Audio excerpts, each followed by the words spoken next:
This story starts in a training hall. Two shirtless men clash fiercely in it. Their bodies moved with speed and precision, kicks and punches colliding with bursts of impact. Our main character Suhong launched a powerful strike, while his opponent blocked and countered with equal force. Their fists met in midair, creating a shockwave that echoed through the hall. As the bout ended, Suhong's opponent stumbled back, clutching his chest in pain. He winced and muttered that it hurt like hell. Around them, other students continued their own sparring sessions, the sound of hits filling the large, brightly lit training hall. That classmate called out to Suhong, praising his progress. He said that Suhong's diamond fist had improved again, and asked if he had reached the level of subtlety. Suhong adjusted his stance, and calmly replied that he had reached subtlety. 2 days ago, subtlety was one of the martial arts realms in this world. Mastery of any martial art could be divided into 5 levels: entry, proficiency, subtlety, great accomplishment, and perfection. Each stage represented a new depth of understanding and power. Hearing Suhong's answer, the classmate's eyes widened with admiration.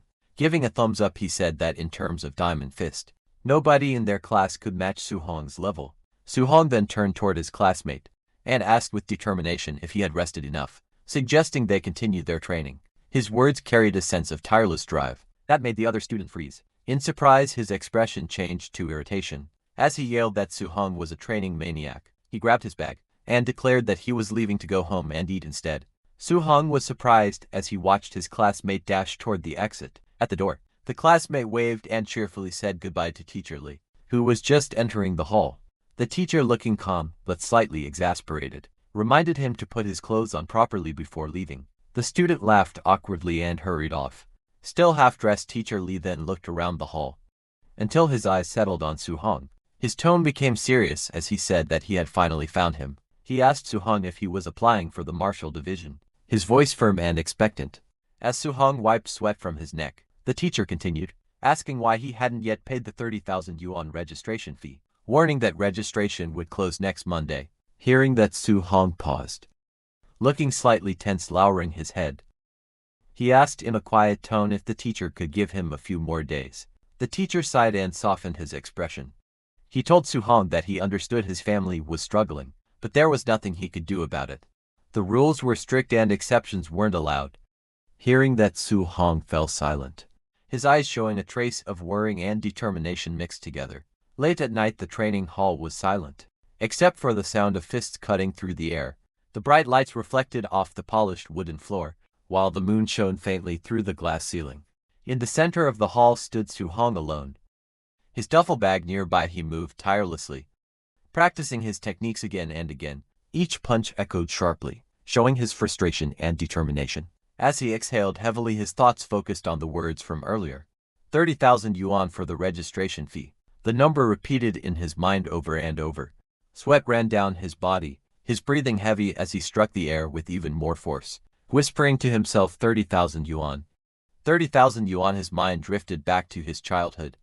He remembered a time when he was only 3 years old, crying amidst rubble and smoke. His parents had died during a ferocious beast disaster, leaving him all alone among the ruins. The memory of loss and helplessness still lingered vividly in his heart. After that tragedy, his uncle and aunt had taken him in, raising him as part of their family. He looked at a photograph showing all of them smiling together, a happy family that had supported him through everything. Once they discovered his talent in martial arts, they encouraged him wholeheartedly, helping him pursue training even when times were tough. Because in this era where the world was plagued by monstrous beasts, martial artists were considered the top earners, protectors, and symbols of hope. It was a path of both glory and survival. Yet as Suhong looked down, his fists tightened. He whispered bitterly that he had trained in martial arts so his family could live better lives. But instead he was making things harder for them. His expression turned heavy with guilt and frustration, his body trembling under the weight of his own ambition and helplessness. Late at night, the quiet street was lit by a single street lamp, its light spilling across the narrow road. The small apartment building stood still under the calm blue sky, with the faint glow of indoor lights showing signs of life within. Suhong returned home, his steps slow and tired. He stopped outside the door, his hand resting on the handle, as he heard voices coming from inside. His aunt and uncle were talking about money again. His uncle asked how much they were short on rent, since the payment date was approaching, but his aunt replied softly that rent could wait. They should focus on paying Su Hong's registration fee first. His uncle agreed, saying that Hong's talent was exceptional, and that he would surely become someone great one day. He added that they couldn't afford to hold him back, no matter what it took. Su Hong's expression darkened as he listened. His aunt and uncle's voices softened again.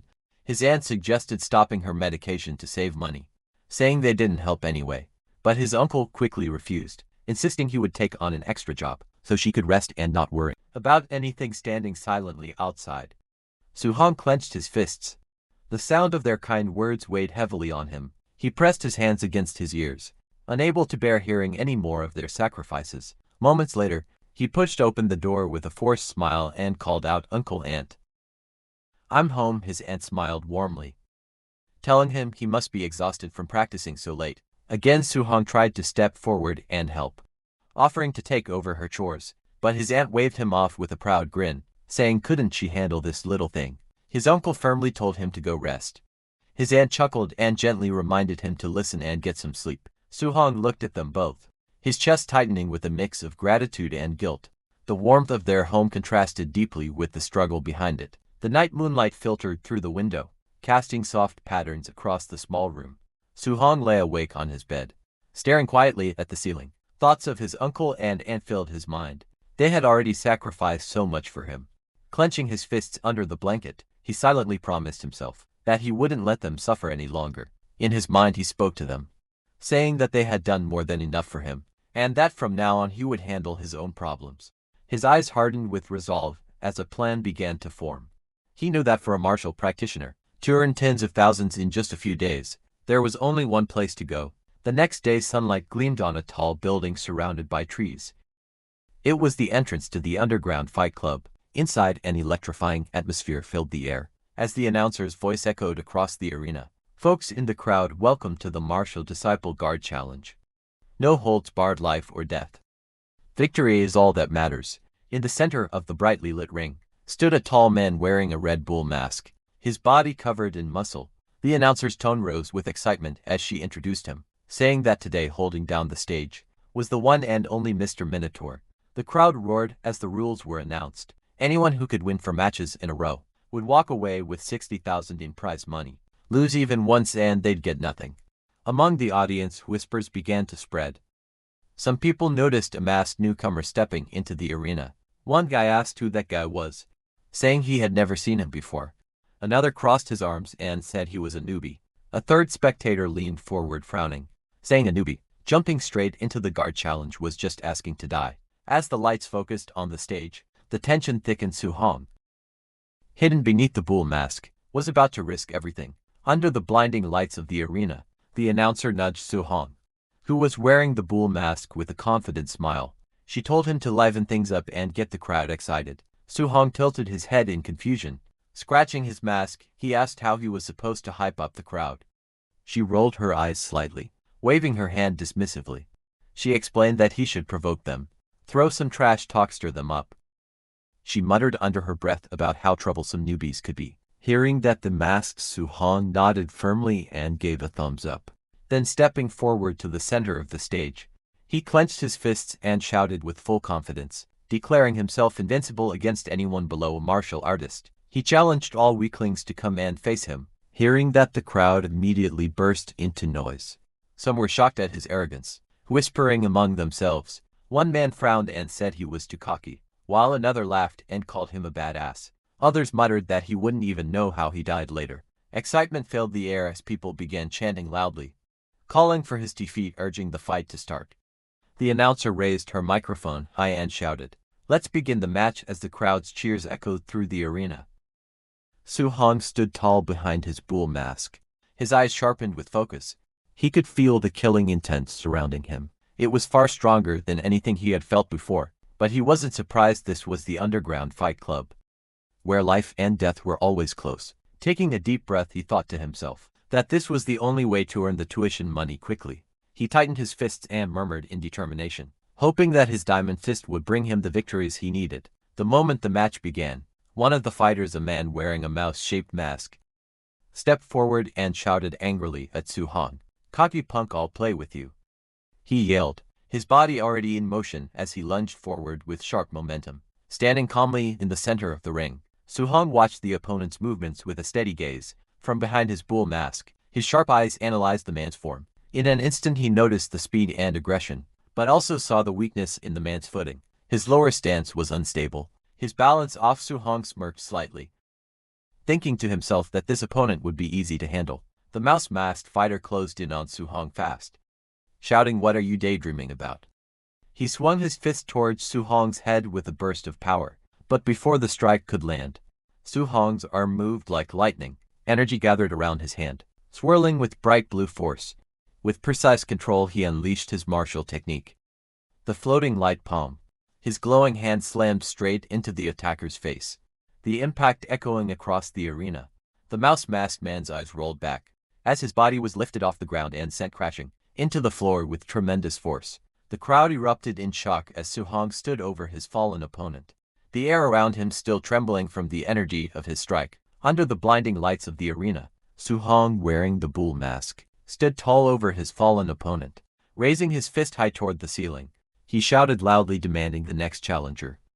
The crowd erupted into cheers, as the announcer's excited voice echoed through the speakers. "Minotaur 1 win," she declared, her tone filled with energy.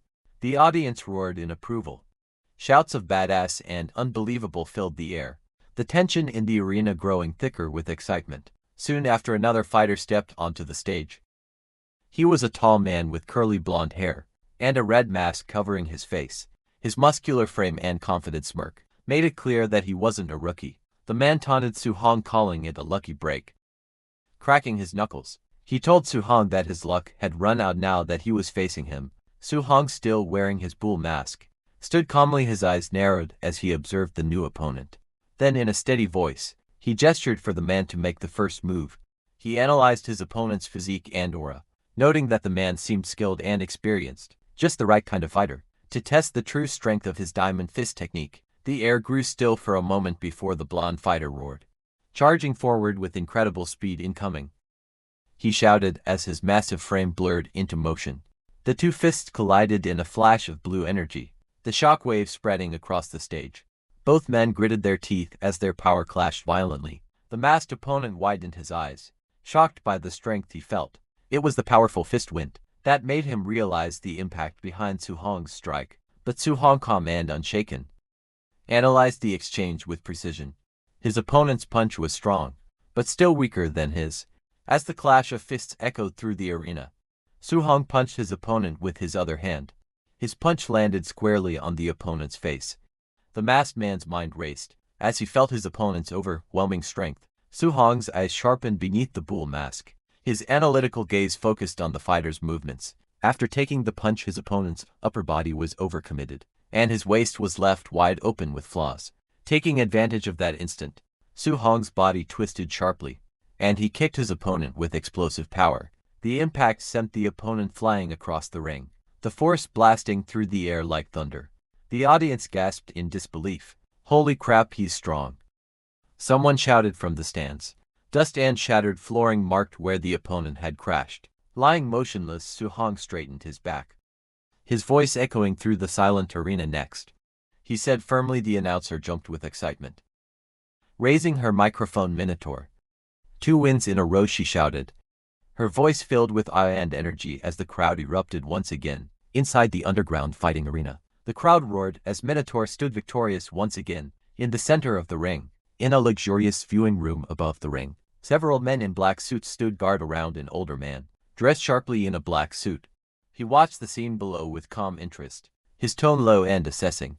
Looking at Su-hong, the man murmured that he wasn't even a quasi-martial artist, yet his strength was far above that of average disciples. That kid was no joke. Just then the announcer's voice echoed through the loudspeakers.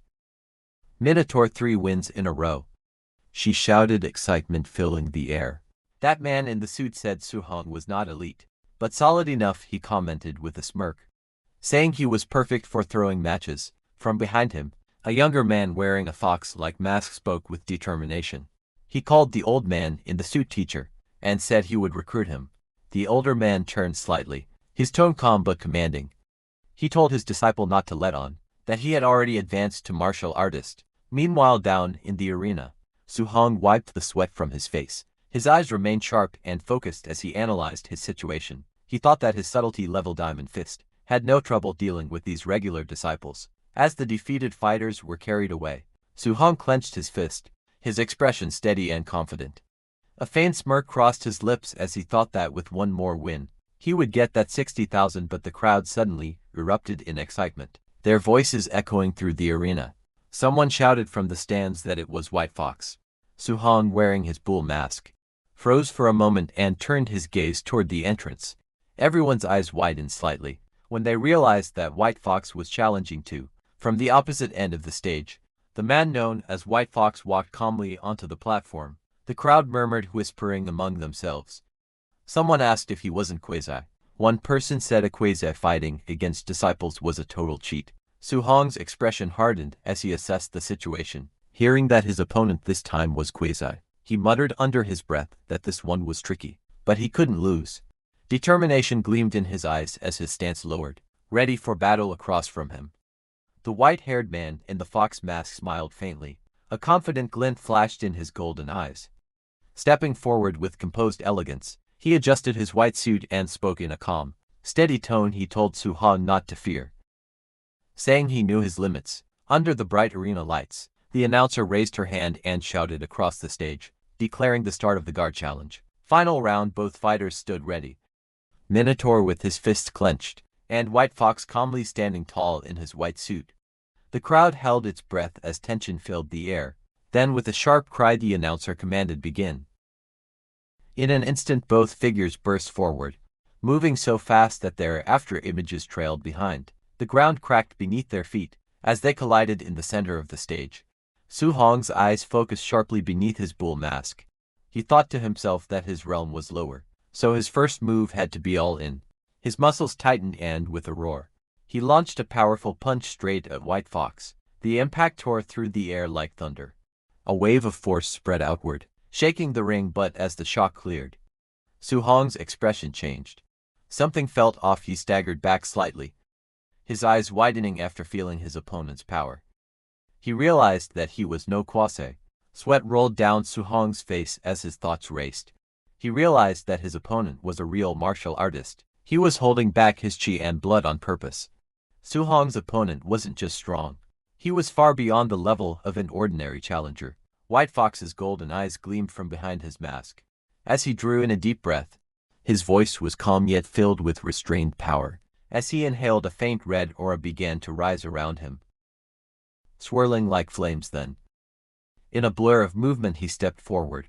His fist crackled with energy as he roared, rushing thunder fist, striking Su-hong in the face. The impact hit like a lightning bolt. Su-hong's body was sent flying backward, blood spraying from his mouth. He struggled to regain his balance, disbelief flashing across his eyes. He thought in shock if this was the strength of a true martial artist. The sheer force of the punch left the crowd stunned. In the audience, several people recognized the technique instantly. One guy shouted that it was triple ringing thunder fist. Another laughed, saying Minotaur was toast. On the stage, White Fox didn't stop. His fists moved like a storm, every strike heavy and precise. He taunted Su-hong between blows, asking if he was just going to defend. He told Su-hong to fight back and show him what he had. Su-hong, in the Minotaur mask, blocked with both arms, his muscles trembling under the continuous barrage. The sound of fists colliding echoed like thunderclaps across the arena. Inside, he gritted his teeth, thinking desperately that if this kept up, it was over. His mind raced as he struggled to stay on his feet. Gotta find a counter chance, he thought, scanning for an opening through the blinding flurry of punches. White Fox, surrounded by a red aura, advanced relentlessly. Each blow carried the weight of a storm, forcing Minotaur further back. White Fox's movements were sharp, precise, and merciless. Suddenly, White Fox found an opening. Minotaur raised his fists to block an incoming strike, but the force behind it still tore through his defense. His eyes widened as the impact exploded against his guard. With a roar, White Fox swung his fist, colliding against Su-hong's face with all his strength. The arena shook from the clash as Su-hong was sent flying backward. He hit the ground hard, his vision blurring as pain coursed through his body. His consciousness started fading fast, his body refusing to move. White Fox stood tall, brushing the dust off his white suit. Calmly, he stepped forward and placed his foot on Minotaur's chest. His voice was cold yet casual as he said, "Brother, this matches prize money 0 for you." A faint mocking smile curved beneath his mask as he spoke calmly. He said that his teacher had invited Minotaur to join them, to throw fights in their favor from now on. If he agreed, they would pay him the prize money regardless of today's outcome. Su-hong in the Minotaur mask glared up at him through the pane, his breathing heavy but his resolve unbroken. With a strained voice he spat out his answer, saying that he would never do that kind of dirty work. Hearing that, White Fox's expression darkened. His tone dropped as he leaned closer, warning Minotaur to think it over carefully, because refusing them was something he couldn't handle. But even while lying blooded on the floor, Minotaur's voice carried defiance. He shouted that people like them dared to call themselves martial artists while doing such disgraceful things. White Fox let out a small laugh and straightened up. "Guess no deal then," he said coldly. In the next moment, his expression turned vicious. His aura flared red as he charged forward, shouting that he would end Minotaur right there, and that from now on, he could dream of being a martial artist only in his sleep. He raised his leg to attack. At that moment Minotaur's eyes widened, blood dripping down his face, as fury and determination burned within them. White Fox lunged in to deliver the finishing blow, but Su-hong moved swiftly and dodged his attack. White Fox's golden eyes widened in shock, as something unexpected happened. Minotaur's body trembled, flames of determination burning around him as he rose to his feet. His breathing was heavy but his voice carried uncheckable resolve. He muttered to himself that he couldn't fail here. He couldn't fail at all. Step by step, he forced his battered body forward, his fiery aura growing brighter with each breath. White Fox froze in disbelief as he watched. His eyes widened behind the mask and his mind screamed in shock. He couldn't believe it. Minotaur had taken a direct hit from his rushing thunder fist, and was still standing as memories flashed before his eyes. Minotaur's expression hardened. He remembered his family, the uncle and aunt who had sacrificed so much for him. He whispered that he wanted them to live good lives, that he couldn't let their years of effort go to waste. But another thought tore through him. Could he really abandon the martial artist code just to survive? The question burned inside his heart. A vision of his family appeared before him, but the image shattered like glass. His voice rose in defiance as he shouted, "No. That future, hell no." At that moment a glowing system screen flickered before him, its cold light forming words. "Then for your family, for your faith, what price will you pay?" Minotaur's eyes blazed red. Lightning crackled around his body as he clenched his fists. His voice erupted with power and conviction, as he shouted that he would give everything. In an instant his aura exploded outward, engulfing the arena in a storm of fire and electricity. His eyes glowed fiercely as he stood tall once again. Reborn through sheer willpower, a glowing screen appeared above Su-hong, asking what he was willing to give. Su-hong's body burned with red flames as he stood firm, and he answered with a powerful shout that he would give everything. Just as he said that, the scene in front of him shifted. His bull mask disappeared as he opened his eyes in a strange, digital-looking space filled with vertical blue lights. His expression showed confusion as he looked around. He stood alone inside a large hall, and a huge dark shadow stretched behind him, forming monstrous shapes on the ground. He whispered a question asking where this place was. A burst of golden light filled the hall. A towering radiant figure appeared in front of him, its body shining like a golden statue with long, flowing limbs facing the blinding glow. Su-hong looked up as the figure asked who he was. The glowing figure leaned forward and said it would give him a chance. Its light began to scatter around the hall. Golden energy circled Su-hong. Rings of light wrapped around his body, as the power gathered around him, swirling faster and brighter. The next second a golden tablet appeared in front of him with a loud, shattering light. Su-hong stumbled back, staring at the shining screen forming before his eyes. The tablet displayed his information. Su-hong looked at it in confusion as the words formed clearly. His name Su-hong. His blood energy 85, his spirit 23. His physique mortal body at 3%. His first quest path of the arena. His diamond fist subtle mastery at 7%. Floating light palm proficient at 35%. Void step proficient at 56% and his martial Dao points at 0%. He raised his hand toward the tablet, tapping it carefully. He wondered if the strange thing was touch-operated. The glowing screen continued to float before him. Listing his quests, Su-hong saw the description, telling him to train his martial arts and face White Fox outside. The quest objective was to hone his skills, raise Diamond Fist to Grand Achievement, and raise Floating Light Palm and Void Step to Subtle Mastery. For the quest reward, the system told him that this was a beginner tutorial, so there was no reward. Current progress showed his Diamond Fist Subtle Mastery at 7%, Floating Light Palm Proficient at 35%, and Void Step Proficient at 56%. It also noted that this quest could unlock a beginner tutorial. Suhong read through it with narrowed eyes, quietly repeating the words beginner tutorial, as he tried to understand. While he was thinking about that, something suddenly appeared behind him, forming from the blue light. The next second Suhong's head snapped sharply, as a fast blow came toward his head from behind, cutting off his thoughts in an instant. It was a clone of Suhong. It rushed toward him with a fierce strike, forcing Suhong to lower his body and dodge.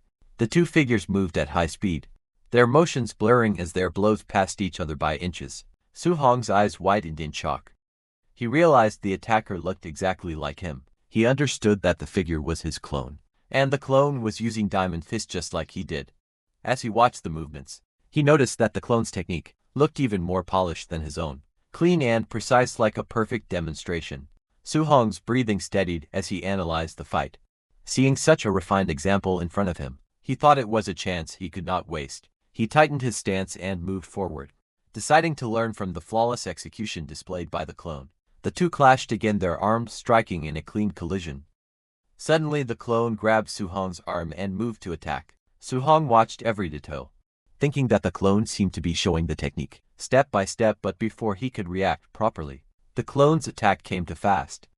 Suhong's expression changed in panic. As the punch hit him squarely in the torso, his body bent from the impact, and he cried out as the force blasted him backward. Suhong slid across the floor, coughing lightly as he steadied himself. His clone stood firmly on the other side, the force of its last attack still rippling through the air. For a moment Suhong glanced at the golden panel glowing beside him. The progress bar under Diamond Fist showed a new number. He stared in surprise, remembering it had been 7% before. Now it displayed 10%. He wondered how he had improved so quickly. He tightened his stance again, realizing that fighting here really did allow him to raise his martial skills at an incredible speed. Both he and the clone rushed forward at the same time, their steps carving sharp lines across the floor as they closed the distance. In an instant their fists clashed again and again. Each collision sent out shock waves, and with every exchange, the mastery numbers on the floating panels increased. One panel showed Diamond Fist reaching 15%. Another panel flashed as Suhong's level climbed to 23%. The two continued moving, their bodies blurring as they shifted positions. The Void Step progress bars rose as well. Suhong's Void Step reached 59%, then climbed to 70%. The battle continued, the room filled with streaks of motion and rising skill levels. As the two figures pushed each other forward, they clashed again and again, their fists and palms striking with blinding speed. Each impact sent shock waves through the air, as their movements grew sharper, faster and more refined as they exchanged blows. Glowing system panels appeared around them. The panels showed the progress of their skills. Floating Light Palm rose from 39% to 47%. Diamond Fist Subtle Mastery increased to 62%. Void Step Proficient climbed from 82% to 88%. Diamond Fist Subtle Mastery surged to 88%. Floating Light Palm Proficient reached 95%. Void Step Proficient pushed even higher to 97%. Their movements grew even more explosive as their mastery continued rising. Then one panel flashed brightly. Floating Light Palm Proficient hit 100%, and the technique evolved into Floating Light Palm Proficient. Subtle Mastery. The fighter unleashed the newly mastered technique, striking forward with overwhelming force. Another panel lit up. Void Step Proficient reached 100%, changing into Void Step Proficient Subtle Mastery. His body blurred as he stepped through the air with perfect precision. A final golden panel filled the screen.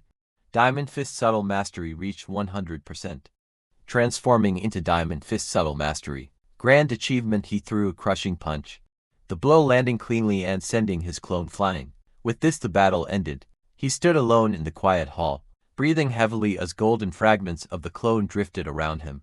He lowered his fists and exhaled with exhaustion. He breathed out softly. A moment later, a system window appeared in front of him. The notification congratulated player Suhong, telling him that he had completed the quest path of the arena. The quest rewards had been issued, and the system asked if he agreed to return to reality. He looked at it and whispered with a faint smile, "Thanks a lot." The next second, he returned to reality where not even a second had passed.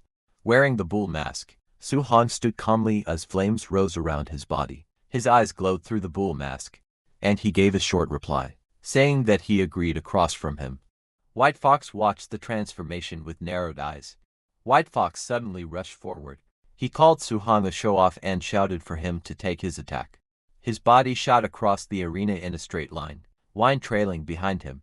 He attacked with explosive force and launched a fierce technique, his punch cutting through the air at high speed, but Su-hong moved even faster and dodged all his attacks easily. He then tilted his head slightly, and answered in a low voice that White Fox's attack was too slow. Hearing that, White Fox's eyes widened. Before he could react, Su-hong's counter-punch smashed into him.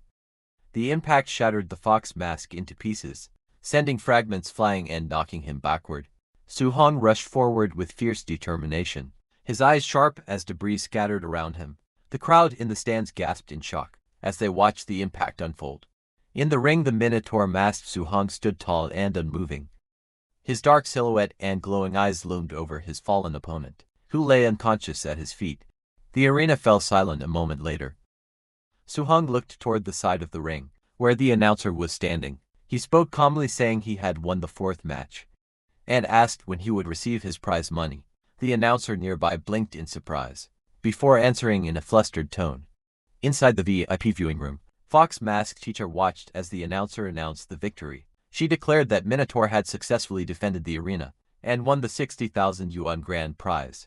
The old man stared ahead in disbelief, as he questioned how martial apprentice could reach grand achievement in Diamond Fist, something even trained warriors struggled to do. He ordered his subordinates to follow the Minotaur and find out who he really was. The two men in suits bowed and replied that they understood. Sometime later, the night was quiet as Su-hong walked alone down a narrow street, his hands in his pockets, and his steps echoing softly between the buildings. His expression remained calm, but his eyes shifted slightly, sensing something behind him. Farther back in the alley, two men in black suits hid in the shadows, watching him carefully. When Su-hong glanced over his shoulder, the two men stiffened a moment later.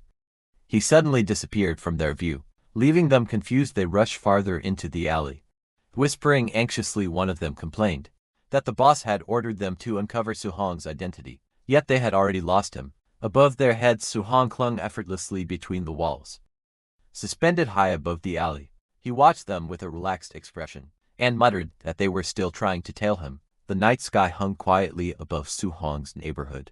1 hour after escaping from the men tailing him, Su-hong returned home. Inside the house, Su-hong's family stared in shock at the huge stack of cash on the table. His uncle leaned forward with trembling hands and asked if he had robbed a bank, wondering where all that money came from. His aunt looked equally stunned, unable to believe her eyes. Su-hong sat across from them with a calm smile. He explained that he had been working as a sparring partner at a dojo. He said the dojo master thought he had potential, so he decided to sponsor Su-hong's training. His father frowned and reminded him that he had once said the dojo was extremely stingy. Su-hong reached out and held their hands, smiling brightly as he asked if they still didn't trust him. Hearing that, both his uncle and aunt softened. His aunt smiled with relief, and his uncle sighed happily. They said Su-hong would never do anything wrong, and praised him for finally making something of himself. Later that night, Su-hong moved quietly across the rooftop under the night sky.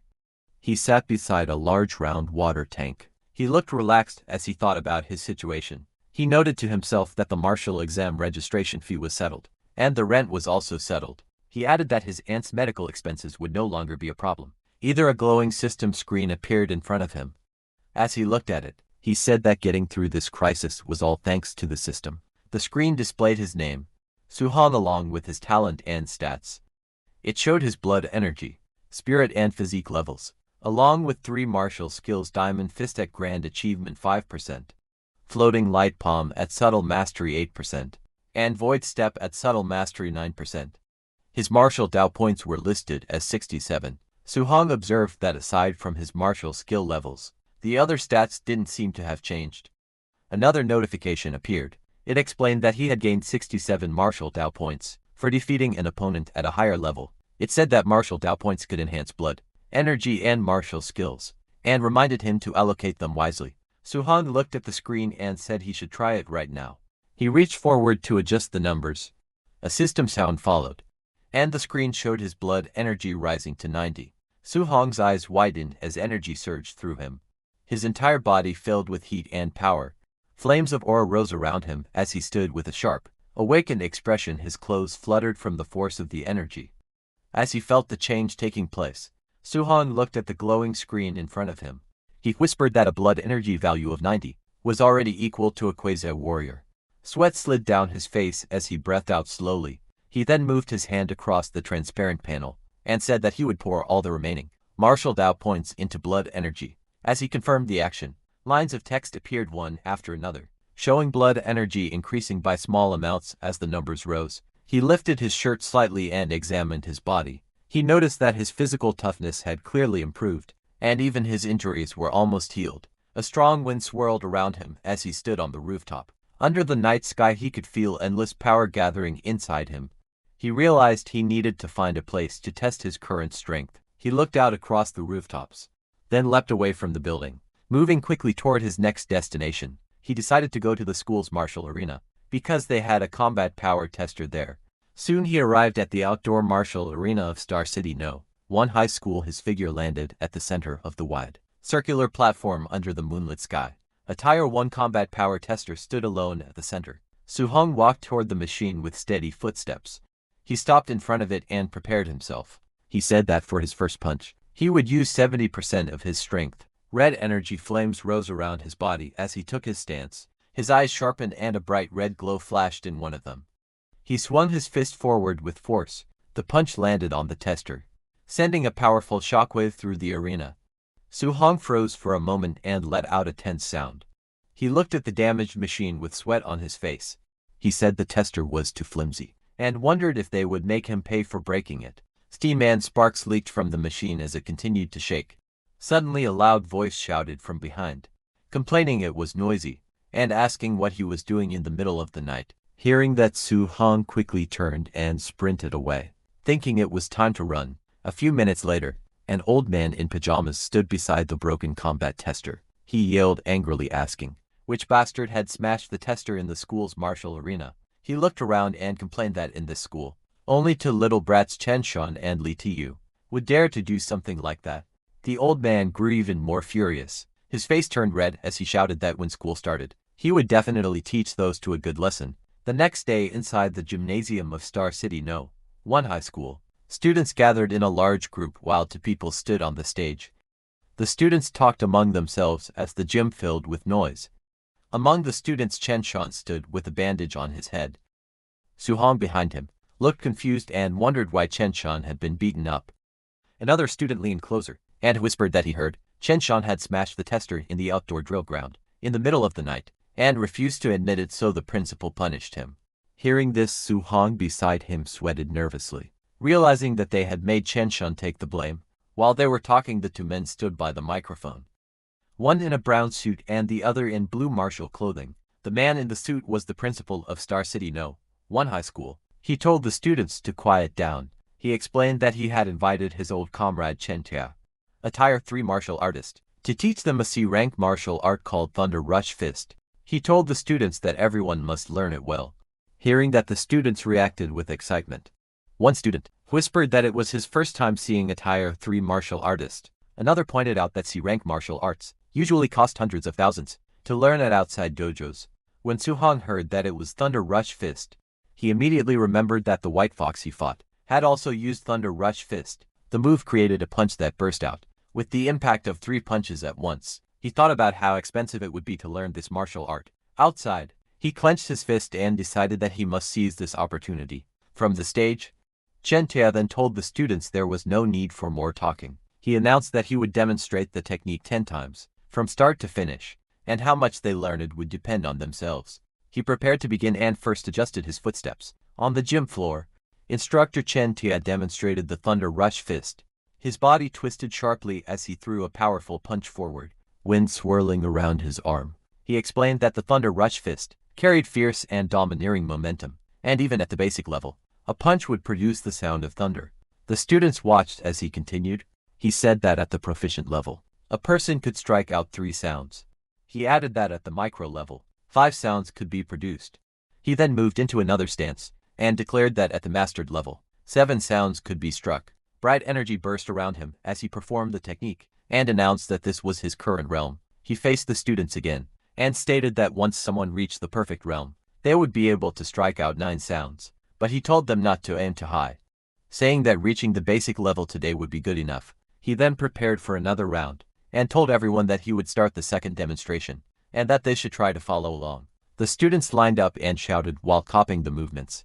Hours passed. The gym floor was now filled with exhausted students. Sitting or lying down, some said they couldn't learn it at all, while others complained about being tired. The instructor looked at them, and asked if any of them had figured out the trick. A student who was Su Hong's friend sat on the floor trembling. Sweat dripped down his face, as he cried out that C-rank martial arts were too hard to learn. He looked around beside him in confusion. He asked Su Hong if he had managed to learn it, but when he turned his head, Su Hong's spot was already empty. But before he could panic, a short distance away Chen Shan stood proudly in a martial arts stance. Flames of energy rose faintly around him, as he shouted that he had successfully reached the basic level. The other students stared in shock. Su Hong's friend wondered how Chen Shan's brain was built to learn it so quickly. He muttered that no wonder people called Chen Shan a genius. Across the gym, the principal stood with Chen Tia.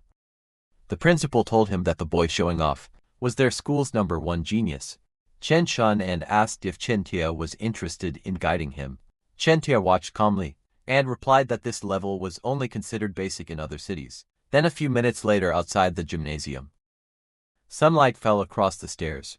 Chen Tia walked beside the principal. He said that this batch of students wasn't impressive, and that coming here was pointless. The principal answered that having even one student reach the basic level was already good enough. He asked if Chen Tia really expected them to find a top-tier genius. In the courtyard, as they walked side by side, Chen Tia told the principal that martial cultivation was extremely cruel, and that talent was simply too important. The principal nodded, and replied that relying only on hard work without any opportunity was absolutely impossible. Just as they were talking, suddenly both of them stopped. Their eyes widened as loud explosive sounds echoed around them. They turned, and saw that a burst of lightning appeared on the training grounds. Su Hong stood there with lightning wrapped around his body. Seeing him, Chen Tia shouted in shock, saying it was the 7-sound Thunder Rush Fist, and that the school actually had such an expert. The principal beside him said it was impossible, because he had never heard of it. As he stared through the fence, he pointed at Su Hong and shouted that it was a student, based on the clothes in front of them. Su Hong struck out repeatedly, each punch releasing powerful sounds in the air. Instructor Chen Tia looked stunned, and said he had only taught for half a day, yet a student had already reached mastery. The principal rested his face against the fence, and asked if he had heard wrong, repeating that the student had made 9 sounds. But Instructor Chen Tia stood frozen, trembling slightly, seeing that the principal asked him what was wrong. Instructor Chen Tia then lowered his head slightly. Sweat rolled down his face, as he shouted that he understood everything now.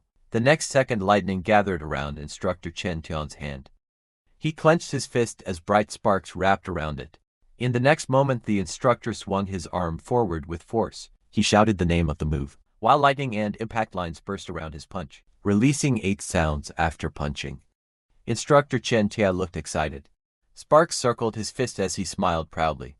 The principal beside him was shocked, shouting that the instructor had reached 8 sounds. Instructor Chen Tia explained that watching the Thunder Rush Fist from that student earlier had inspired him, allowing him to break through. Then both of them rushed forward in panic. Instructor Chen Tia said it was not the time to talk, and told the principal to quickly find the student who used that move. But when they reached the field, they looked around in confusion. The outline showed that someone had just been there, but the person was now gone. On the other hand, Su Hong, not knowing he was being watched, walked through the street at sunset. He rubbed his shoulder tiredly, and said he didn't expect training a C-rank martial skill to be this exhausting, far harder than the D-rank Fire Fist. Su Hong then opened his system status window. The system screen showed his information. It displayed his name, Su Hong, along with his vitality, spirit, and physique. It listed his martial skills: Thunder Rush Fist at the perfect level, Fire Fist at 5% mastery, Floating Light Palm at micro level 8%, and Void Step at micro level 9%. Below that, the martial value was shown as 0. Su Hong looked at the glowing system screen and said, that his Thunder Rush fist had already reached the perfect realm. He explained that he now needed to find a way to earn martial values, and tried to break through to martial artists soon. He said that unlike last time, he did not need a life and death battle. He wondered if sparring normally with someone could also let him obtain martial values. While thinking all that, Su-hong arrived at the entrance of the Raging Thunder Dojo. His workplace. He stood before the open gate and looked inside annoyed. He thought to himself that he had finally arrived.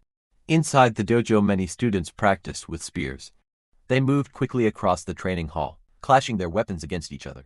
As they trained, one of the students noticed Su-hong and walked over. He asked Su-hong why he had come today. Su-hong smiled lightly and answered that nothing special was happening. He had simply come over to practice. While they were talking, suddenly a man with purple hair stepped violently on a student's head, slamming him into the floor. The student's body shook from the impact. The purple-haired man looked down coldly. He shouted, asking how someone dared to say his teacher taught badly. He said that if the student's comprehension was poor, he should admit it. He demanded to know why excuses were being made. When Su-hong saw that purple-haired man, he asked his friend about the situation nearby. His friend explained that Su-hong hadn't been around lately, so he didn't know what had happened. He said the aggressive instructor was a newly arrived teacher, who was very strong. He added that the instructor looked down on common students like them, and taught his classes carelessly. He continued, explaining that this purple-haired man was that instructor's disciple, a man named Leon who was also very strong. As he said this, Leon stepped forward with a confident, arrogant expression. He threw a punch and mocked the person he was fighting, asking how someone of that level dared to challenge him. But before the punch landed, a hand suddenly grabbed Leon's wrist. Stopping the attack, it was Su-hong who grabbed his hand. Su-hong calmly told him that they should stop here. Leon pulled back and angrily demanded to know who Su-hong was. He shouted that if Su-hong had the guts, he should fight him one-on-one in the arena. Su-hong answered without hesitation that he would oblige. Just then, the instructor walked in with an angry expression and shouted, asking why there was so much noise when class was starting. Seeing him, purple-haired Leon backed down and glared at Su-hong angrily, saying that Su-hong was lucky. Su-hong looked at him calmly, and thought to himself that this person was a bit too arrogant. The instructor then stood before all the students, and announced that it was the last day. He would be teaching the Raging Sea Spear technique. He said he would follow the old rule and demonstrate it only once. The students watched as he performed the technique with a spear, swinging it sharply across the room. After finishing the move, the instructor narrowed his eyes, and said that he was only demonstrating it once, because he did not believe they could learn it. But Su-hong stood with the spear in his hand. Blue light wrapped around the weapon as he stepped forward. His expression stayed calm and his sharp blue eyes focused ahead. In the next moment, a reflection appeared in his eye. The silhouette of the instructor, performing the spear technique, could be seen clearly inside his pupil. Then, after showing it once, the instructor threw his spear onto the wooden floor with a sharp impact. The instructor then walked toward the doorway with Leon. He looked back and said that how much the students learned now depended on themselves. As he left, the students complained loudly. They said that demonstrating it only once was unfair, and that the students in the back could not see anything clearly. But it was different for Su-hong. He lowered his gaze to the spear in his hand. Flames rose behind him as he remembered the explanation.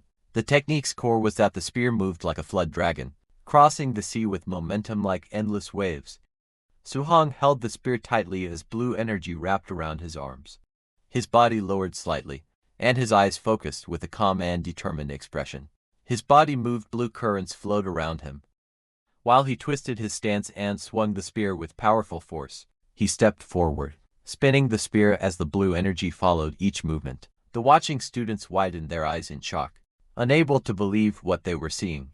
Some students shouted in surprise, saying that Su-hong seemed to have learned the technique. Others wondered what kind of martial arts prodigy he was, and questioned if they were too stupid to learn it. Hearing the commotion, purple-haired Leon rushed out, asking why they were making noise, and who they thought had learned the technique. He came forward and saw Su-hong swing the spear again, his movements sharp and smooth as the blue energy trailed behind him.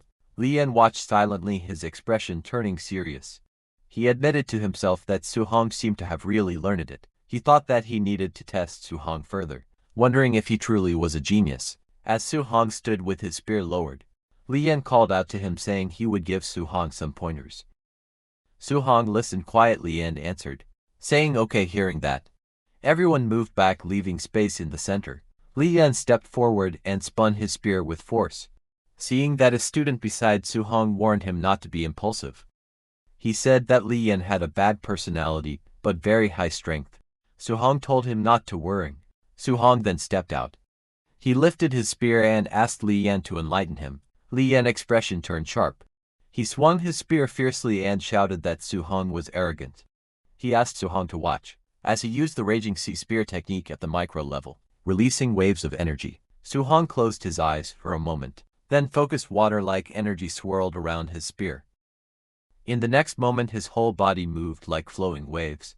His spear technique became smooth and powerful. Blue energy burst out. As Su Hong performed the Raging Sea Spear technique at the proficient level, his movement formed a huge water-like arc across the room. Li Yan stared in shock. He could not believe what he was seeing. He shouted in disbelief, saying it was impossible for Su Hong to reach the proficient level. In the Raging Sea Spear technique, Su Hong swung his spear as blue energy wrapped around his arms. He used the Rage Sea Spear technique at proficient level. Water-like light spiraled around him as he stepped forward with sharp movements. The spears crashed with a heavy impact, sending shock waves across the arena. Across from him, Li Yan was forced back by the collision. Shock flashed in his eyes as he watched the blue aura lash forward. He couldn't understand how Su Hong had reached the proficient level so quickly. He wasn't even a warrior yet his mastery had already grown at an unbelievable rate. Just then Su Hong's eyes glowed gold for a moment. Shining with intense determination, he pushed forward again, driving the spear straight toward Li Yan. A powerful impact exploded between them. Blue energy burst outward. As Li Yan's spear was knocked back across the room, a glowing system message appeared in front of Su Hong, displaying that he had defeated a higher-level warrior. His martial Dao points increased by 35. Su Hong looked at the screen in shock. Realizing that ordinary sparring matches also earned martial Dao points, he decided that he should spar with people more often. On the other hand, Li Yan fell to his knees. Trembling as he stared at the floor, he muttered that it was impossible. Absolutely impossible. He could not believe that Su Hong had trained the Rage Sea Spear technique to proficient level so quickly. His frustration rose and he grew furious. He asked what would happen to him. He wondered what all his years of effort had meant in the next moment. He shouted and rushed forward, swinging his fist towards Su Hong. He yelled, demanding to know what all his hard training had been for. But before the punch could land, a voice echoed telling Li Yan to stop immediately. Li Yan's attack froze inches from Su Hong's face. The angry Li Yan turned his head and saw his teacher standing there. The teacher walked forward, slapped Li Yan and scolded him. He said that if Li Yan could not even face defeat, then he was not worthy of being a martial artist. That slap struck Li Yan to his core, and his eyes widened in shock. The teacher looked at Li Yan's fallen spear in disbelief. He couldn't believe that just by watching his demonstration, once Su Hong had learned the Rage Sea Spear technique to proficient level, he admitted that even the geniuses from the imperial capital couldn't be this exaggerated. The teacher grabbed Li Yan by the head and bowed slightly towards Su Hong, thinking that Li Yan had talent but was far too arrogant, and that being beaten by someone like Su Hong was good for him. He apologized to Su Hong, saying it was his own failure for not disciplining his student properly. Su Hong watched silently and thought that this teacher had changed his attitude very quickly. Later that night, Su Hong walked alone down a quiet street. He felt that the day had worn him out, but he had gained a lot. As he looked at the glowing status window beside him, he noted that he had learned Thunder Rush Fist and the Rage Sea Spear technique, and had also earned martial Dao points. On the screen his information appeared. Name: Su Hong. Blood Energy 91.7, Spirit 23. Physique: Mortal Body 3%. Martial Skills: Rage Sea Spear technique, Subtle Mastery 28%. Thunder Rush Fist, Perfect Diamond Fist. Grand Achievement 5%, Floating Like Palm, Subtle Mastery 8%, Void Step. Subtle Mastery 9%, Martial Dao points 35 points. Su Hong fell deep in thought. He noted that the school exam was only a few days away, and students with money had already prepared high-grade alloy weapons. He thought that he needed to prepare his own weapon for the exam. As well, he tested the feeling of the spear in his hand, and said that it felt comfortable. He thought that he might as well stick with using a spear from now on. He decided that he needed to buy an alloy spear, but remembering the price, he frowned. He admitted that his savings weren't even enough for his aunt's medical treatment, let alone buying an alloy weapon. Walking alone on the street, he wondered quietly what other ways he could make money. Just then, inside a convenience store, he overheard a broadcast. The announcement said that fierce beasts outside Star City were increasing every day, and the city lord was gathering warriors to hunt them. The rewards were described as generous. Hearing this, Su-hong looked up in surprise, as an idea formed in his mind about leaving the city to hunt fierce beasts. Meanwhile, at Su-hong's house, his aunt stood behind his injured uncle, placing warm pads on his back as she scolded him. She asked why he was still working so hard, when Su-hong had already given them money last time. His uncle, tired but firm, replied that Su-hong was still young, and they couldn't place all the household burdens on him. He said that as long as he could still work, he needed to save more for the kids. Just then the door opened and Su-hong stepped inside, calling out that he was home. Both his uncle and aunt turned in surprise before greeting him warmly. Su-hong walked over with a smile and offered to take over the chores. His aunt reminded him that they had told him to rest whenever he came home. Su-hong then turned to his uncle and gently placed a patch on his back. He told his uncle that he could earn money now, and suggested that it would be better for him to stay home and take care of his aunt, instead of working so hard. His uncle admitted that it sounded nice, but said he couldn't just sit still.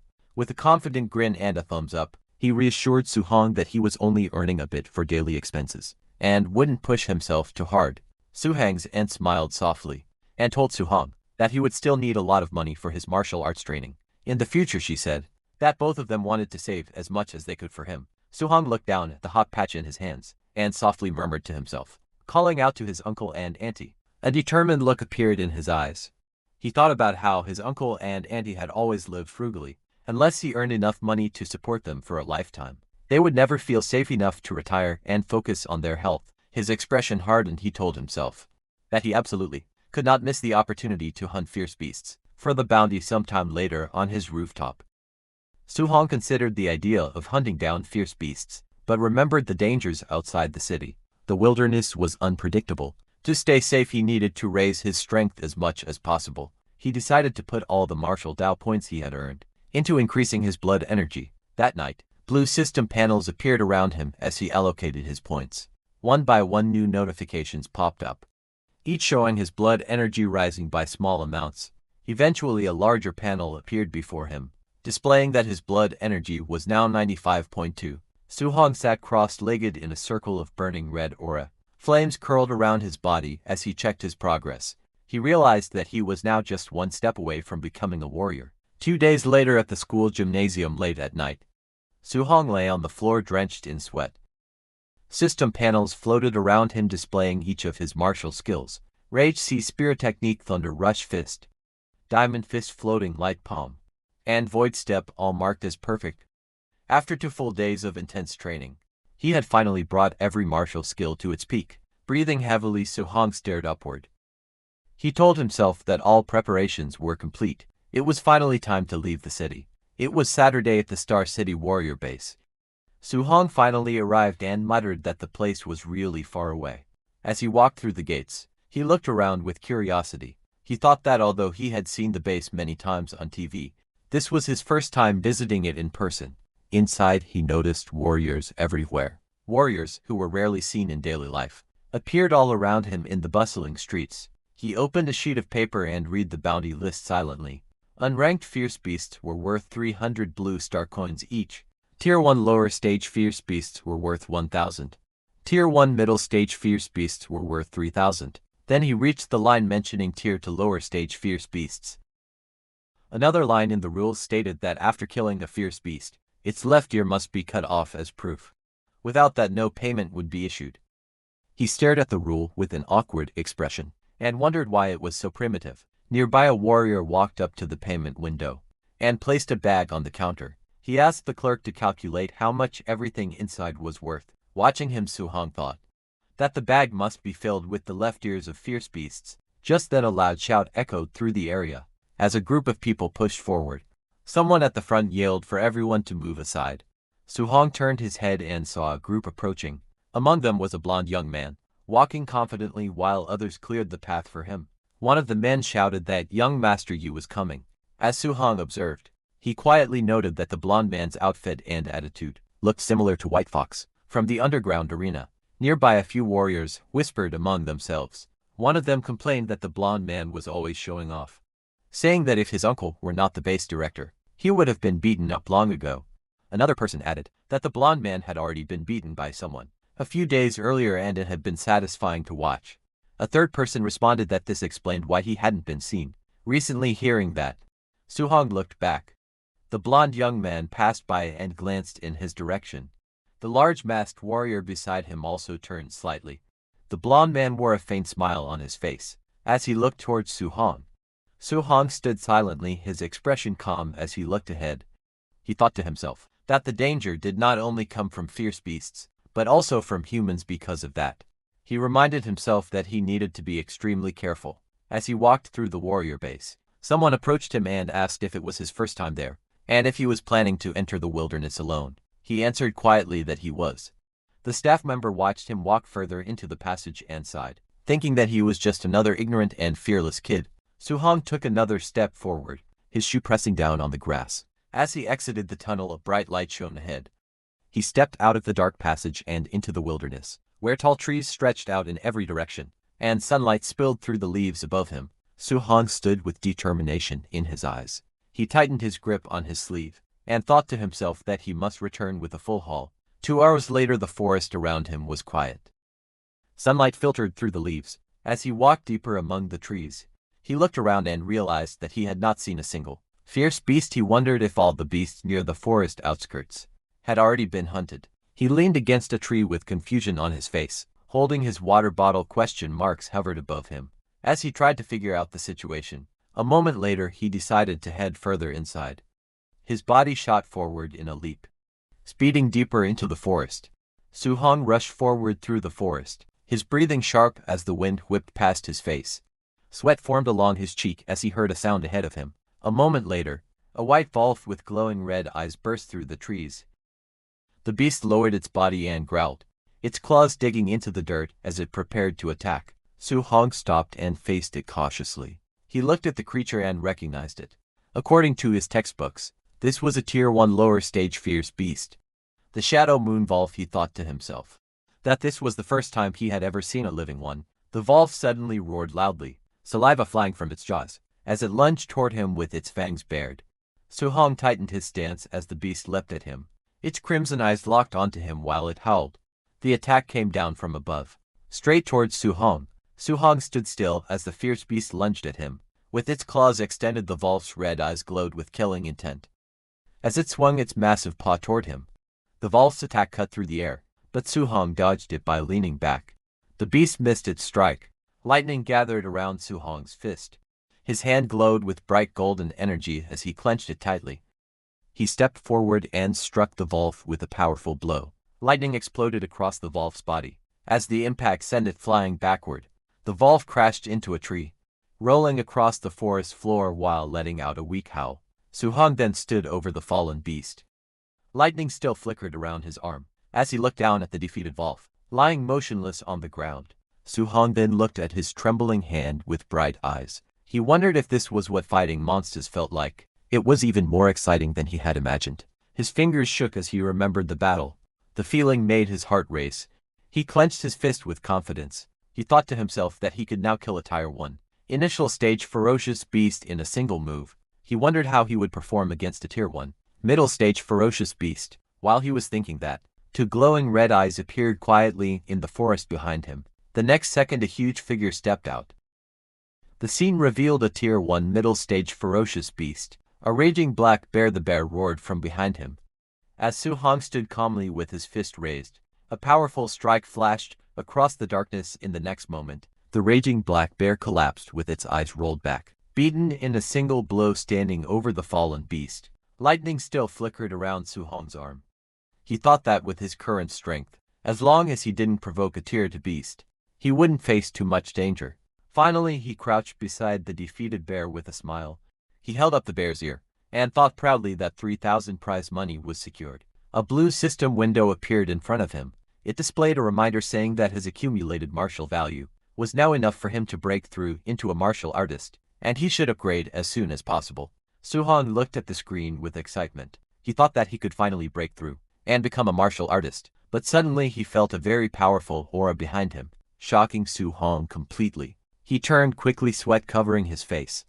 He looked toward the forest and sensed the pressure coming from afar.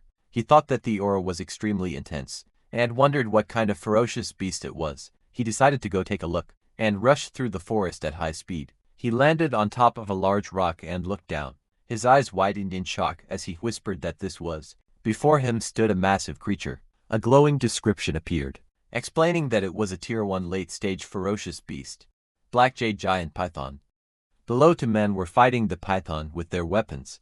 The python struck them with its giant tail. The men used their shields to block, but the python's power was too much, making them spit out blood with just one attack. The python's massive tail smashed into both of them, sending them flying backward. Their bodies slammed into a rocky wall, breaking the stones on impact. From a distance, Su Hong watched the scene with widened eyes. Suddenly shock flashed across his face as he stared ahead. The python lunged again. It swung its tail with incredible force, aiming straight at Su Hong. The ground cracked apart as the huge tail cut through the air. The beast's body twisted sharply. Its tail curved like a giant whip, moving faster than Su Hong expected. He gritted his teeth, thinking it was too fast. As the python's attack came crashing down, the giant python's body smashed into Su Hong, sending him sliding across the dirt as dust exploded everywhere nearby. Dark blood splattered across the stone. A weak voice coughed again and again. The sound mixed with the shaking of the earth. Su Hong knelt down, covering his mouth as he coughed blood. In front of him another man lay motionless, his body torn open and stained black with blood. He wiped the blood from his lips with the back of his hand. His expression stayed calm, even though pain filled his body. Reaching forward, he grabbed the fallen man's spear and lifted it from the ground. He quietly said that he would borrow it for a moment. Then he stood up again and faced the enormous python.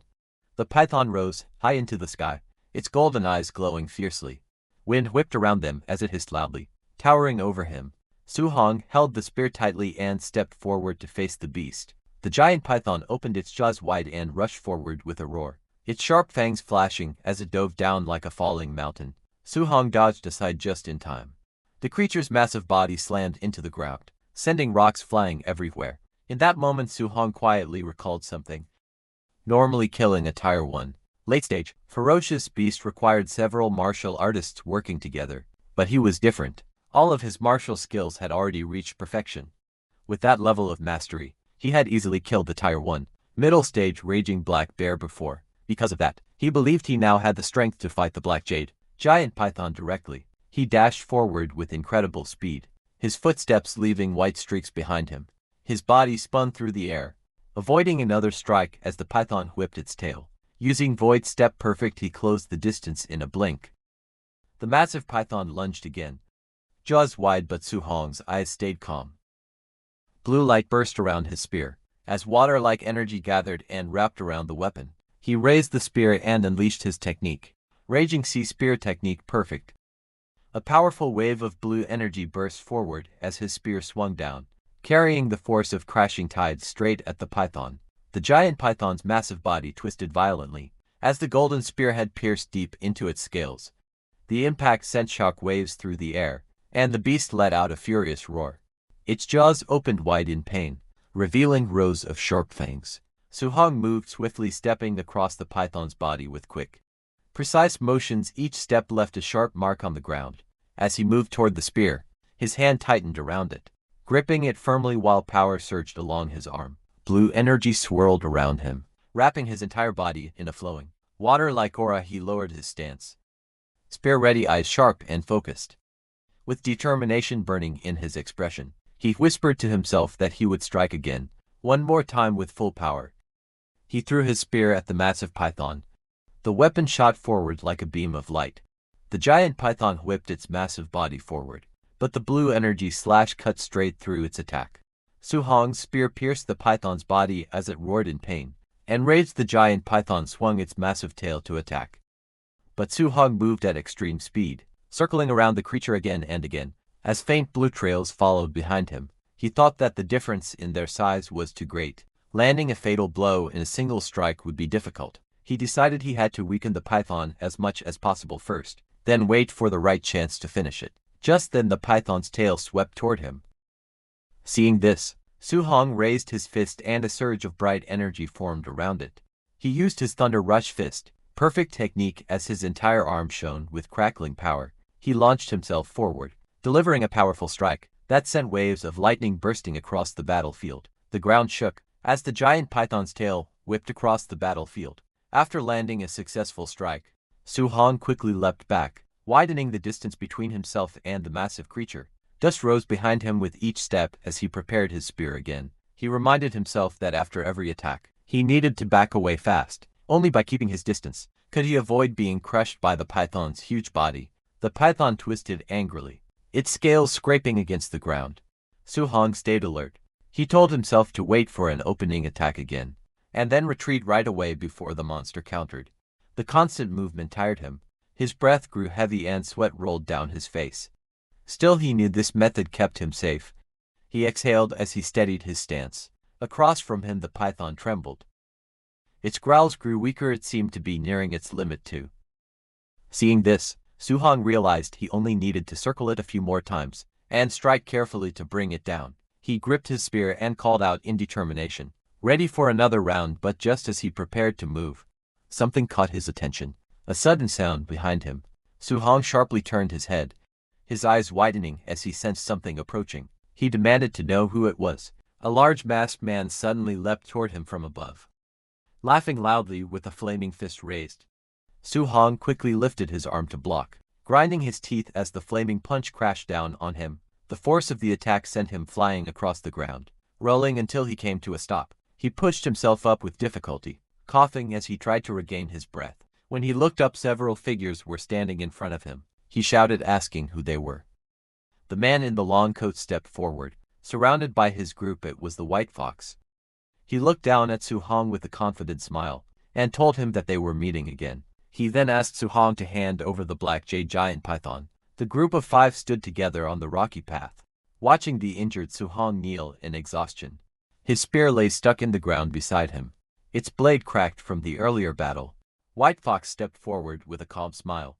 His eyes narrowed slightly as he recalled the moment he saw Su Hong leaving the city alone. He said that when he first witnessed that reckless decision, he was certain Su Hong would die somewhere outside the city walls.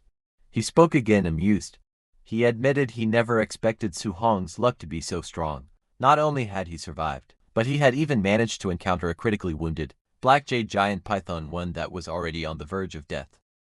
Hearing that, Su Hong stared at him quietly, realizing that if they thought he had merely found the python, that meant these 5 had just arrived.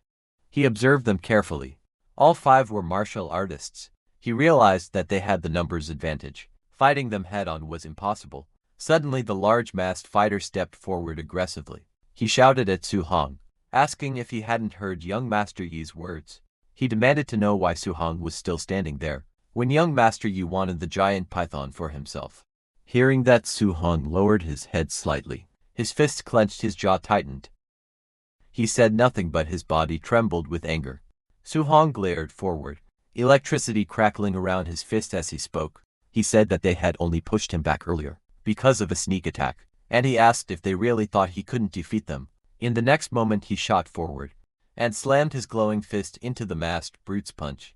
The impact exploded outward, sending the large man flying. The brute's eyes widened behind his mask as he felt the force of the blow. Shock filled him as he thought about the terrifying power striking him. Su Hong didn't stop. He rushed in again, his fist flashing with red light, and struck the brute hard enough to knock him into the ground. The remaining group stood in the distance, watching their fallen companion lying in the grass. None of them moved. Then White Fox stepped forward slightly, looking at the scene with interest. With a slight smile, he commented on the attack.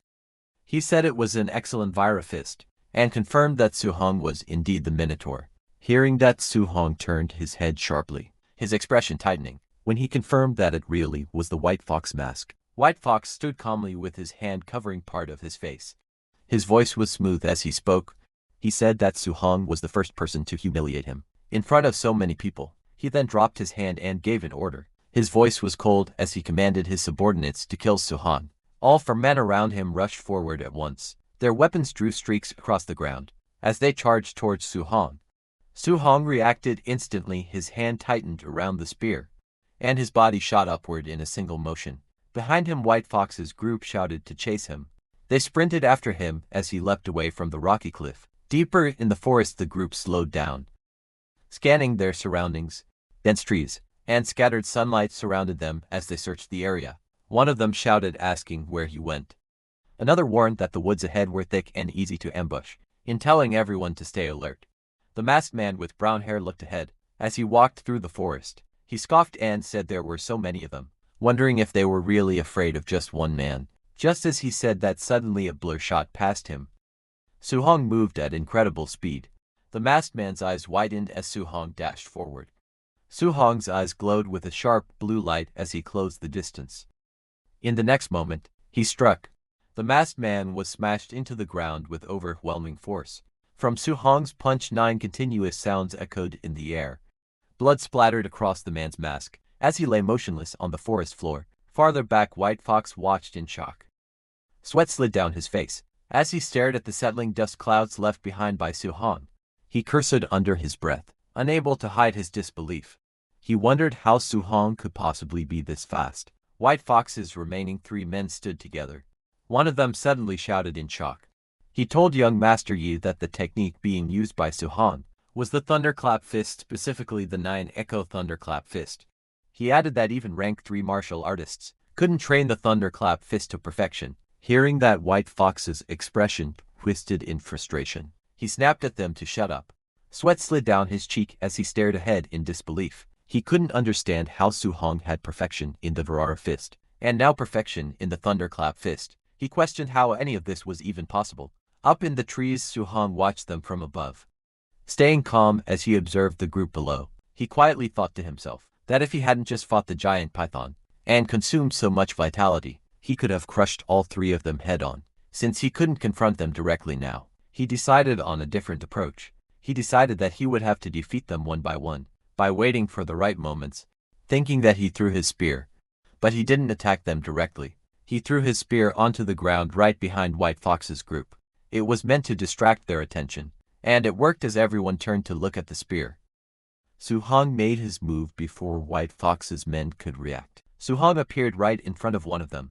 Blue light flashed in his eyes as he reached forward with a swift, precise motion. The man facing him froze, shock spreading across his expression. As he realized he had been targeted, Su-hong kicked the man in the face. His strike landed with explosive force, sending blood scattering as the man's head snapped back violently. The impact launched the man's body into the air before it crashed onto the ground nearby. The remaining attackers turned in shock. One of them stared at the fallen body, with fear spreading across his face, while another looked nervously toward his leader. One man shouted that Su-hong was too strong, and urged White Fox to retreat. But White Fox refused. He glared ahead and demanded whether they were joking, insisting that he would kill the boy today. A blur of motion cut through the forest as Su-hong dashed between the trees. Speed left streaks of blue light trailing behind him. The attackers could barely react as Su-hong appeared again and rushed straight toward them. In the next moment, another attacker was struck so hard that his body flipped upward and slammed into the ground. Shaking the forest floor, White Fox clenched his teeth in frustration. Sweat slid down his face as he stared ahead. He cursed under his breath, wondering how Su-hong had grown so much stronger in just a few days. Just then a blur shot past him. Su-hong rushed forward with incredible speed. Closing in from behind, White Fox immediately spun around. Eyes wide, but Su-hong was already gone. Leaves scattered in every direction as the ground shook from his steps. White Fox shouted in anger, repeating his frustration again and again. In the next moment, Su-hong appeared behind White Fox again, saying it was finally his turn. But little did he know White Fox had already detected him. White Fox immediately turned and raised his arm, blue light gathering around it. Energy sparks shot outward as he charged forward, shouting and telling Su-hong not to think he had already won.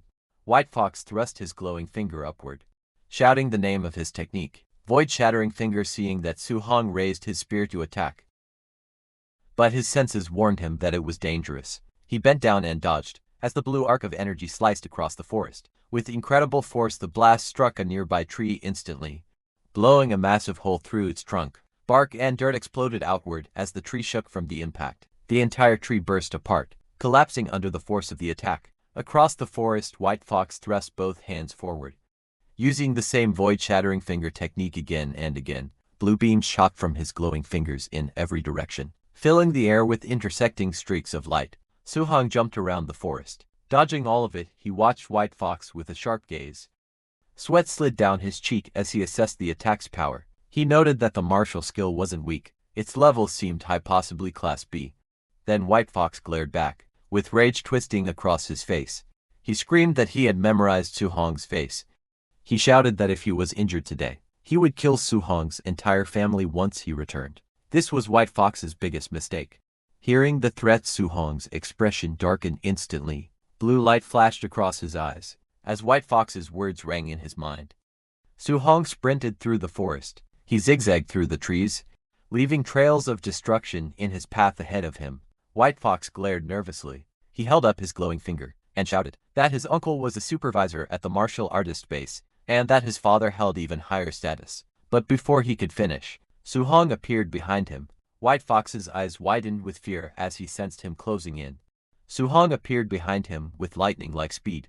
Red light crackled around his fist as he spoke calmly, saying he preferred White Fox when he was acting arrogant a moment ago. His punch connected instantly.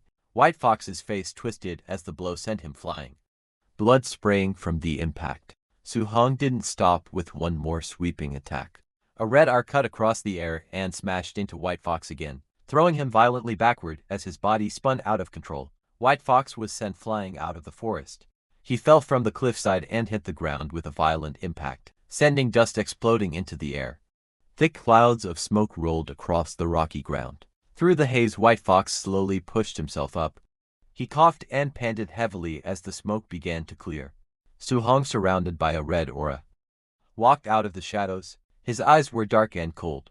He looked straight at White Fox and said that he should never have used his family as a threat. Blood covered White Fox's face and clothes. As he struggled to lift his head, he asked why Su-hong was so strong and said it shouldn't be possible. He panted weakly and stared in disbelief, saying the other wasn't even a martial artist. White Fox screamed, asking Su-hong what he actually was.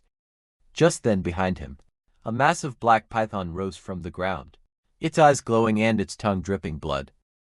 Terrified, White Fox's eyes widened as he turned around, after sensing the black python. Just then the black python slammed its tail onto the ground, with tremendous force cracking the earth. Seeing that, Su-hong got ready to face the giant python directly. Gripping his spear, he said he had spent too much time fighting the others. As the monstrous snake coiled and lifted its head, he realized it had already regained its stamina. On the other hand, White Fox's 3 men, whom Su-hong had knocked out before, stood in the forest shaken and confused. One of them muttered that Su-hong, whom they had fought, was far too strange. Another looked around anxiously and wondered where young Master Yi had gone, asking if he had already finished off Su-hong. Suddenly the man in the red jacket lifted his head, alerted by a sound before they could react. They saw Su-hong running toward them from behind. He sprinted straight at them with his spear in hand. One of the men shouted that he would not spare him, while another yelled that Su-hong had finally come out. But Su-hong ordered them to move out of the way. Just as he said that, a loud rumble burst from behind. All 3 men froze when a massive python erupted from the ground, lunging toward them. Their eyes widened in shock as the python crashed forward. Su-hong dodged aside, causing the giant creature to slam into the 2 martial artists. One of them screamed as the monster struck. A notification appeared, stating that Su-hong had indirectly killed an opponent martial artist and earned 30 martial value. A moment later, the python whipped around again, knocking the man in red into a tree. The notice appeared once more. Another indirect kill, another 30 martial value. Su-hong stared at the scene in surprise. He hadn't expected to gain martial value this way too. But suddenly, the giant python's tail swung across the ground and came toward him. Seeing this, Su-hong was alerted, a bead of sweat sliding down his face. As he reacted to the sudden movement behind him, he thought to himself that after so many battles, his martial value was finally enough for him to break through and become a martial artist. With a powerful leap, he spun into the air. He moved with lightning speed, jumping from tree to tree, until he made a large distance between himself and the python. He wished he could find a safe place to break through. His eyes sharpened when he spotted a cave in the distance. Deciding that he would choose that spot, he shot straight down toward the cave entrance as the serpent followed. As he entered, the massive python crashed into the cave entrance, sending dust and rocks exploding upward upon impact. In the dim cave, Su-hong landed on one knee with his spear pressed against the ground. Dust and rocks fell around him as the giant serpent crashed down, its glowing eyes locked onto him. The python lurched forward, its jaws opening wide as it dove straight at him with a violent roar, but it couldn't enter inside the cave. Su-hong quickly pulled up his system status screen, while the serpent's body thrashed behind him. The python roared again, as the system interface displayed Su-hong's information. Name Su-hong, Vitality 96.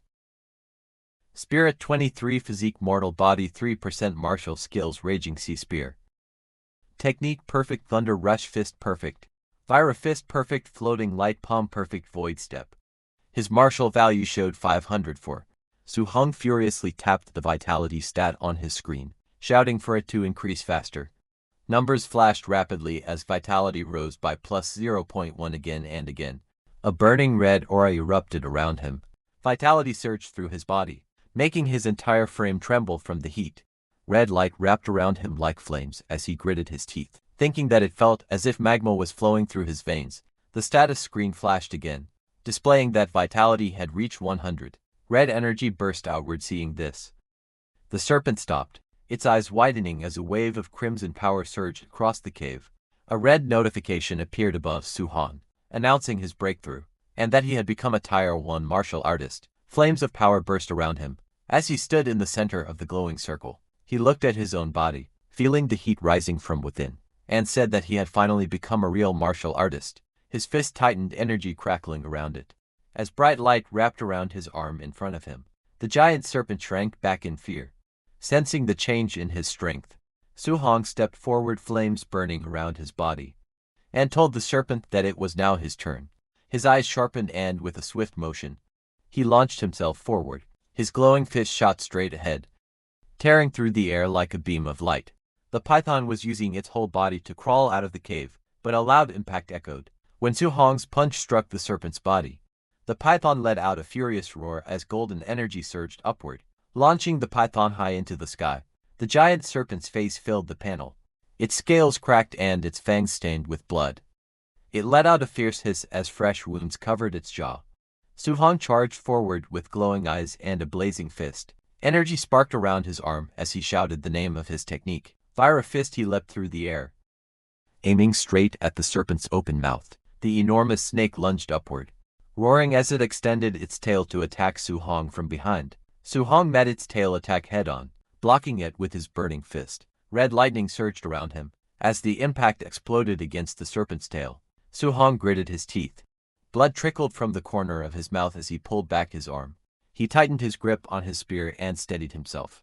He then drove his spear downward with full strength. Blue energy burst outward as he slammed the attack straight into the serpent's stomach, forcing the massive creature down with overwhelming force. A blinding column of blue energy crashed down the python's body. Onto the ground, lightning burst outward on impact, making the creature roar in shock and pain from high above. Su-hong descended with flames wrapped around his arm.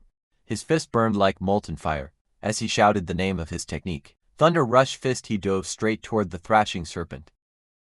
Su-hong's fiery punch slammed into the creature's skull, sending waves of sound force rippling through the air. The impact echoed through the forest. The serpent's head recoiled violently as golden lightning swallowed it. Su-hong's attack smashed it downward, driving its head deep into the ground. The earth cracked beneath the blow, and the forest shook from the impact. Smoke and dust rolled across the battlefield in thick waves. When the dust slowly cleared, Su-hong stood firmly on top of the python's massive head. His red aura flickered as he looked down at the defeated beast. He noted that, although the giant python had already been heavily injured, he was now strong enough to withstand its attacks. Directly, a glowing panel appeared beside him, confirming that his martial value had increased by 94. The enormous serpent lay motionless beneath him. Its threat finally ended. Su-hong then sat on top of the giant python's severed head, holding a knife in his hand. As he looked at the huge corpse beneath him, he muttered that hunting ferocious beasts normally required cutting off their left ear to exchange for money, but then he paused. The thought trailed off into silence as he stared at the massive serpent. Snakes didn't have ears. He wondered helplessly what he was supposed to do in this situation. After a moment he sighed and stood up, He said it was better to forget it and head back quickly. The scene shifted to a distant view of the cliffside, where he had first fought that massive python and white fox. His footsteps echoed softly as he approached, someone lying blooded on the ground. It was White Fox, but he was already dead after being crushed by the giant python's tail. Suhong looked down at him calmly. He said that ending up like this White Fox had gotten off easy. Suhong then crouched beside the fallen body and began searching through his belongings. While checking his pockets, he wondered if he might find the high-level martial technique White Fox had used earlier. His hand paused when he pulled out a small booklet. The cover was worn, but the words were clear. He read the title out loud, Void-Breaking Finger. Later that night, as the massive corpse of the giant python rested motionless, something shone nearby. It was a small fire flickering inside a cave, whose entrance was covered by a wall of stone. Inside the cave, the warm glow of the fire lit up the rocks. Suhong sat cross-legged, with the Void-Breaking Finger manual open on the ground. He calmly stated that he had already memorized the entire introductory method of the Void-Breaking Finger, and the next step was to use the system to master it quickly. Soon the surroundings shifted into a dark, digital-like space. Suhong sat in the center and called out for the system to begin. In front of him, a glowing blue projection of himself slowly appeared. Training began instantly. Light beams surged around him and a sharp force shot past his body. As he practiced, he narrowed his eyes and continued. One by one, streaks of blue energy burst from his fingertips. As he repeatedly used the Void-Breaking Finger, his voice echoed as he shouted the name of the technique. System panels floated beside him, showing the mastery level rising rapidly: 51%, 63% and 93%. Blue light filled the entire space as he continued to train, pushing the technique closer and closer. Suddenly a faint blue screen flashed before Suhong's eyes, showing a message. That Void-Breaking Finger had reached the basic stage, but before Suhong could celebrate, a sharp beam of blue light shot into his forehead, causing his body to tremble. His eyes widened in shock. He coughed weakly, holding his chest as he returned to reality. He looked at the manual in his hand and thought that, as expected of a B-rank martial skill, even reaching the basic level put heavy pressure on him. While catching his breath, he decided he needed to find a monster to test the technique's power. 3 days later, deep in the forest, a massive bear with glowing red eyes burst through the trees. The beast roared furiously as it charged forward. Just then Suhong stepped in. Raising his arm, blue energy gathered at his fingertip as he released his attack. He unleashed the Void-Breaking Finger, sending a piercing beam of energy straight into the bear monster. The bear was struck violently, its body shaking under the force of the blow. Suhong stood calmly, with blue energy swirling around his finger. He realized he had finally reached the perfect realm of the technique. He felt satisfied, thinking that its power was truly worthy of a B-rank martial skill. Just then a glowing notification appeared, displaying that he had mastered Void-Breaking Finger to perfect Void-Breaking Finger. With the skill perfected, he lowered his hand and said that it was time to go back.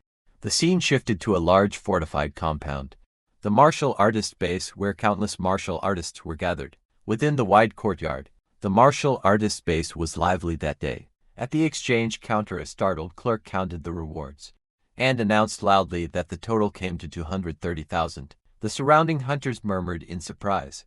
One of them praised the Thunder Squad, saying they were incredibly fierce for killing so many beasts. Another muttered that this single harvest equaled several months of his own hard work. Just then, a little distance away, new voices rose in excitement. Hunters pointed out that this guy didn't bring back a single non-ranked beast. Every corpse he carried was a tier 1 ferocious beast, and some were even high stage ones. Those voices attracted the Thunder Squad's attention. Those voices were for Suhong. He stepped forward with a large bundle. The clerk checked the records and read out the numbers in disbelief. 72 initial stage beasts, 83 middle stage beasts, and 17 high stage beasts. The total reward reached 406,000 blue star coins. The hunters nearby stared at him in shock. Suhong lowered his gaze slightly, sweat forming at his temple. He wondered if he had hunted too many beasts and become too noticeable. If he had known this would draw so much attention, he thought he should have killed fewer. Just then loud noises echoed through the base. A burst of force shattered part of the plaza, catching everyone's attention. Hunters gathered and stared at the destroyed area. People shouted in confusion. Someone asked how the base could be attacked. Another questioned how this was possible. When so many high-level martial artists were stationed there, Su Hong stepped forward among the crowd, gripping his spear. As he looked toward the smoke rising from the damaged building, from the smoke a pale hand pressed against the ground, a faint glint of light reflecting off several metal rings, wrapped around its fingers. A man in a suit stepped forward from the smoke-filled ruins of the base, his expression twisted with fury, as he shouted for the base to be sealed, ordering that not even a single fly be allowed to escape. This man was Yichi, the person in charge of the base, and White Fox Yifeng's uncle. His subordinates responded instantly, shouting their acknowledgement. Seeing this, another supervisor hurried toward him, panic visible on his face. He asked Yichi what had happened. Yikai's eyes burned red with rage as he answered. He shouted that his nephew Yifeng, along with the 4 martial artists accompanying him, were all dead. News of the death spread quickly among the crowd. Several martial artists whispered in shock, wondering how Yifeng could possibly have been killed, and how an entire group of 5 could be wiped out at once. Some people muttered bitterly. One man thought that if not for Yifeng's background, he would have killed him long ago. Another person said that everyone there had been robbed by Yifeng, before more voices joined, saying the scourge had finally been eliminated. Hidden among the crowd, Su Hong stood silently listening to their reactions. As the discussions grew louder around him, Yichi walked forward, announcing in a stern voice that AB rank martial skill found on Yifeng's body was missing. He declared that all martial artists had to be body searched and cleared of suspicion before they were allowed to leave. Amid the tense crowd, Su Hong stood quietly with his spear. He observed the situation calmly as he listened. He thought to himself that based on the corpses, it was obvious White Fox had been killed by the giant python, so the incident should not be traced back to him. From across the open plaza, the officials and Yichi gathered in a group. Their eyes scanned the crowd in suspicion. Su Hong noticed their focused stares drifting toward him. He wondered silently if they were targeting him. Suddenly the people around him slowly stepped back, creating a clear path as the officials walked forward, led by Supervisor Yi. Their footsteps echoed as they approached directly towards Su Hong. Then Yichi, with a dark expression, stepped out from the group. His eyes glowed coldly as he spoke with a forced smile. Addressing Su Hong as little brother, he said he had heard that Su Hong alone had killed ferocious beasts worth 400,000, and he claimed that Su Hong's skills were truly amazing. Yichi looked down at Su Hong and said he had heard that Su Hong had killed a ferocious beast worth 400,000 credits on his own. He called it impressive. A woman nearby stared at Su Bai suspiciously. She said he looked like a rank 1 early-stage fighter at best, and questioned how he could possibly kill so many beasts. She insisted that he must have scavenged young Master Yi's belongings, and ordered the guards to search him immediately. 2 suited enforcers stepped forward, flames burning around their arms. One of them warned Su Bai not to resist, saying things would get ugly if he did. But before they could touch him, Su Hong moved in an instant. His spear was at one guard's face. The guard froze in shock. He asked Su Hong what he was doing. The guard was stunned, because he couldn't even follow how fast the spear had been drawn. Su Hong then asked calmly if they truly wanted to search him. He reminded them that he was a student of Star City High No. 1. Hearing that investigator, Yichi narrowed his eyes. As he thought about the situation, he knew the principle of No. 1 High was fiercely protective of his students, someone no one wanted to provoke. But to him, Su Hong still seemed extremely suspicious. He walked forward with 2 guards beside him. He thought that if Su Hong truly hunted all those beasts by himself, then he was a genius, and if they accused the wrong person and defended him, it would become a big problem. Facing Su Hong directly, Yichi explained that his nephew had been attacked, and their family's secret technique had been stolen. He said he needed to find the culprit, and hoped Su Hong would cooperate. Su Hong replied calmly, saying he only hoped they weren't accusing the wrong person. Seeing Su Hong's attitude, Yichi got angry, but he offered 10,000 credits as compensation for the search. Su Hong raised his hand and countered with 30,000. In his mind, he reasoned that Yifeng had been killed by a giant python, and as long as the technique wasn't found on him, they couldn't blame him. After thinking for a moment, Yichi agreed. He told the guards to search. Su Hong lifted his arms slightly and told them to check carefully, saying he didn't want any false accusations. The guards began searching through his belongings, while the woman searched his bag. Yichi and the others watched closely. One of the guards finished checking, and reported that there was nothing on Su Hong. Hearing this, Yichi told his subordinates to give Su Hong the 30,000 credits, and let him go. Hearing that, Su-hong let out a small sigh of relief in his mind. He felt lucky that he had cleaned everything up earlier. Otherwise he would have been in serious trouble today. As he walked away with his spear, Ichi, who was in charge, ordered the others to continue searching everyone. No one was allowed to leave until they were cleared of all suspicion. Su-hong left thinking about his next steps. He planned to shower and change clothes first. After that he wanted to go to the Martial Artist Association to register for the assessment. He needed to get a guidance technique as soon as possible. Later, he arrived at an underground hotel inside the martial artist base. Inside a quiet and bright room, he sat shirtless on the bed, with his status window open in front of him. He checked his stats and was surprised. He had accumulated 530 for martial points. He realized he had been so focused on training the Void, Shattering Finger and hunting beasts these past few days, that he hadn't used any of his points. His status panel showed name Su-hong. Vitality Spirit 23 and Physique Mortal Frame at 6%.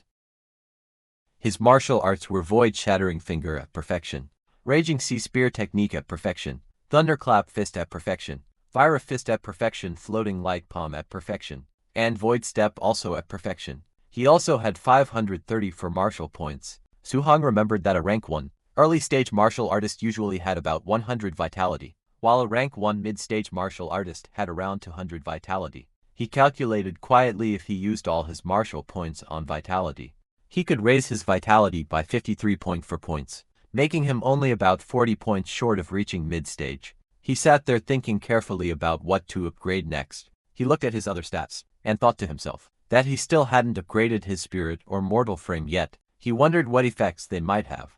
His screen displayed that he had 23 spirit, and his physique mortal frame was at 6%. He told himself that he had plenty of martial points anyway, so he decided to test it and see what would happen. He put some points into his spirit. Blue upgrade messages floated around him, saying spirit increased by 0.1 again and again. As the light faded, he looked at his hands, and admitted that he didn't feel much different after raising his spirit. Then he shifted his focus and began upgrading his mortal frame instead. Bright blue energy burst around him as new messages appeared. Mortal frame increased by 0.1 over and over. This time he felt the strength increase clearly. He nodded to himself and decided to add even more. His status window updated again, showing that his spirit was now 26.5, and his physique mortal frame was at 36.1%. His martial arts list stayed the same: Void Shattering Finger, Raging Sea Spear Technique, Thunderclap Fist, Fire Fist, Floating Light Palm and Void Step. All at perfection level. His martial points dropped to 0. He looked at his window, and decided that his mortal frame level was enough for now. He planned to put 200 martial points into vitality next, and the rest into spirit. A new wave of glowing panels swirled around him. Vitality increased by 0.1, filling the air, followed by more upgrades pouring into spirit. Suddenly red energy exploded from his body. Su-hong clenched his fists as power surged through him.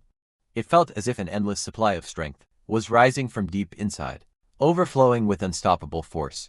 His body became very muscular as the intense red aura around him faded. Su-hong's body slowly returned to normal. The overwhelming surge of power that had twisted his muscles settled down, leaving only a faint glow around him. He sat cross-legged on his bed, letting out a long breath. He was relieved that his body had returned to its usual shape. He thought to himself that if he had stayed in that bulky, muscle-bound form, he would have had no idea how to explain it to people he knew. Time passed, and an hour later, he arrived at the Star City Martial Artist Association. The tall building stood out among the surrounding structures.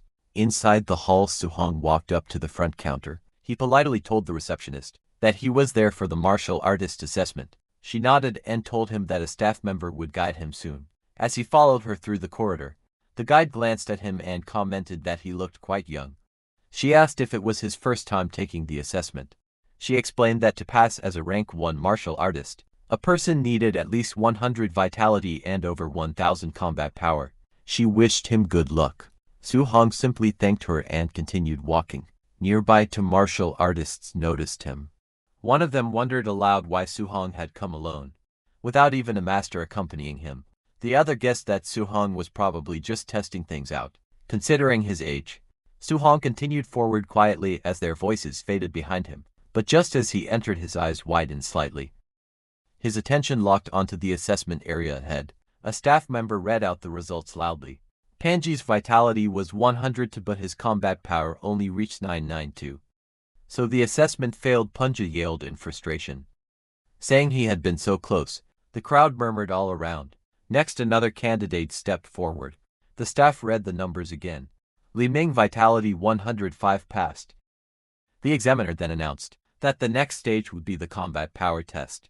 Li Ming faced the testing machine while the examiner watched. He took a stance and struck with full strength. The room shook from the force as he shouted. A moment later the screen displayed the result: combat power 1763. Past. Seeing that, the crowd murmured that Li Ming's combat power was 1763, almost reaching the level of a mid-stage rank 1 martial artist. People whispered that Zhang Ming from the Raging Thunder Dojo had a disciple named Li Ming. They guessed he must be that disciple and praised his talent, noting that he even used the thunderclap fist. Su Hong listened quietly. He wondered to himself why they mentioned Zhang Ming's disciple. He recalled that Zhang Ming's disciple was Li Yan, and questioned how many disciples that dojo master actually had. While he was lost in thought, Li Ming stepped towards Su Hong and told him it was his turn. As Su Hong went inside, Li Ming smirked confidently. He thought to himself that he was taking the assessment at this age, because he was a genius. Watching Su Hong enter, he wondered if someone the same age could ever compare to him, but suddenly shocked reactions filled the room. People stared at the screen and cursed in disbelief. They wondered if the vitality tester was broken. They couldn't understand how someone's vitality could be that high. Hearing this, Li Ming was stunned. He looked back in shock as the examiner announced the result. Su Hong vitality 123. Li Ming, who had mocked Su Hong earlier, shouted in frustration, saying it was impossible. He tried to steady himself. He told himself to calm down, repeating that high vitality meant nothing, and that only combat power truly mattered. A moment later, the examiner announced that the combat power test was about to begin. Everyone watched as Su Hong stepped up in front of the machine. He thought about his progress. He had already advanced to a martial artist and strengthened his body, so his power had grown a lot. He guessed that using 40% of his strength should be enough for this test, but then he worried if he held back too much, he might fail the requirement. To be safe, he decided to use 50%. He took his stance and focused. His eyes sharpened as he rushed forward, his fist glowing with power. In the next instant, he struck the machine with a powerful blue force, sending a huge shockwave through the entire room. The machine went flying back violently, as his attack blasted straight into it, leaving the ground cracked behind him. The machine exploded into pieces the moment his punch landed, leaving behind streaks of motion, as fragments of metal scattered across the floor. Everyone watching froze in shock. Li Ziming's eyes widened, as he saw that the tester had been sent flying, with just a single punch, calling that level of power terrifying. But what was even more terrifying was that Su Hong didn't even use any martial arts. Then the results appeared. The broken machine displayed the No. 3004, a combat power normally reached only by a rank 1 high-stage martial artist. The crowd was stunned. They said that number was unimaginable. Up on the balcony, an instructor pointed at the chaos below. He told his superior that the same kid had caused trouble again, calling him an absolute monster. The superior looked down and recognized Su Hong. That was the same man who had watched Su Hong's match in the underground arena. With a calm expression, he said that it all made sense now. Meanwhile, in a bright office filled with sunlight, the president of Star City's Martial Arts Association, Wu Lin Chen, sat at her desk. She complained that the Yang City branch next door kept producing geniuses and showing off every day. She worried that if Star City didn't produce any geniuses soon, she would lose her job suddenly. An assistant burst into the office in a panic. He yelled that a monster had appeared in the martial artist assessment. Wu Lin Chen was startled enough to nearly drop her phone. He quickly explained that a rank 1 early stage youth had sent the testing machine flying using only raw physical strength, and his combat power had reached 3000. Hearing this, Wu Lin Chen's eyes widened. She stared ahead, shocked by the news. Meanwhile, the martial artist association's central hall was busy, filled with people walking around and talking. Su Hong stood near the escalators, with a staff member dressed in a suit. The staff member told Su Hong that he would first take him to the second floor to register his martial artist identity. After that, they could go collect his allowance. Su Hong nodded and thanked him as they spoke. Someone walked down the escalator. A pair of high-heeled boots appeared at the top, and a woman's voice said that the staff member could leave because she would personally handle Suhong. The staff member froze. Then the woman stepped fully into view. It was the president. Her long golden hair flowed behind her as she looked down at them from the escalator. The staff member called out in surprise. The president walked up to Suhong and asked if he was Suhong. She introduced herself as Wu Lingshen, the president of the Star City branch of the Martial Dao Association, and told him to follow her. Suhong replied politely, calling her president.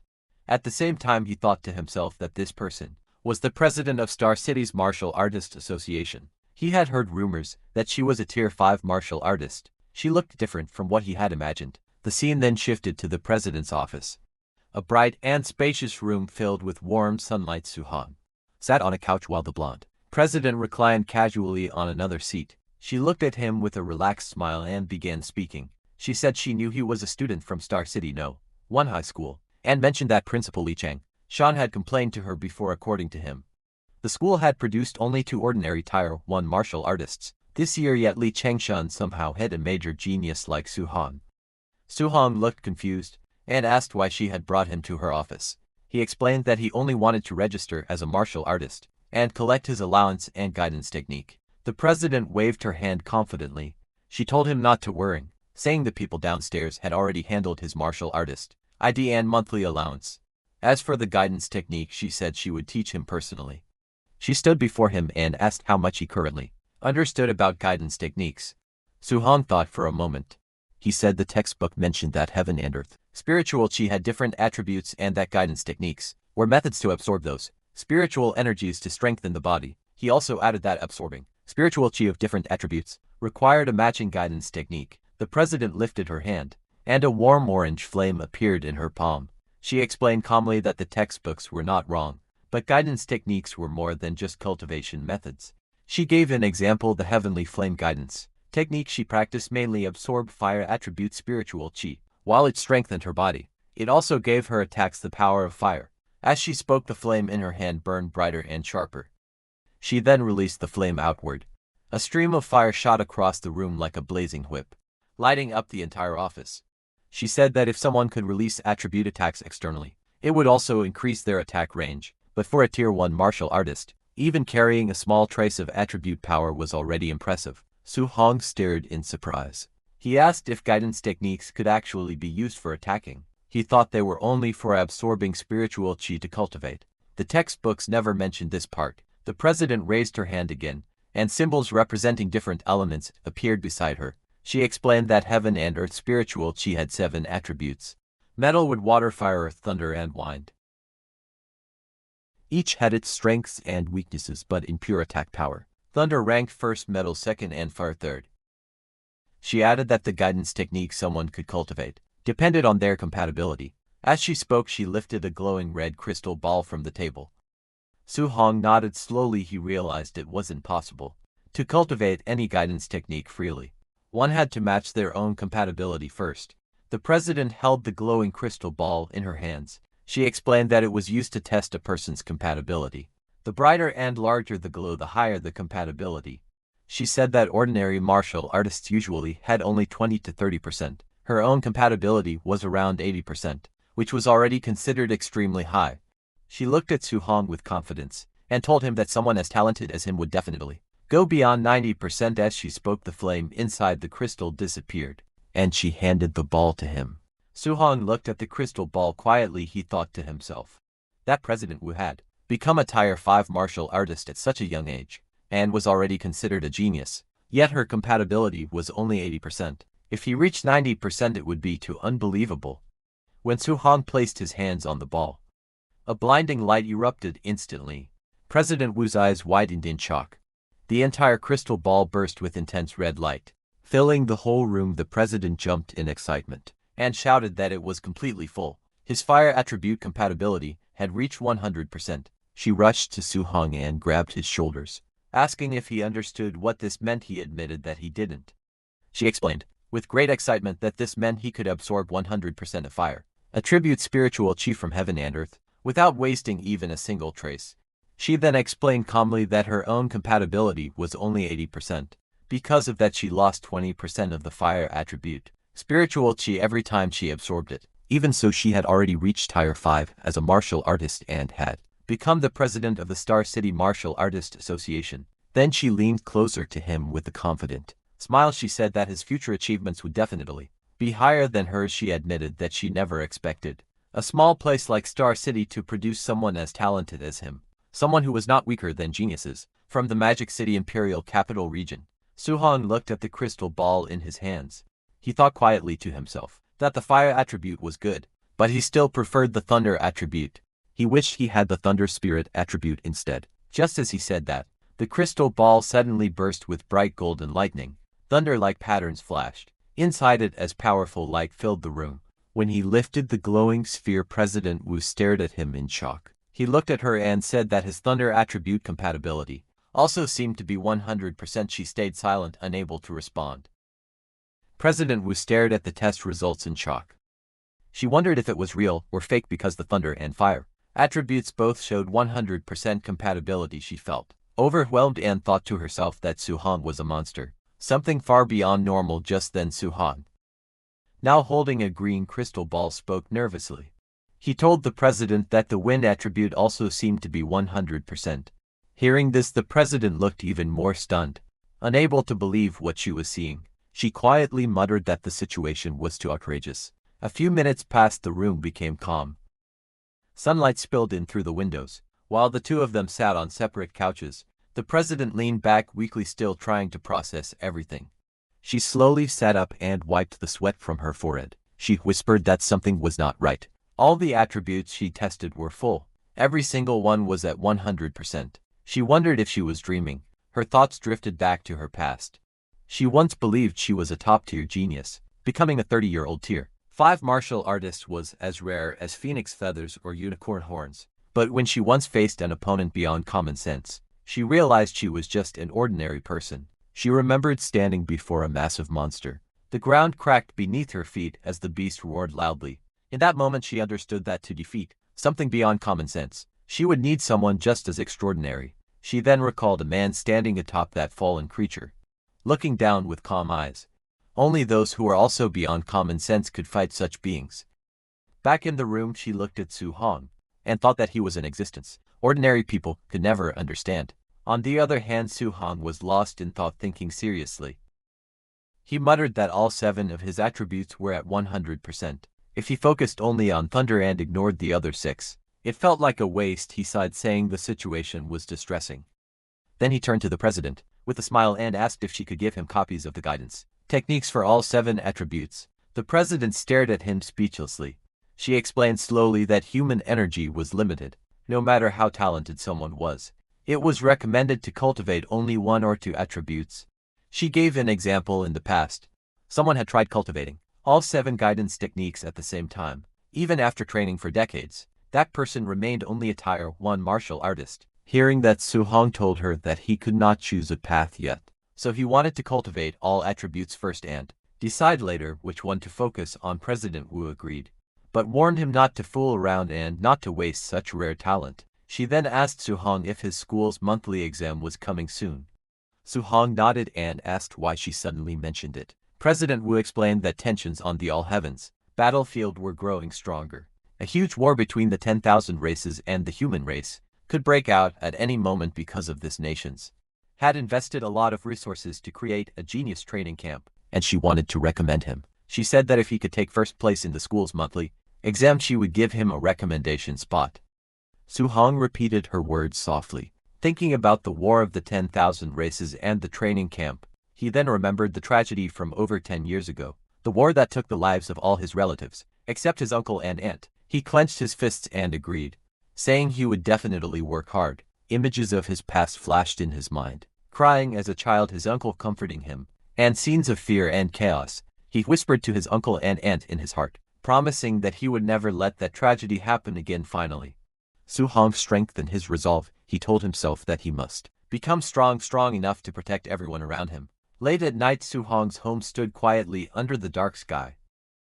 Inside, Su-hong sat at the table with a bright smile. He held an identification card in both hands and told his uncle and aunt that he had officially become a martial artist. His aunt wiped the tears from the corner of her eyes, happy and emotional. His uncle trembled with excitement as he held the card. Unable to believe that Su Hong had really succeeded, they both praised him, saying that he had become a capable young man. Su Hong explained that a Tier 1 martial artist received a monthly allowance of 10,000, so his uncle no longer needed to work with such difficulty. His uncle laughed happily and said that Su Hong had now become the pillar of their family, and that they would listen to him from now on. Su Hong smiled gently and promised that he would support the family from this day forward. Later that night, Su Hong sat alone on the rooftop. He crossed his legs and began cultivating. Orange energy flames burst out around him as he breathed steadily, focusing all his strength on training. Su Hong's eyes suddenly lit up with a bright fiery glow. Power surged inside him and his stare turned sharp and intense. The next second he punched the air with determination. Energy gathered around his arm, spinning wildly as flames wrapped around his fist. He punched out with full force, sending a wave of heat and wind across the rooftop. When the energy faded, Su Hong looked at his fist. It was smoking lightly. He stared at it in confusion and wondered why the technique felt so weak. He asked himself if this was really the basic level of the guidance technique and why it had no power at all. Then a glowing system panel appeared in front of him. It showed his name and different stats. It also displayed a new line for guidance technique. He realized that he had actually learned the Heavenly Flame guidance technique, but it was only at level 1 with 5%. Su Hong became even more surprised. He wondered since when guidance techniques had levels. President Wu had never mentioned anything like that. If techniques could be leveled up, she would have told him. He looked back at the panel, thinking deeply maybe this guidance technique was different. Then a thought struck him. Su Hong stared at the glowing screen in shock. He couldn't believe it. But excitement spread across his face as he realized the truth. Only he could level it up. Su Hong stood before the glowing blue panel and stared at it seriously. He asked himself how he was supposed to upgrade guidance techniques, wondering if they were improved the same way as martial value. Just as he touched his system window, a red warning screen flashed in front of him. The panel showed the message, insufficient martial value. Seeing that, Su Hong sighed. He decided to first cultivate the rest of the guidance techniques. He told himself he would figure out how to earn more martial value later. He then sat cross-legged on the rooftop surrounded by books. Flames of spiritual energy burst around his body, brightening the whole surrounding. Several hours later, Su Hong's interview appeared, showing 7 glowing points of spiritual chi. Each point represented a different guidance technique. Thunder guidance technique. Level 1 Water Marsh guidance technique. Level 1 Thick Earth guidance technique. Level 1 Spirit Wine guidance technique. Level 1 and others. The 7 different attributes of spiritual chi pushed against each other. Su Hong gritted his teeth as sweat rolled down his face. He understood why President Wu once said that a genius who cultivated 7 guidance techniques had stayed a Tier 1 martial artist for decades. He continued to channel the power. Flames rose around him and he tried to control the energy. He noticed that although all 7 types of spiritual chi existed in his body, he could only use one attribute at a time. A ball of fiery spiritual chi formed in his hand as he breathed heavily. That bright flame swirled in Su Hong's hand as he watched it closely. He had realized that if he forced himself to use a second attribute, the 2 glowing forces instantly collided, followed by a violent explosion. It was a huge explosion of spiritual energies that shook his rooftop. The clash made both attributes disappear. Su Hong narrowed his eyes. He wondered if thunder and fire really couldn't be combined. Their natures felt similar. So why did they keep rejecting each other? He tried again. Thunder, light, and fire sparks wrapped around his fingers. The 2 forces touched. Another explosion burst out and the energy scattered into the air. Still sweating, Su Hong clenched his teeth. He refused to give up. He yelled in frustration, telling himself to try one more time. Flashes burst from the rooftop again and again through the night, as he repeatedly attempted to fuse the attributes. When dawn arrived the next day, the building still glowed faintly from the leftover sparks of Su Hong's non-stop training. He breathed heavily, sweat running down his face. He told himself he just needed a little bit more. In his hand the lightning and flame flickered and shook. He stared at it, insisting softly that he only needed a tiny bit more. He gritted his teeth and shouted for the power to fuse. Lightning and fire wrapped around his arms as he forced the 2 energies together. He raised his hand again and yelled, calling for fusion. A bright flame exploded in his palm. After trying through the whole night, he finally succeeded. He looked at the flame in his hand with relief and satisfaction. He then straightened his clothes and said it was time to go out and test the power. The scene shifted to Star City's Citizen Martial Arts Square, a large open plaza with a tall clock tower at its center. Training robots stood ready around the area. Su-hong stood in front of the spider-shaped combat tester. He pointed at it and said that he had switched to a Tier 3 combat power tester, hoping it wouldn't break this time. He remembered that 50% power had reached 3000 combat power, so he decided to try 30% power first. He raised his glowing fist and struck. The machine displayed the result. The number went above 23. He looked surprised at 30% strength. The power should have been around 18, but it had increased by 500 more. He looked at the lightning burning in his hand, and thought that just the power of thunder alone was already this strong. Then he clenched his hand again and aimed. He wondered how strong the fused power of thunder and fire would be. He released the combined force, and the explosion of lightning and flames shot forward. His punch smashed into the combat tester with overwhelming speed and power. The screen flashed new numbers. Su-hong stared in surprise. It showed 3041, far higher than he expected. He muttered in shock, wondering how it had passed 3000. He stood beside the damaged tester, rubbing his hands. He thought about how, with only his physical strength and the fused thunderfire, 30% of his power already surpassed a Tier 1 high-stage martial artist. Then he glanced at his own status and sighed. His vitality was only 123 points, which made the result even more terrifying. He thought that if the power was already this strong with just 2 fused attributes, he wondered what kind of strength he would have if he could fuse all 7 attributes. The thought of combining them filled him with excitement. He looked at the flames and lightning dancing in his hand and smiled. He decided to go back and try fusing 3 attributes next time. Later he was shown lying flat on the rooftop, exhausted. His shirt was gone and his body was drenched in sweat. Small lights floated around him as he breathed heavily. He thought about the difficulty again. Fusing 2 attributes was already hard, but fusing 3 felt many times harder. He had rearranged and combined all 7 attribute patterns repeatedly, yet he still made no progress at all. Even so, he kept thinking about how powerful it could be if he finally succeeded. He looked at the system screen and wondered if increasing the level of his guidance techniques would help him succeed in fusing attributes. The screen listed the techniques he had: Thunder Guidance Technique Level 1, Heavenly Flame Guidance Technique Level 1, Water Marsh Guidance Technique Level 1, Thick Earth Guidance Technique Level 1, and Spirit Wine Guidance Technique Level 1. He reminded himself that the monthly exam was tomorrow, and he needed to earn as much martial value as he could. The next day all the students gathered at Star City No. 1 High School. Students stood on the field as the principal walked onto the stage. The principal told them that this monthly exam would be different, because the front lines were under heavy pressure. A special training camp would now be held every year to select geniuses for focused training.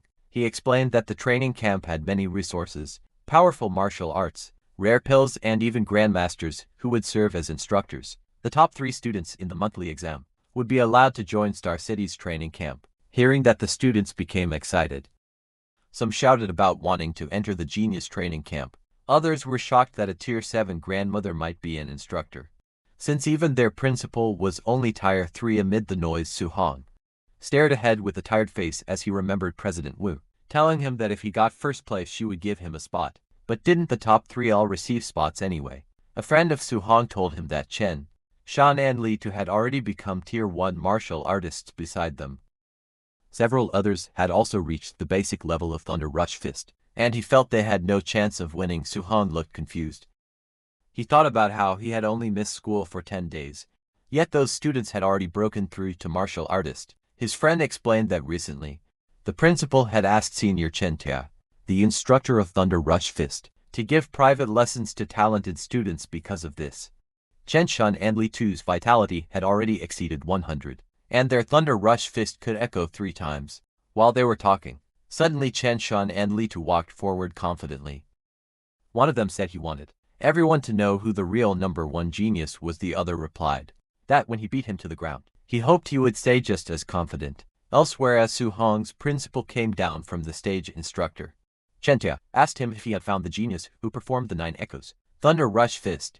Principal Li answered that he had searched everywhere recently and didn't think that person was from his school. While they were talking, they suddenly heard some noise behind them and turned.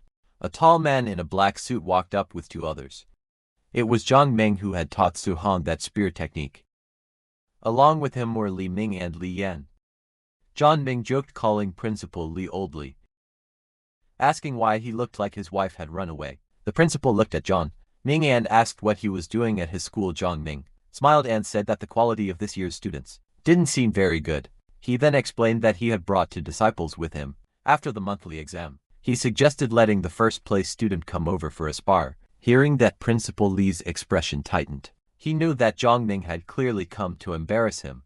He thought that if he refused, it would be like admitting that his school had no talented students at all. John Ming continued, speaking lightly. He said the students here looked weak anyway, so if the principal refused, he could understand. Hearing that, Instructor Chen Tia snapped back angrily, asking if John Ming was looking for trouble on purpose. Nearby, one of John Ming's students, Li Yan, pointed toward the crowd. He told his teacher there was bad news.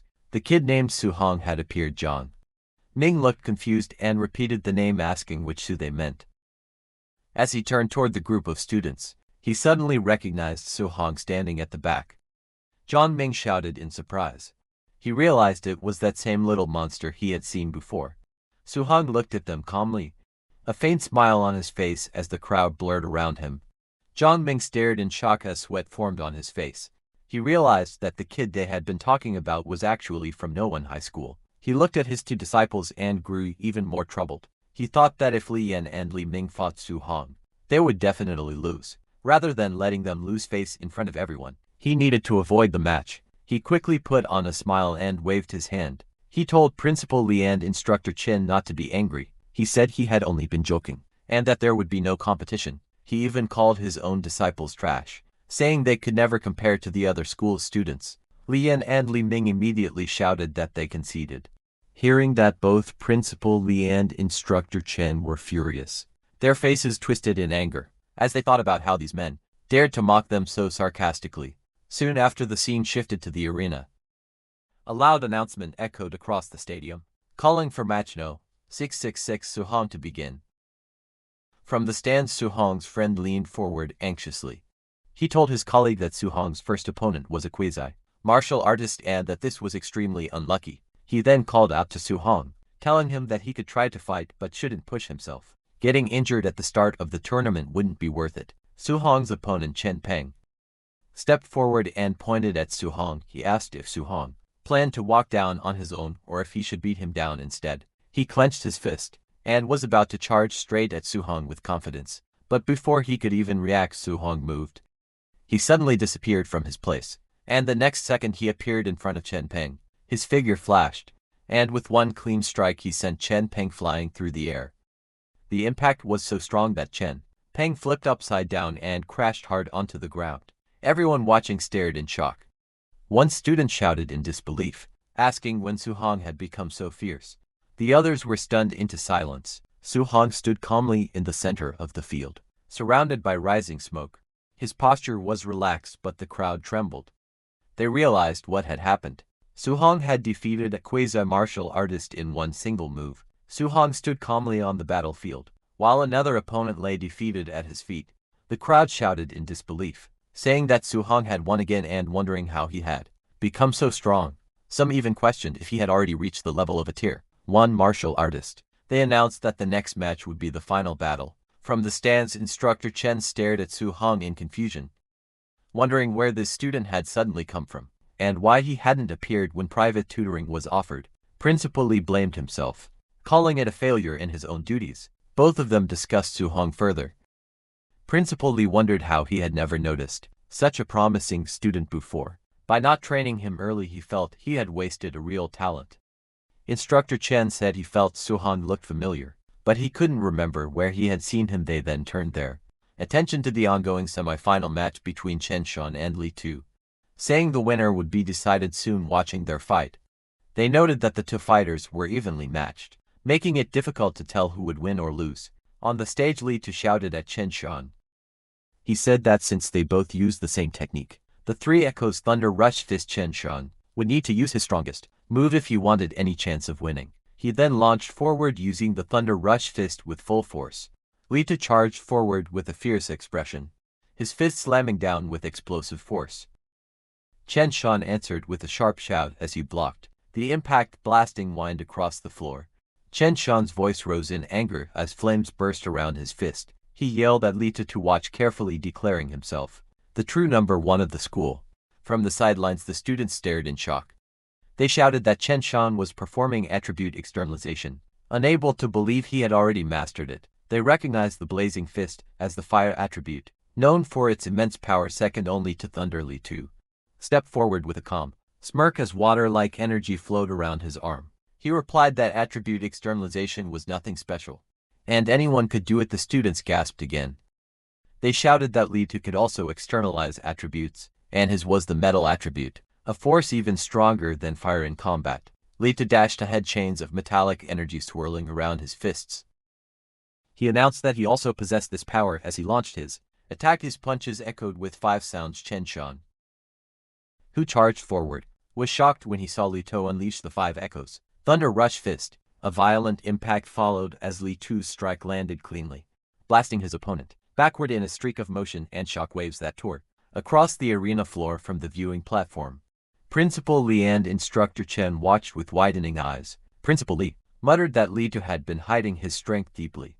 Instructor Chen added that within just 10 days, Li Tu had managed to master attribute externalization and even bring the Thunder Rush Fist to the micro level. They agreed that Li Tu's talent was exceptional. Principal Li then said there was no need to watch the final match. With micro-level Thunder Rush Fist and the metal attribute, he believed Su Hong had no chance of beating Li Tu. Instructor Chen sighed that if Su Hong had learned a guidance technique and mastered Thunder Rush Fist as well, he might have stood a chance. Just then Zhang Ming walked over and confidently placed a bet.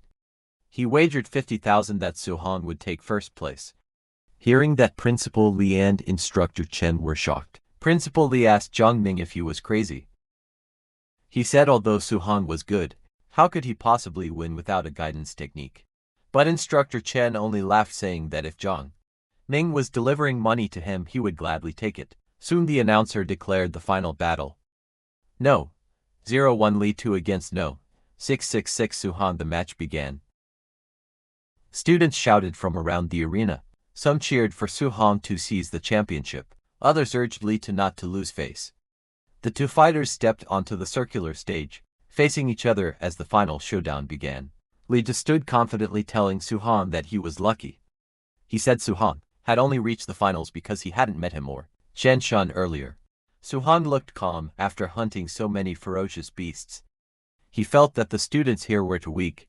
Now he finally thought someone worth watching had appeared. Li Tu stepped forward with a grin. He said that since Su Hong reached the finals, he could call himself the second strongest in the school. Su Hong simply asked who the first was. Li Tu stomped on the ground and declared that the no one was himself. He rushed in with a fierce attack, saying he only needed one move to show how big the gap between them was. The students watching gasped in panic. One of them exclaimed that Li Tu was using the 5 echoes Thunder Rush Fist right from the start, wondering if he was actually taking things this seriously. Another student nervously said it was already over. With the Thunder Rush Fist coming out, there was nothing left to fight. Su Hong was bound to lose, but Su Hong's eyes glowed with a sharp golden light as power built up inside him. In the next moment, flames burst from his fist and he shot forward. He said he only wanted to see where the limits of his physical body lay. The students panicked even more when they saw him rushing straight in. One shouted that Su Hong must be crazy, he didn't even dodge, choosing to meet the attack head-on. Another yelled that even if he wanted to die, this wasn't the way, urging the referee to save him quickly. The 2 fighters collided in the middle of the arena, their fists smashing together with explosive force. Shock waves blasted outward as the impact shook the ground. They clashed again and again, their blows sending bursts of energy through the air. Su Hong met his opponent's thunderous attack directly, the impact scattering chains of water and sparks in every direction. Li Tu stared in shock, realizing that Su Hong had actually neutralized his 5 echoes Thunder Rush Fist instantly with just 5 punches. The 2 fighters clashed again, their fists colliding in a storm of blows as chains of energy whipped around them. Li Tu gritted his teeth, wondering if Su Hong was a monster, because every punch Su Hong threw felt overwhelmingly heavy. Up in the stands, students watched with wide eyes. Su Hong's teacher exclaimed that Su Hong wasn't using any martial skills at all, yet he was evenly matched with Li Tu, who was using the 5 echoes Thunder Rush Fist. Su-hang's friend shouted that Su-hang's strength was far too terrifying. Principal Li and Instructor Chen also looked stunned. Instructor Chen said that Su-hang must possess some kind of special physique, otherwise his strength wouldn't be this exaggerated. Principal Li burst into laughter, proud that his school had actually produced a genius with a special physique, but Instructor Chen beside him shook his head. He said that although Su-hang's strength was astonishing, Li Tu had already condensed an attribute, so Su-hang still held no real advantage on the arena. The clash sent both fighters sliding back across the arena floor. Su-hang steadied himself as flames flickered around his fist, while Li Tu skidded several meters away, forced backward by the impact. Li Tu's eyes widened with anger and disbelief. He shouted that Su-hang shouldn't act arrogant, because the winner could only be him. Blue lightning surged around his arms as he powered up again. He then lunged forward, shouting for Su-hang to accept defeat. His fists, wrapped in chains of energy, tore through the air as he charged straight at him. Su-hang watched calmly. He thought to himself that he had originally planned to test how far he could fight Li Tu, using only his physical body. But Li Tu had already stopped holding back and was now attacking at full power since Li Tu had gone all out. Su-hang decided he should also show some respect. Flames burst from his own fist as he sprinted forward to meet the attack head-on. Lightning burst across the arena as Li Tu shouted in shock. He looked at Su-hang with wide eyes as he recognized his technique.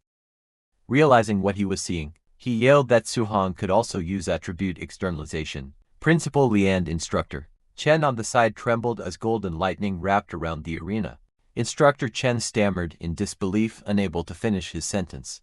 Principal Li could only mutter in shock, saying he had no idea how this was even possible. Both of them were stunned that Su-hang possessed the thunder attribute and had mastered the thunder guidance technique. Instructor Chen explained that a special physique, combined with the thunder attribute, which had the strongest attack power, made this talent terrifying. Inside the arena, Su-hang and Li Tu clashed again, lightning and chains exploding in all directions. Li Tu stared forward, realizing something alarming. He admitted that Su-hang's thunder attribute was even stronger than his own metal attribute. Su-hang looked back with a calm, confident expression. Lightning coiled around his body as he spoke. He told Li Tu that since he had revealed his ultimate move, he would now answer it properly. Su-hang narrowed his eyes as lightning flickered around him. He told Li Tu that he would show his ultimate move as well. Golden light burned in his eyes as thunder wrapped around his fists. He also used his Thunder Rush fist technique as he charged forward. In the next moment, his strike landed with explosive force. The scene shook as repeated impacts echoed, one after another, driving Li Tu backward. Su-hang's blows landed so quickly that 9 echo bursts exploded across the arena. Li Tu's eyes widened in disbelief. While falling, he shouted that 9 echoes were impossible. Blood burst from his mouth as he crashed to the ground. Su-hang stood over him with a firm expression, thunder still crackling around his fists. The students in the stands fell silent for a moment. Shock spread across their faces. They were all speechless. A student finally spoke, stunned, asking if Su-hang had really won. Excitement erupted as others shouted that Su-hang had reached the perfect realm. Thunder Rush Fist 9 echoes. They cheered that his technique was even fiercer than the teacher who taught it. Instructor Chen and Principal Li stared in shock. Instructor Chen stuttered out that Su-hang had produced 9 echoes. He asked if Su-hang was the same genius who had disappeared from school that day. Principal Li trembled as he said that this wasn't just a genius. This was the dragon of Star City No. 1 High School. Instructor Chen wiped his sweat and said that once a monster like Su-hang entered the training camp, he couldn't imagine how devastated the other geniuses, with powerful backgrounds, would be not far away. Su-hang walked forward calmly in his school tracksuit. Looking at him, Instructor Chen spoke with admiration, saying that a golden carp was not meant to stay in the pond. Once it met wind and cloud, it would transform into a dragon. To him, Star City was nothing more than a small puddle for Su-hang. Principal Li nodded with confidence. He said that in the upcoming training camp, Su-hang was destined to be a dragon rising from the abyss. Soaring into the sky, he added that the Magic City Imperial capital and even the battlefield of 10,000 races were the true places where a monster like Su-hang would shine the brightest. The scene then shifted to evening at Su-hang's home. As he returned, he called out to his uncle and auntie, saying he was back. Su-hang stepped in with his school bag. His uncle looked up from the table filled with dishes and asked how the exam had gone. Su-hong smiled and said he got first place. Hearing that, his uncle became excited, repeating that Su-hong had ranked first in the monthly exam. Then he eagerly asked if that meant Su-hong could now attend the training camp he had mentioned before. Su-hong nodded lightly, but suddenly, there was knocking on their house door. Su-hong turned his head toward the sound. A woman stood outside, knocking firmly and calling out, asking if this was Su-hong's house. Su-hong opened the door slightly and looked at her. Behind him, his aunt and uncle peeked curiously from inside. Su-hong asked who she was. The woman stood at the doorway addressing Su-hong. She introduced herself, saying she was the parent of Lin Mian. From his school, she explained that only the top 3 students in the monthly exam were allowed to attend the training camp, and since her son ranked 4th, she wanted to discuss Su-hong giving up his spot. She then held out money, offering 30,000 in exchange for Su-hong's place, so Lin Mian could go instead. Hearing her, Su-hong remained expressionless, while his uncle and aunt looked on from behind, surprised. The woman grew irritated at his lack of reaction. She raised her voice, saying the training camp existed to nurture geniuses for the future battlefield. She warned that the competition was extremely cruel, and that people could actually die. She continued, explaining that those in the camp consumed high-grade pills until they vomited and practiced high-level martial skills freely. She added that given Su-hong's family circumstances, giving up early was for his own good. Hearing that, back inside the home, Su-hong's aunt looked worried and asked him if what the woman said was true, and whether the camp was really that dangerous. Su-hong's uncle turned to his wife and told her to calm down. The uncle then looked at Su-hong seriously and asked if he could guarantee his own safety. Su-hong answered firmly that he could. A confident flicker in his eyes. Hearing that, the woman in the purple suit complained, saying they actually believed a child's promise.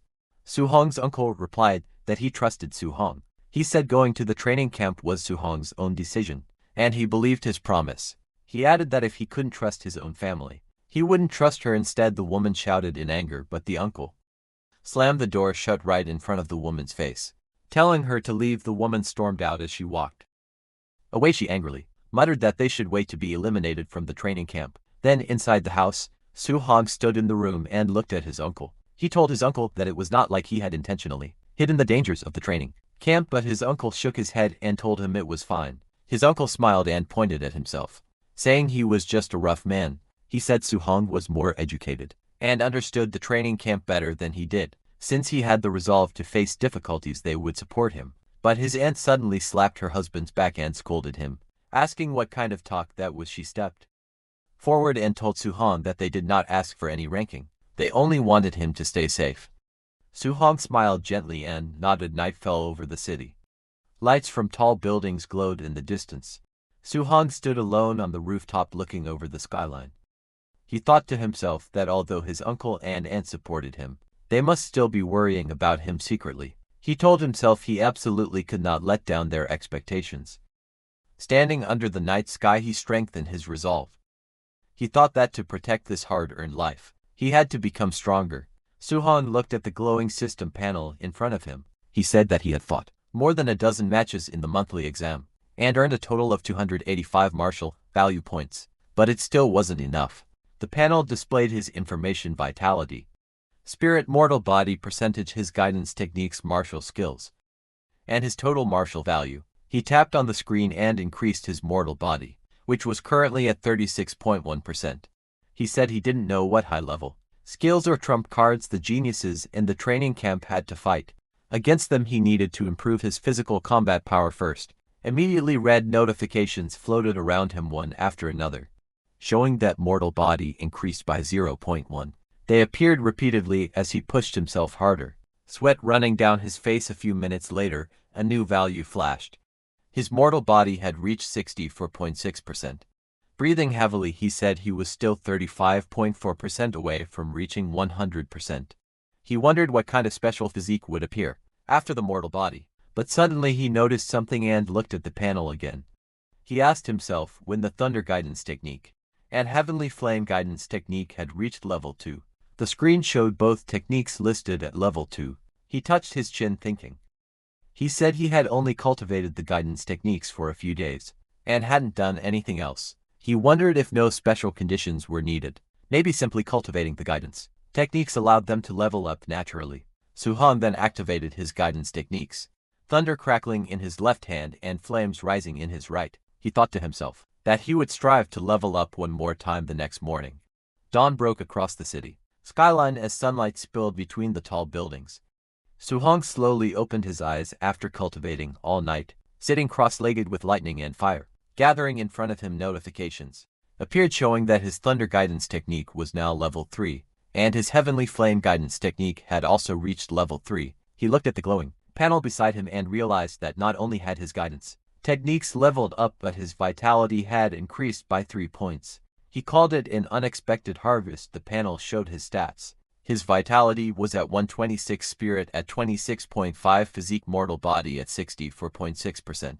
In his guidance techniques, thunder guidance was at level 3, and heavenly flame guidance was at level 3. His martial skills: void breaking finger perfect, raging sea spear technique perfect, thunder rush fist perfect. His current martial value was 0. Finger perfect, raging sea spear technique perfect, thunder rush fist perfect.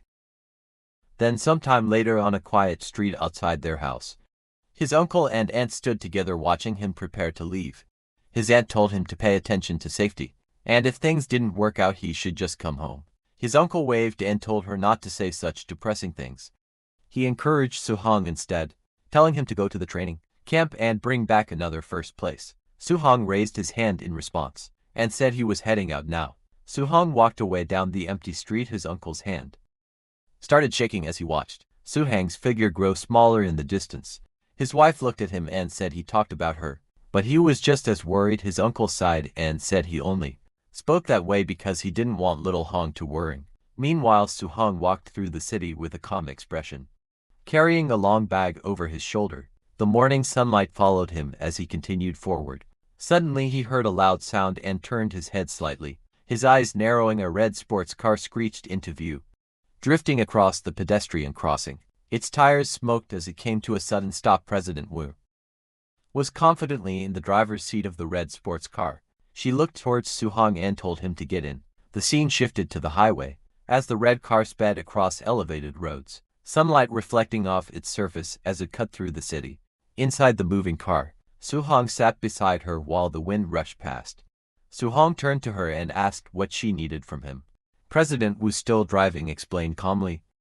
She said that there were things about the training camp he needed to know. She told him that as the president of the Martial Dao Association, she knew the profiles of several participants. She continued speaking as the car accelerated. She told him that from what she knew, some of the martial artists entering the camp were already Tier 1 high-stage fighters. She added that a few of them weren't far from breaking through to become tied to martial artists. She added that a few monsters in the training camp possessed martial skills that were at least B rank. Su-hong listened quietly. He thought to himself that a tied to martial artist required 200 points of vitality, and some people in this batch were already close to that level. But he didn't feel afraid. He believed that with the system space, he could quickly learn even B-rank techniques. As the car sped forward, President Wu looked at him and continued speaking. She said that Su-hong's talent was the strongest she had ever seen, but he didn't have the same resources as the others. She told him not to worry even if he faced setbacks at the training camp, because with his talent, surpassing them was only a matter of time. Su-hong nodded and thanked her, calling her sister Wu. Hearing that President Wu glanced at him again, she thought to herself that even though his vitality and martial skills were lower than others, he still remained calm. She realized she didn't need to worry about his mental state causing problems. Then sometime later, Su-hong met with his principal and went with him. Their vehicle drove along the winding road of the Tianlin mountain range. Snowy peaks and green slopes stretched far into the distance. As the car made its way deeper into the mountains, inside the car, Chen, Shan and Li Tiu were shocked and asked their principal why the training camp was located in the Tianlin mountain range, a place filled with fierce beasts. The principal, who was seated behind Su-hong, tried to calm them. He told them that there was nothing to worry about, because grandmasters were guarding the training camp, so normally their lives wouldn't be in danger. Su-hong sat quietly while listening. He recalled information about the mountain range. The Tianlin mountain range spanned multiple cities, including Star City and Yang City. It was rich in spiritual energy and full of dangerous beasts. Some of those beasts were strong enough to rival Tier 7 grandmasters. Su-hong remembered that competition among the beasts was extremely brutal. Even the outer ring Tier 1 beasts there were far more vicious than beasts elsewhere. Normally even tier 2 warriors wouldn't dare enter lightly. While he was lost in thought, the car entered the forest and continued driving through the dense trees as they approached the training camp. As they moved through the dark forest, pairs of red eyes slowly appeared between the trees. Growling sounds echoed as many large beasts stepped out of the shadows, their eyes glowing brightly as they watched the road. Seated inside the vehicle, Lee started to shiver. He said he felt like something was watching them. Chen frowned and asked if Li Tiyu thought a fierce beast might ambush them. Su-hong looked ahead calmly. He thought to himself that the competition in the training camp would probably be just as brutal as the beasts, tearing each other apart in the mountains. A strange smile formed on his face as he admitted that he must be crazy, because he was actually starting to enjoy the feeling.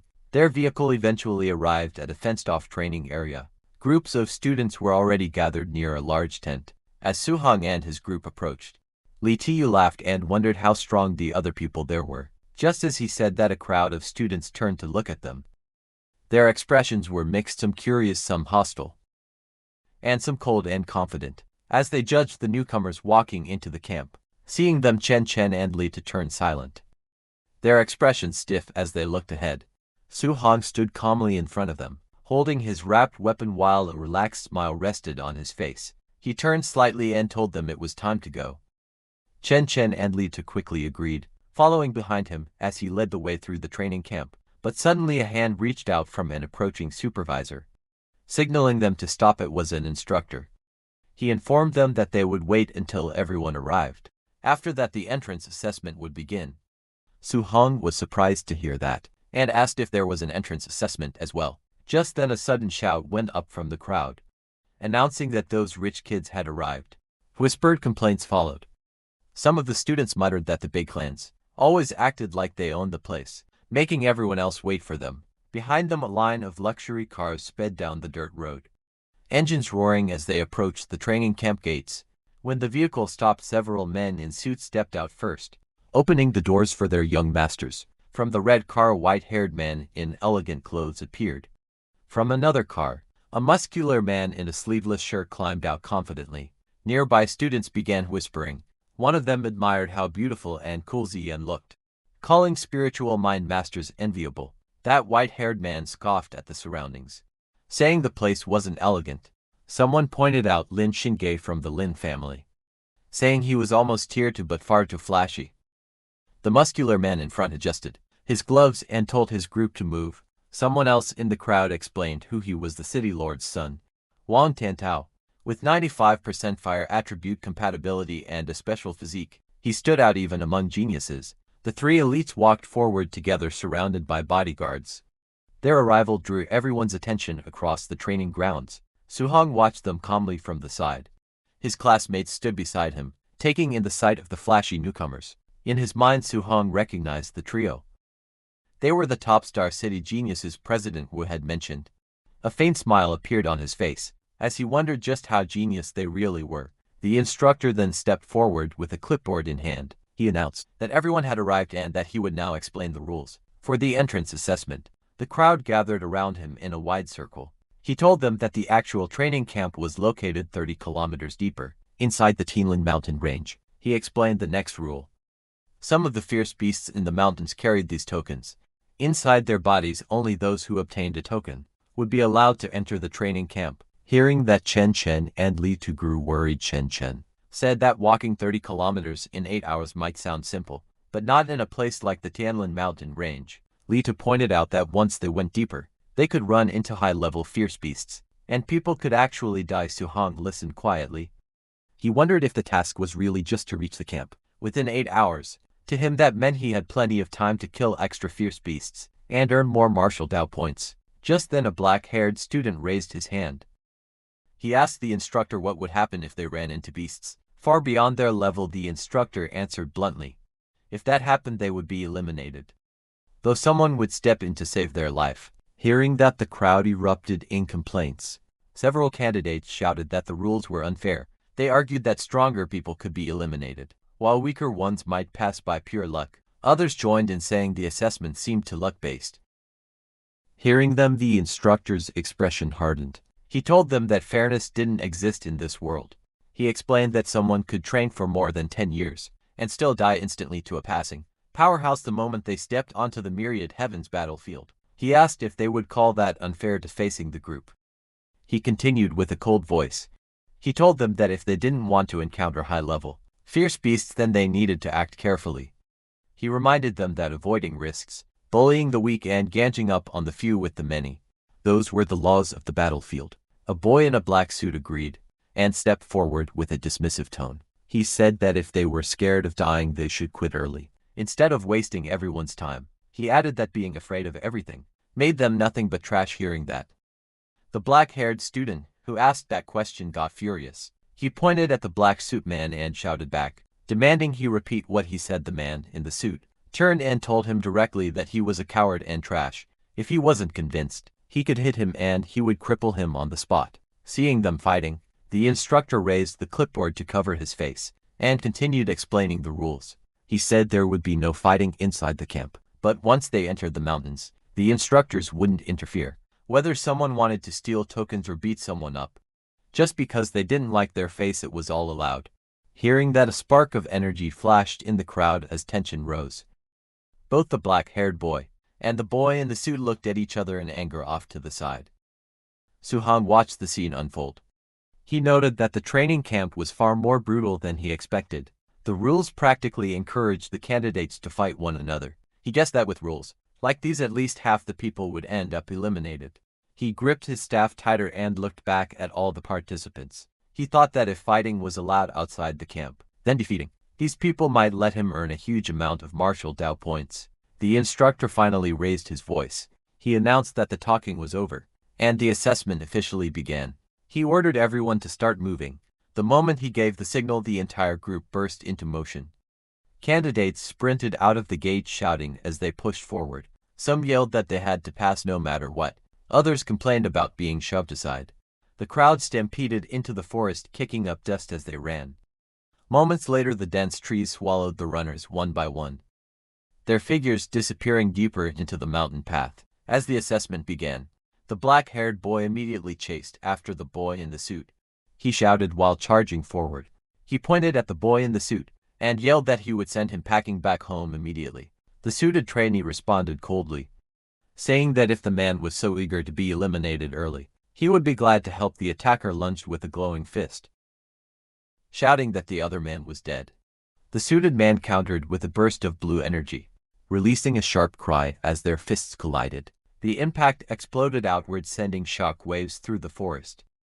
The two exchanged rapid blows. Yellow and blue streaks filled the air as their punches crashed again and again, each collision blasting white sparks around them. The force of their clash rattled the trees, while the spectators watched from a distance high above on a branch. Another trainee calmly observed the fight. It was Suhong. He rested his weapon on his shoulder and thought quietly. He had wanted to use this chance to test the combat strength of the so-called geniuses, but what he saw was disappointing. They were nowhere near as strong as the rumors had claimed. He sighed, concluding that even if he defeated every one of them, he probably wouldn't earn many martial Dao points. Suhong turned and walked through the forest. Deciding to move away from the noise behind him, he thought that it was better to spend his time hunting more high-level fierce beasts instead. But behind him, those two boys' loud arguing echoed in the woods. They clashed, their hands locked together, blue and yellow energy bursting between them. One of them shouted that poor trash would always be poor trash, and that no amount of training could compare to generations of his family's wealth. The other fighter yelled back, refusing to be grouped with what he called poor trash. Their voices carried through the trees, and hearing them, Suhong stopped, stunned as the insults repeated, calling people working-class losers, and insisting that hard work was pointless. His expression darkened. A faint smile curved on his face as he muttered that he couldn't waste a martial Dao points delivery that had walked right up to him. He stepped forward toward the fighting pair and told them to stop fighting. When they looked up, Suhong stood there holding a thick wooden stick. Blue energy flickered faintly around him. He stared at the two brawling trainees and asked almost casually why they didn't play with him instead. The two arguing trainees turned towards Suhong. One of them shouted angrily, calling him another poor trash and warning that he would beat him up as well. The other scoffed, asking how someone at his level dared to butt into their fight. Suhong didn't react. Instead, he told them they were misunderstanding him. He clarified and said how about they stop fighting with each other and team up to fight him. Instead, hearing that, both trainees froze, staring at him in disbelief. Then one of them snapped. He charged forward with a roar, shouting how dare Suhong look down on him. He shouted that Suhong was dead and lunged with full force. Fist drawn back, Suhong didn't move until the attack reached him. His leg shot forward like a bullet, the air distorting from the speed. He kicked the boy in the stomach, and the boy was hurled backward in a blur. Suhong's eyes glowed red as the strike landed cleanly. The trainee's face twisted in shock before he let out a pained shout. The force of Suhong's strike tore through the clearing, sending that trainee flying across the ground. Wind spiraled violently as the impact carved a clean path through the forest floor. The second trainee staggered back, shocked by the display of power. He stared at his fallen companion slumped against a tree. Fear crept across his face as he wondered how someone with equal strength could be defeated in a single move. Before he could react, Suhong disappeared and rushed toward him in a blur. Suhong appeared instantly, moving at a speed the trainee couldn't follow. The boy in the suit was overwhelmed by how fast his opponent had suddenly become. Suhong raised the wooden stick calmly and told him that it was now his turn. The trainee froze, sweat dripping down his face as he tried to brace himself. But Suhong had already closed the distance in the next instant. The wooden stick smashed into the trainee with overwhelming force. Blood burst outward as the boy in the suit was launched back through the air, skidding violently across the ground. The man in the suit was sent flying through the air, crashing into a tree with a loud thud. His eyes rolled back as he screamed, unable to resist the force that overwhelmed him on the ground. Suhong stood calmly with the wooden stick resting on his shoulder. He looked down at the two defeated men and said that this was what they got for looking down on ordinary cultivators. Inside the monitoring room, instructors watched the scene on a large screen. One of them pointed at the display and wondered where this guy even came from. He complained that the two men had been having a normal duel, and the newcomer just walked in and one-shotted both of them. Another instructor asked if the two who got knocked down counted as eliminated. The supervisor shook his head and explained that they hadn't called for rescue, so the assessment would continue. The staff member bowed slightly and replied with a respectful acknowledgement. Back in the forest, the man in the suit slowly opened his eyes and groaned. He held his aching face and muttered that it really hurt. As he pushed himself up, his expression changed when he noticed the wooden bat beside him. He jerked back in panic, yelling for him to back off. His legs scrambled beneath him as the wooden stick rolled on the ground nearby. The man who had been beaten earlier screamed furiously. His face twisted with rage, and he shouted that he had never been humiliated like this in his life. He swore that Suhong should never let him catch him again. Nearby, the other defeated man also woke up. He sat against a tree, clutching his chest. He muttered in frustration, blaming himself for underestimating Suhong. He insisted that he never would have lost if he had taken the fight seriously from the start. The two men sat silently for a moment, looking at each other with awkward expressions. Neither spoke, but both shared the same bruised pride. Then one of them apologized. He said not to take his earlier words to heart and admitted that the other really was strong. The man in the suit nodded and apologized as well, saying he shouldn't have mocked him. They shook hands, the hostility between them fading before long. The two stood up and walked side by side through the forest, arms around each other like brothers. One of them urged the other to go find Suhong and get their revenge. The man in the suit agreed, saying he absolutely had to hit Suhong a few times with the stick to vent his frustration. On the other hand, Suhong sprinted through the forest with incredible speed, a spear in his hand. Blue energy trails followed behind him as he dashed forward, ready for whatever came next. Suddenly, Suhong's eyes narrowed as he sensed movement ahead. His expression remained calm, but he could already tell trouble was coming. Moments later, an entire herd of giant tusk boars burst through the trees.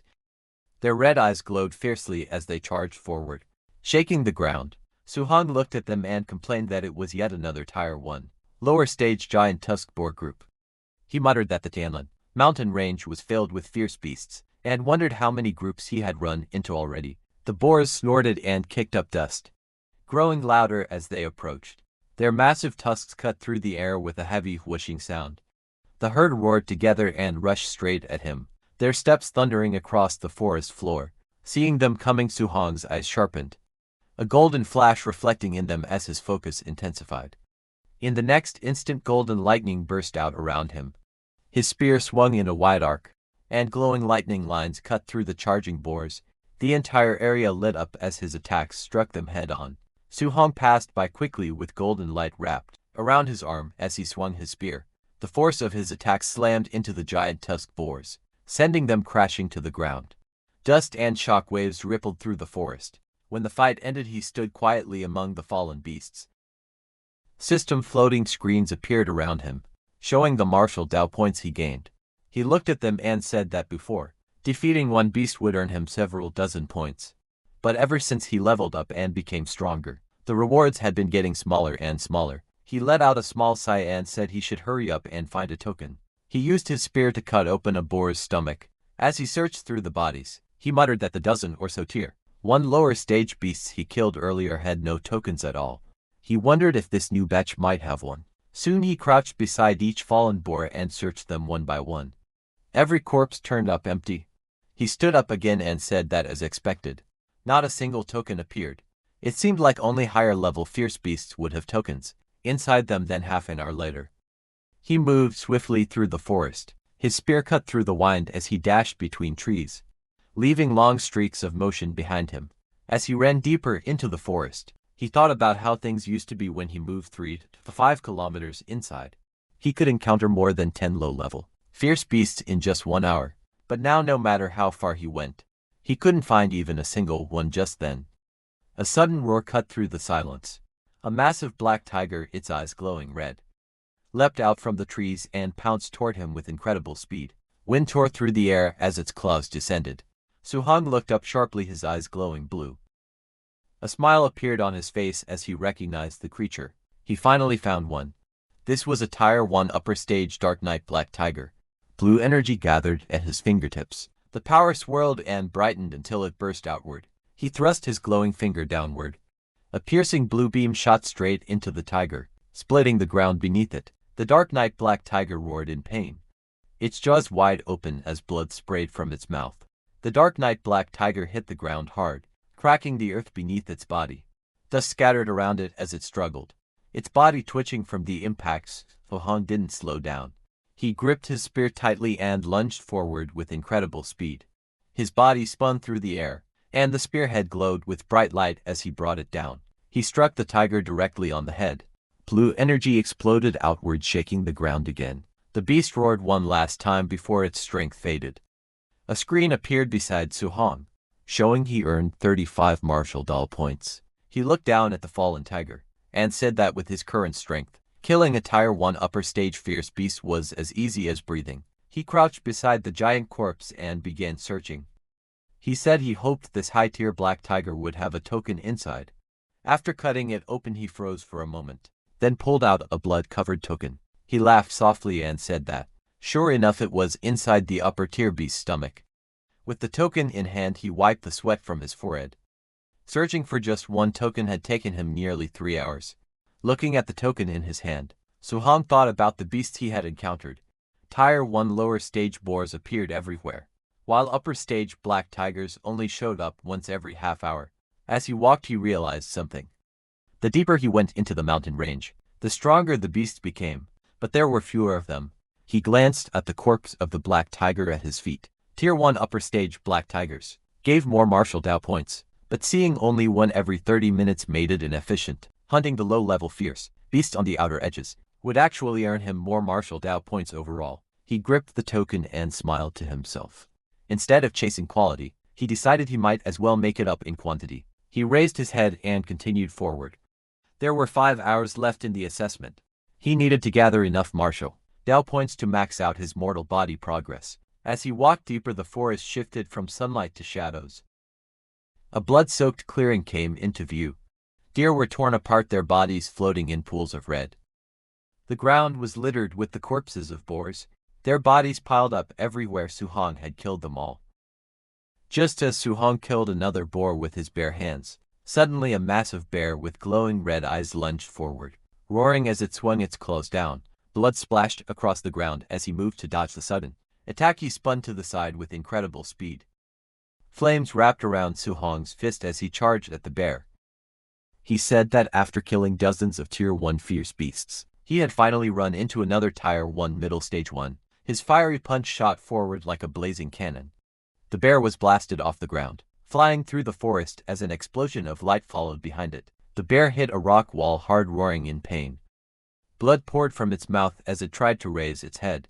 Su-hong appeared in the reflection of the bear's eye, already leaping toward it with another strike prepared. The bear's eye trembled as he closed in. Su-hong slammed his fist down with blazing force, driving a beam of fiery energy straight onto the bear's head. The impact sent shockwaves through the ground as the beast's body was pushed backward. The force continued dragging the bear across the forest floor until it crashed violently into a large tree. The tree snapped in half from the impact, leaves scattering through the air. When everything settled, Su-hong stood covered in blood and dirt. He looked at his fist and spoke calmly.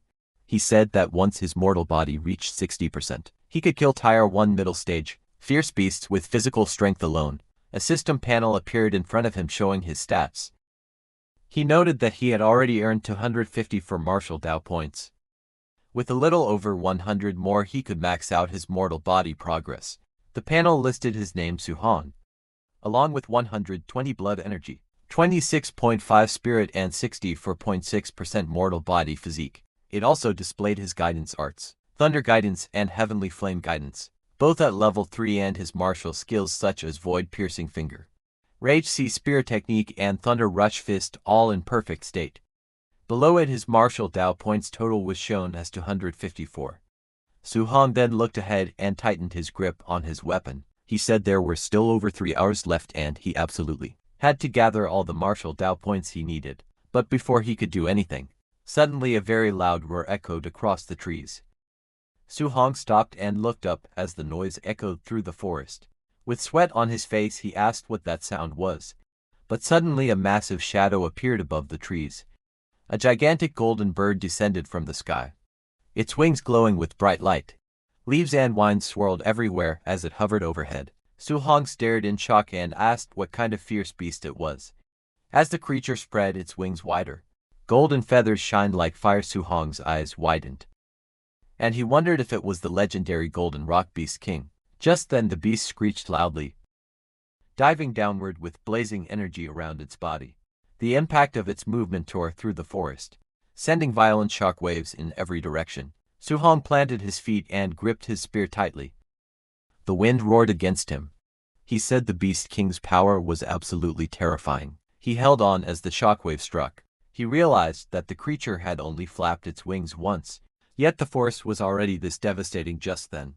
A violent crash echoed through the forest as a massive tree split apart, the trunk snapping cleanly under an immense force. Su-hong jumped back onto a broken slab of stone, while the shockwave rushed past him. Wind roared around him as he tried to steady himself. He looked into the sky and asked what kind of ferocious beast could cause something like this. Pressed against a cliff wall, sweat ran down his face. He admitted to himself that he had recently grown a bit complacent about his strength, but now faced with such overwhelming power, he realized that in front of true top-tier experts, he was nothing more than an ant. But his eyes suddenly widened. He saw something else approaching high in the air. The Golden Rock Beast King hovered with its wings spread wide. A second figure approached, also shining with powerful golden light. Seeing that glowing sphere, Su-hong wondered if that figure could be rank 7 Grandmother Qin Tianli. Wrapped in a fierce aura, Qin Tianli stepped forward. Flames swirling around him, he called out to the Beast King, announcing himself as Qin Tianli. He said he was borrowing this territory, and demanded to know why the Golden Rock Beast King had returned. The Golden Rock Beast King swooped down with its wings spread wide, its claws reaching forward. It shouted that it never said it would lend its territory to anyone. Qin Tianli shot forward like a blazing golden firestorm. His aura erupted around him as he yelled that he would simply beat the Beast King. Until it agreed, the two forces collided midair. The rock's wings flashed with golden light as it twisted through the sky. Qin Tianli's punch exploded against its feathers, shaking the air. The golden rock beat its wings again with a sharp cry. Light spiraled around it as it forced Qin Tianli back with another powerful shockwave. Qin Tianli steadied himself, irritated by the noise. He rushed in again, yelling that the rock was too noisy. A rapid series of impacts followed. Explosions of golden force struck the rock's body again and again, lighting up the sky with bursts of energy as the two clashed violently in midair. Qin Tianli's punch smashed directly into the golden rock beast king's head, sending feathers and blood scattering through the air. The explosive impact forced the massive beast backward. Qin Tianli floated calmly in the golden aura around him. With an icy voice he warned the beast not to make him repeat himself. Qin Tianli declared that he was borrowing this land, and ordered the golden rock beast king to leave immediately. The rock screeched angrily as it pulled away into the sky, yelling that Qin Tianli should just wait. Qin Tianli waved it dismissively, and told it to stop talking nonsense and get lost. As the beast disappeared, Qin Tianli took a slow breath, golden light swirling around his body. Then his voice echoed across the entire area. He introduced himself as Rank 7 Grandmother Qin Tianli, and told all trainees not to panic. The assessment would continue. Far below, Suhong looked up in shock. Leaves drifted around him as he watched the golden rings of power spreading through the sky. He asked himself if this was truly the strength of a Rank 7 human martial artist. Suhong clenched his jaw as he looked upward. Determination filled his eyes as he told himself that sooner or later he would reach that realm too. High above the training grounds, Qin Tianli descended toward the base. The crater-like area below was filled with buildings, arranged for assessment hovering above the officials. Qin Tianli complained that the golden winged rock should have just agreed from the start. He said he only wanted to borrow the territory as a trial ground, but the beast forced him to smack it instead. The staff stood at attention as he floated in the air among them. Lindsay and Baimu, both Rank 5 martial artists, spoke in admiration. They said Grandmother Qin was even more fearsome than the rumors, and they noted that the golden rock beast king, famous for its powerful body, had gotten its temper knocked out of it. Qin Tianli brushed off the praise and ordered them to follow him to the monitoring room. He wanted to see which trainee had withstood the golden rock's pressure earlier. The staff answered him respectfully. Inside the surveillance room, Qin Tianli pointed at the screens. The monitor showed trainees collapsed on the ground during the earlier shockwave. Lindsay explained that most of them had been unable to move under the golden rock's aura. Tazan Tinley stared at the surveillance footage with surprise. On the screen, a trainee knelt beside the corpses of several Tier 1 late-stage black tigers, still calm even under the golden rock's pressure. Qin Tianli asked who the boy was. Baimu checked the documents and explained.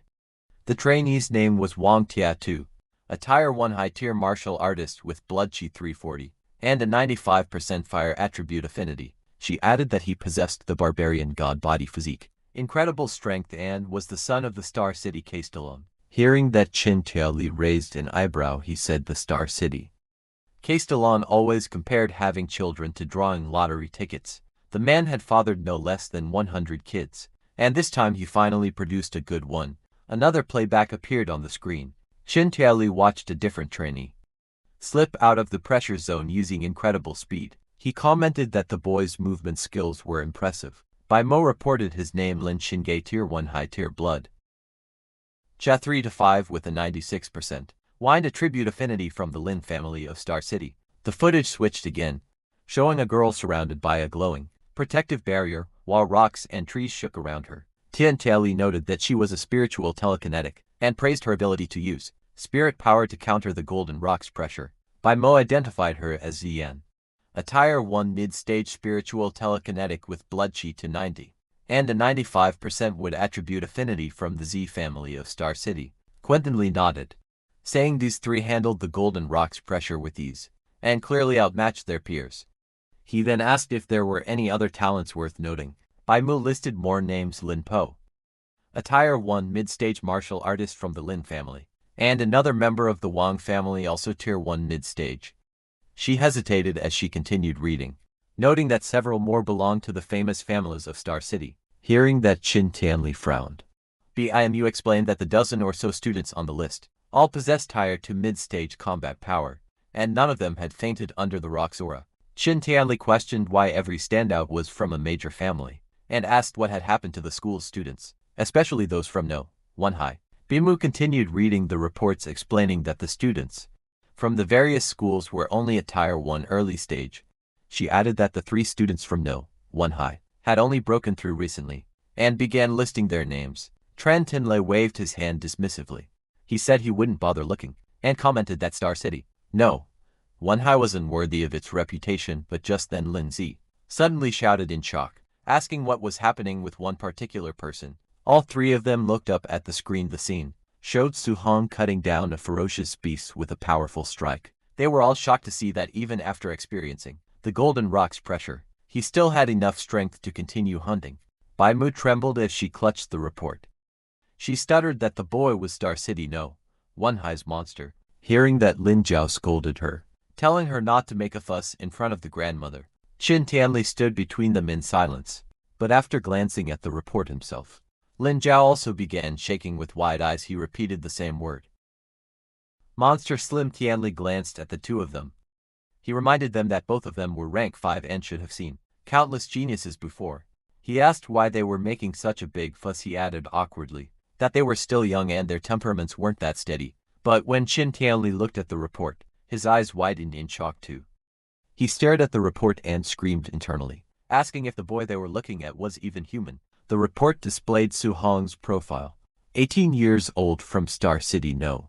1 High, Tier 1 early stage. Blood Cho 123. It stated that he had perfected the C-rank martial art, Rushing Thunder Fist, and during the assessment, his physical strike alone produced 3,004 points of combat power, enough to rival a Tier 1 high-level martial artist. It also explained that he likely possessed a special physique, and had 100% affinity for all 7 elemental guiding techniques. He was cultivating all 7 at the same time. Qin Tianli trembled as he read the file. He muttered in disbelief that such a freak could come from a backwater place like Star City. He compared the boy to a once-in-a-century talent, then corrected himself, calling him a once-in-a-millennium rarity. His expression shifted from shock to joy. Clenching the paper, his eyes glowed red with excitement. He shouted that he had struck gold. Then he suddenly paused. Something didn't add up. He demanded to know why someone with Su Hong's talent was still only at Tier 1 early stage, and why his blood chi was only 123. With a monster like this, that shouldn't be possible.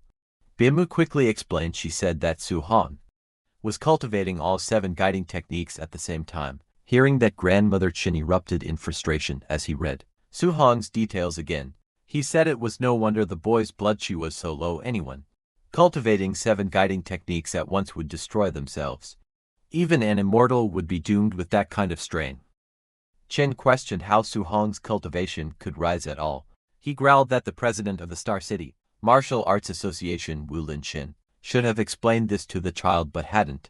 Just then a staff member stepped into the room. Reporting that trainees were now arriving at the training camp. One after another, Qin nodded and said they would go take a look. Outside, the first 3 trainees quickly greeted him. Wang Tintao stepped forward and saluted, addressing himself as a junior before Grandmother Qin. Qin praised them, saying the 3 of them were very good. Then, 6 hours after the assessment began, more students staggered toward the camp. Some complained they thought they were going to die. Another reminded them they had faced the Golden Rock Beast King. At 7 and 2 hours, more trainees gathered. Qin stood above the group while the students who arrived earlier said that there shouldn't be anyone left behind. One student suggested ending the assessment early. Another scoffed that anyone who still hadn't arrived after all this time must be incredibly weak. But Grandmother Qin wondered why Su Hong, his newly discovered freak, still hadn't shown up. He worried that Su Hong might be lost somewhere in the forest. A hint of panic crossed his face as he thought that his precious treasure might get eliminated. Then a few minutes later, Grandmother Qin finally spotted a figure walking out of the forest. He let out a sharp snort, thinking that the brat had finally decided to show up. Su Hong stepped into the light, dragging his spear behind him. Dirt and blood covered his clothes. He muttered to himself that he had made it in time. He admitted he had been so focused on earning martial value that he had almost forgotten the deadline. When he entered the camp, the other trainees looked at him in shock. One of them whispered that Su Hong was even more ruthless than he was. Another said he didn't see any injuries on Su Hong at all, and wondered how many beasts he had killed to end up so dirty. 2 men who had been embarrassed by Su Hong earlier glared at him from the ground. One shouted that he had finally waited long enough for Su Hong to arrive. The other stopped him, saying not to rush. Once they entered the training camp, there would be plenty of opportunities to deal with him. Nearby, the 3 elite trainees watched Su Hong approach. One commented that Su Hong had passed right at the deadline and called him an expert. Another simply said it was interesting. Wang Tianmo, resting with his eyes closed, only gave a short nod in agreement. As the sunset cast a warm glow over the camp, Instructor Lin Ji stepped forward. He announced that the 8-hour limit had ended, Anyone who hadn't arrived by now was completely eliminated. He then said he would begin introducing the facilities and rules of the training camp. Instructor Lin began introducing the major facilities. Inside the training camp, he explained that the camp contained a gravity training room, a movement skill training room, and even a ferocious beast combat room. He continued the tour, pointing toward a large traditional building and announcing the martial arts pavilion. Inside that pavilion, trainees could exchange contribution points for martial arts, movement skills, pills, and weapons, some even reaching a rank. Hearing this, Su Hong sat among the other trainees, blood-covered but calm. He thought to himself that coming to this training camp had been the right decision. But then Instructor Lin shifted to the rules.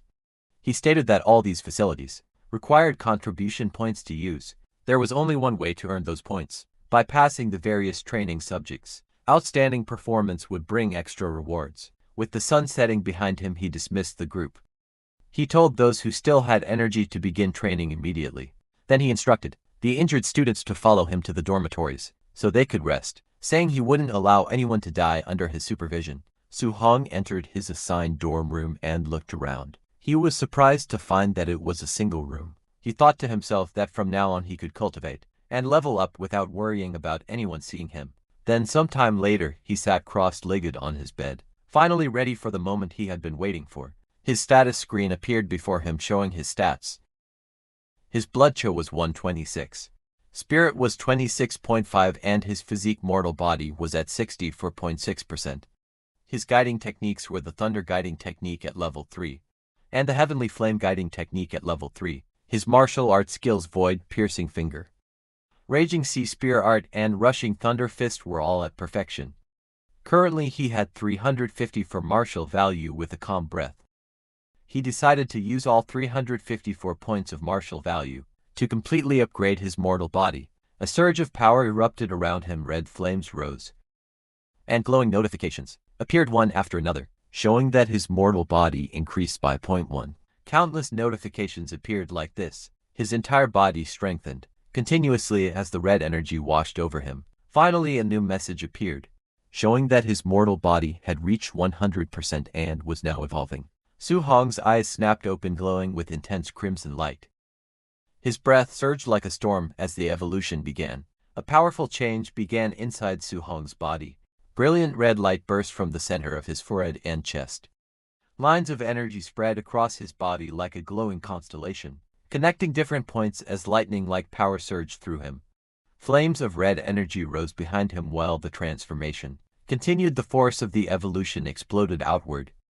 A violent shockwave spread through the room, spinning the air around him as the power gathered around his body. Moments later, the energy slowly settled. Su Hong opened his eyes, his body still glowing faintly with red power. Feeling the change in his strength, he realized that even the eruption of his physical body alone already possessed terrifying power. Then a new system panel appeared before him. It showed his new physique.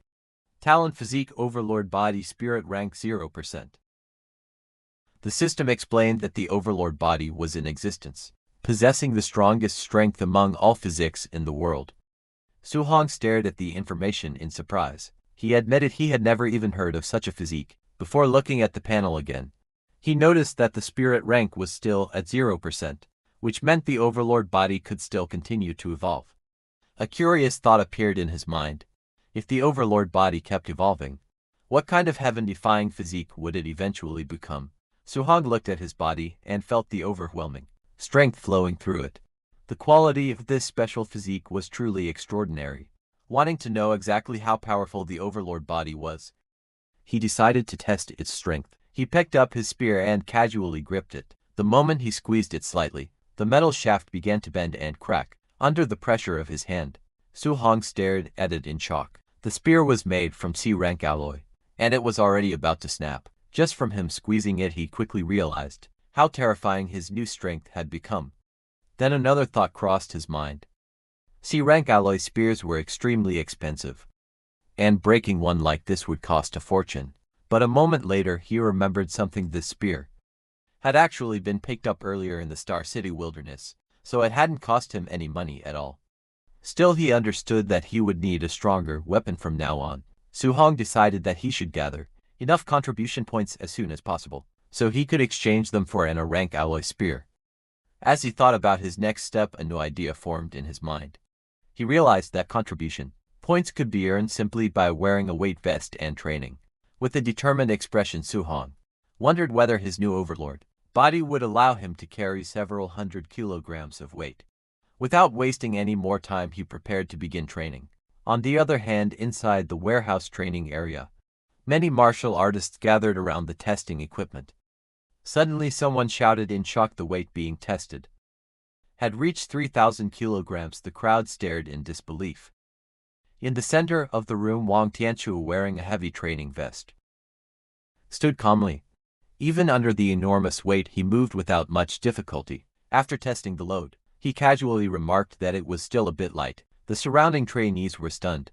One of them shouted in disbelief, asking if he really thought 3,000 kilograms was light.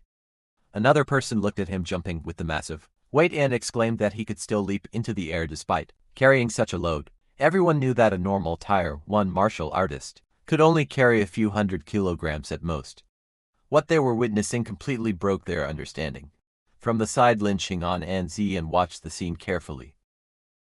Ziyan commented that Wang Tianchu's strength was as huge as a monster's. Lin Xing'an looked at him with a complicated expression and muttered that he was like a barbarian bull. Meanwhile, inside a monitoring room, Grandmother Qin and staff members watched the training. Through a large screen, the footage clearly showed Wang Tianchu carrying the enormous weight with ease. Grandmother Qin spoke calmly, saying that Wang Tianchu could easily carry a 3,000 kilogram load, a strength worthy of the barbarian god body nearby.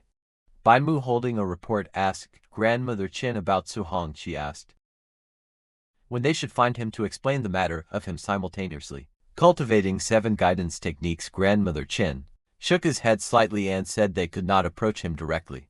He explained that geniuses always had strong pride. If they spoke to Su-hong directly, it might only backfire.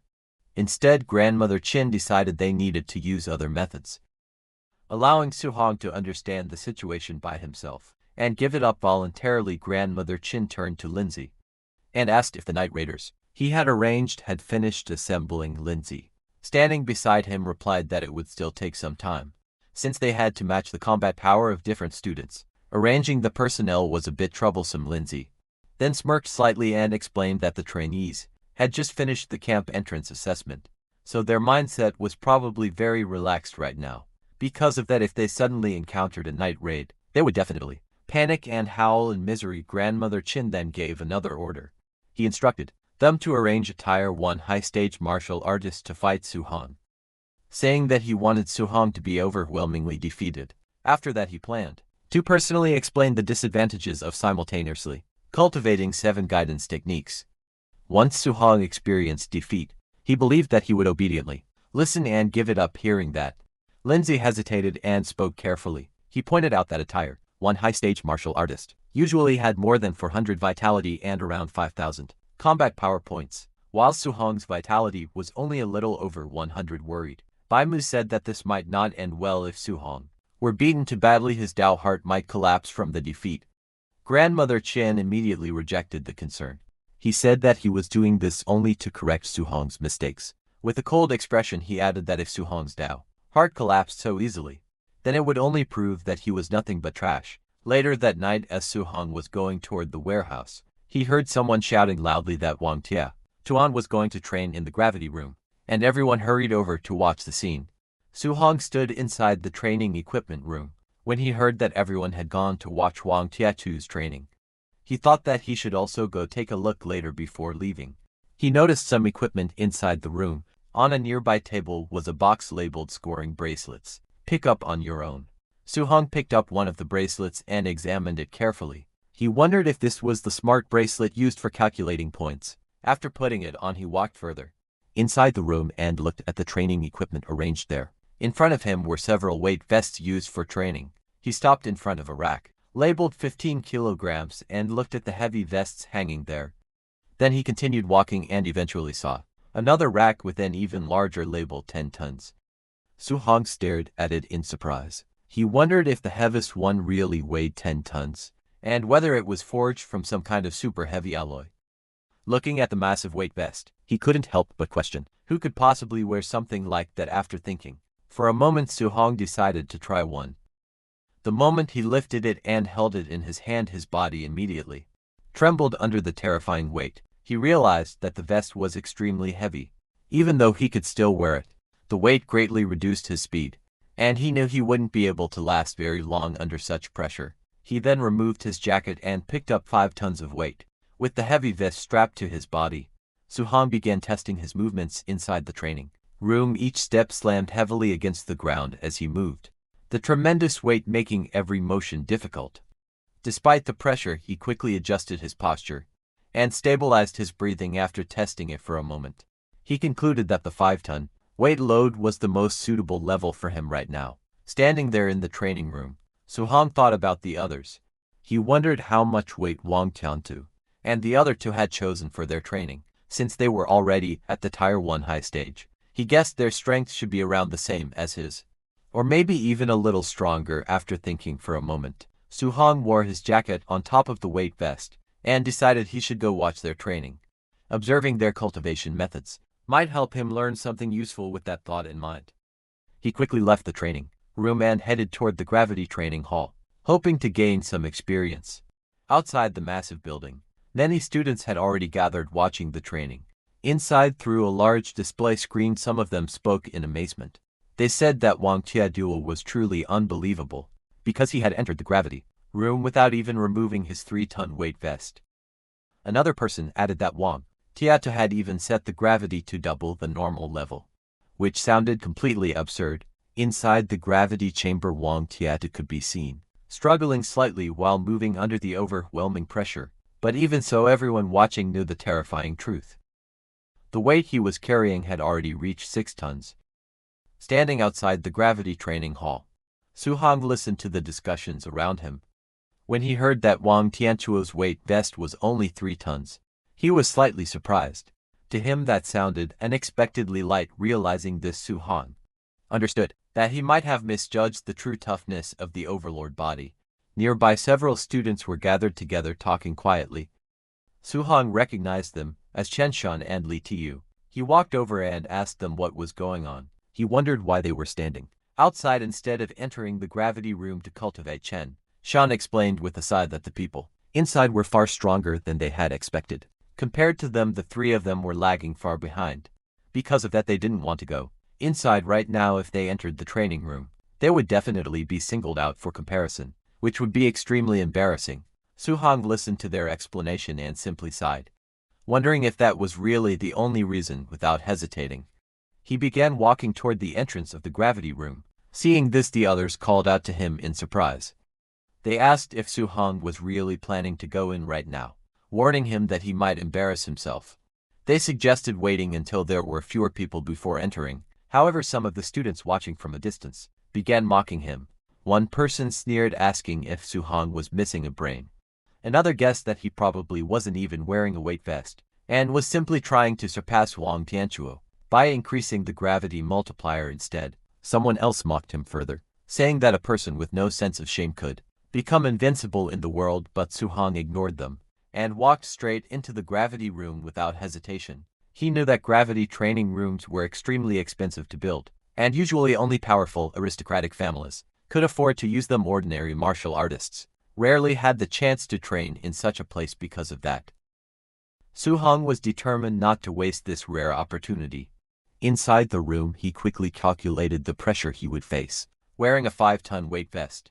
If doubled, the pressure on his body would reach 10 tons. Under that level of force, he knew he would only be able to hold on for a little over 10 minutes. After thinking for a moment, Su-hong decided it would be better to start with 1.5 times gravity, so he could last a bit longer. He reached out and adjusted the control panel. The screen immediately displayed the setting gravity 1.5x. The moment the gravity field activated, Su-hong's body trembled violently under the sudden pressure. The weight pressing down on him felt overwhelming. Outside the gravity room, the students watching through the screen began talking among themselves. Some of them mocked him, saying that he wasn't even wearing a weight vest, yet he only set the gravity to 1.5 times, which made no sense. Others laughed and pointed out that he had arrived last during the assessment, so they assumed his strength must be weak. To them the situation looked ridiculous, but inside the gravity room, Su-hong ignored the outside voices. He sat down, cross-legged, and began circulating his energy, activating his guidance technique while enduring the heavy gravity. Under the crushing pressure, cultivating the technique became much more difficult than usual. Yet Su-hong quickly realized something important. Even though the difficulty had increased significantly, the speed of his cultivation had also accelerated greatly. 2 hours later, Su-hong was still inside the gravity room. Red energy flames surrounded his body as he continued circulating his guidance technique. Under the intense pressure, sweat poured down his face and his breathing became heavier, showing how exhausting the training was. After enduring the pressure for a long time, Su-hong finally stopped and checked his progress. Aside from the thunder guidance technique and the heavenly flame guidance technique, all of his other guidance techniques had leveled up by 1 level. A system panel appeared in front of him, displaying his updated status. His vitality had increased from 126 points to 130 points, and his other techniques had improved as well. The results clearly showed that training inside the gravity room had greatly boosted his cultivation progress. Su-hong realized that the gravity room's effect was far better than he had expected. If the gravity training could produce such results, then the movement technique room and the ferocious beast room would probably be just as effective. Feeling completely exhausted, Su-hong slowly stood up and reached toward the control panel. With trembling hands he turned the gravity machine off. Even standing up was difficult under the lingering pressure, but he managed to walk toward the exit. Finally stepping out of the gravity room, Su-hong wiped the sweat from his forehead and admitted that he was completely exhausted. Outside, a few students noticed him leaving and immediately began whispering among themselves. They mocked him, saying that the student who ranked dead last in the assessment had come out of the gravity room very quickly. One of them laughed and said that Su-hong wasn't even wearing a weight suit, yet he still couldn't handle 1.5 times gravity, and came out drenched in sweat. Another student arrogantly claimed that if it were him, he could easily sleep inside the gravity room overnight. Just then Su-hong removed his jacket, revealing his weight suit, and complained about how uncomfortable it was. The suit had terrible breathability, and wearing it made him feel extremely hot. This caught the attention of the 2 students watching him. Their eyes widened in shock as they stared forward in disbelief. The 2 students stared at Su-hong with surprise, as they realized that he had actually been wearing a weight vest before, and they wondered how heavy it was in front of them. Su-hong slowly removed the heavy vest from his body, watching him struggle. One of the students commented that for someone who ranked last, even 500 kilograms would already be hard to handle. However, since he managed to stay inside the gravity room for 2 hours, his strength could at least be considered acceptable. Another student added that even if Su-hong had some strength, he still couldn't be compared to Wang Tiatu at all. Ignoring them, Su-hong carefully placed the weight vest on the ground. Meanwhile, the others continued talking, saying that comparing anyone to Wang Tiatu was a joke, because no one among them could match that monster. At that moment, someone suddenly shouted that Wang Tiatu was coming out. Everyone immediately turned their attention toward the gravity room. They were shocked, as they realized that Wang Tiatu had endured 6 tons of pressure for more than 2 hours. Wang Tiatu then came out, sweating heavily. Seeing that, one student exclaimed that Wang Tiatu's physical strength was incredible, and that he was clearly number 1 in the training camp. Another added that even with a 500 kilogram weight, they themselves could only last half an hour at most. Right then, the heavy vest Wang Tiatuan was wearing dropped on the ground. With a loud impact, the ground cracked slightly under the force, and dust rose into the air. The surrounding students froze, their eyes widening in shock as they stared at the scene. At the same time, Wang Tiatu stepped out, stretching his arm as sweat dripped down his body. He let out a breath, feeling relaxed after finishing his training. Looking at him, the students remarked that the weight was truly terrifying. After finishing the gravity training, Lin Xin approached him, admitting that in terms of raw strength, he was indeed inferior to Wang Tiatu. However, he suggested that they go to the movement technique room and compete there instead. Hearing that, Wang Tiatu sighed and said that Lin Xin cultivated in a ranked movement technique, and it even had the wind attribute. Competing against him in that field would be nearly impossible. Hearing this, Su-hong was shocked, because a ranked movement technique was extremely rare and powerful. Su-hong smiled and acknowledged that, although his overlord body granted him tremendous physical strength, He was currently lacking a high-level movement technique. Soon everyone arrived at the movement technique training room. Someone recognized the technique being used and exclaimed that it was the rank movement technique, called Flying Swan Startling Cloud Step. Its power was overwhelming. One of the students admitted that, when he set the training difficulty to level 3, the room became densely packed with flying arrow projectiles. He couldn't even dodge them properly, and Lin Xingyan had actually set the difficulty to the maximum level 10. Seeing this, all the students were stunned.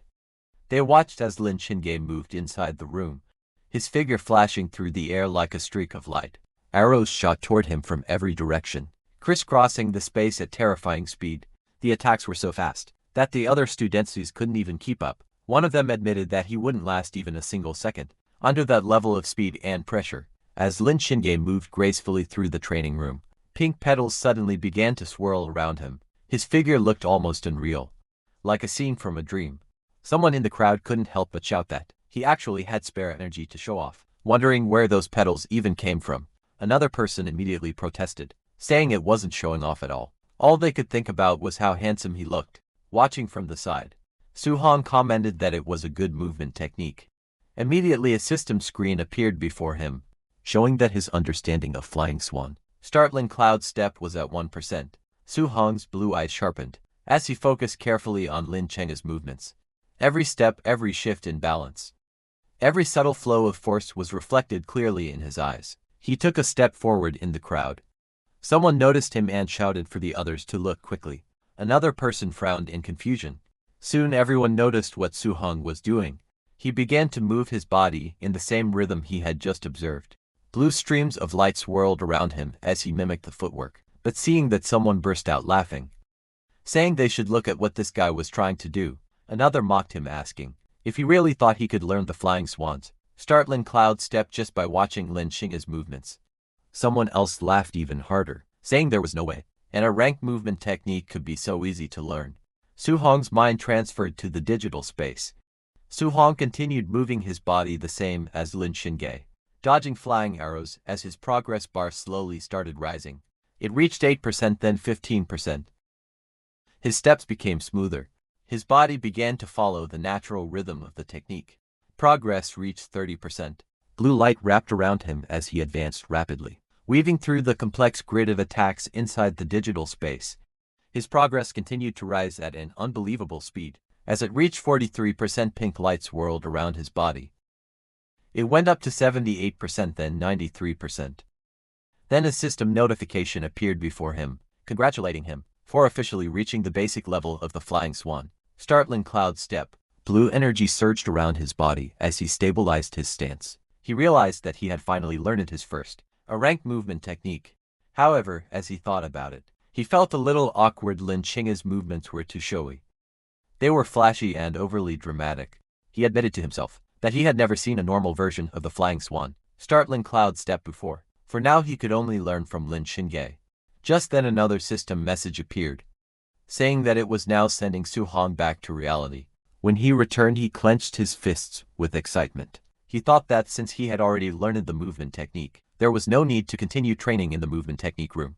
In the future instead, he decided it would be better to go to the ferocious beast room, kill ferocious beasts, obtain martial value, and raise his vitality. But as he stood there, he suddenly noticed that everyone around him was staring at him. Confused, he wondered why they were all looking at him like that. Someone finally spoke up, telling him that his posture just now had been extremely showy.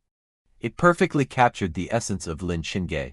Another person admitted in amazement that they definitely couldn't imitate it. It was simply too flashy. Hearing that, he froze. A troubling thought crossed his mind. Could it be that he had also performed those showy movements in reality? Sweat formed on his forehead as he replayed the scene in his mind, realizing just how dramatic he must have looked. As he hurried away, frustration filled his mind. He swore to himself that he absolutely could not use Lin Xingyan as a learning template again. In the future behind him, voices echoed loudly. Some girls shouted for him not to leave. Others begged him to perform that move again. Someone even yelled that he had been exploding with handsomeness. Just now, hearing those words, he moved even faster, trying to escape the crowd. While running, he suddenly narrowed his eyes as he sensed that someone was following him, not far away. Those two men who had been beaten up by Su Hong in the forest watched him from the shadows. One of them said they had finally found him, and that he should be heading to the ferocious beast room. The other smirked and suggested that they block the door. When he came out they would give him a few vicious blows. Soon Su-hong arrived at the ferocious beast room. It was a large building with crowds already gathered outside. Inside, Wang Tiadao laughed loudly. He asked Ziyan if she had said she wanted to compete with him in killing ferocious beasts.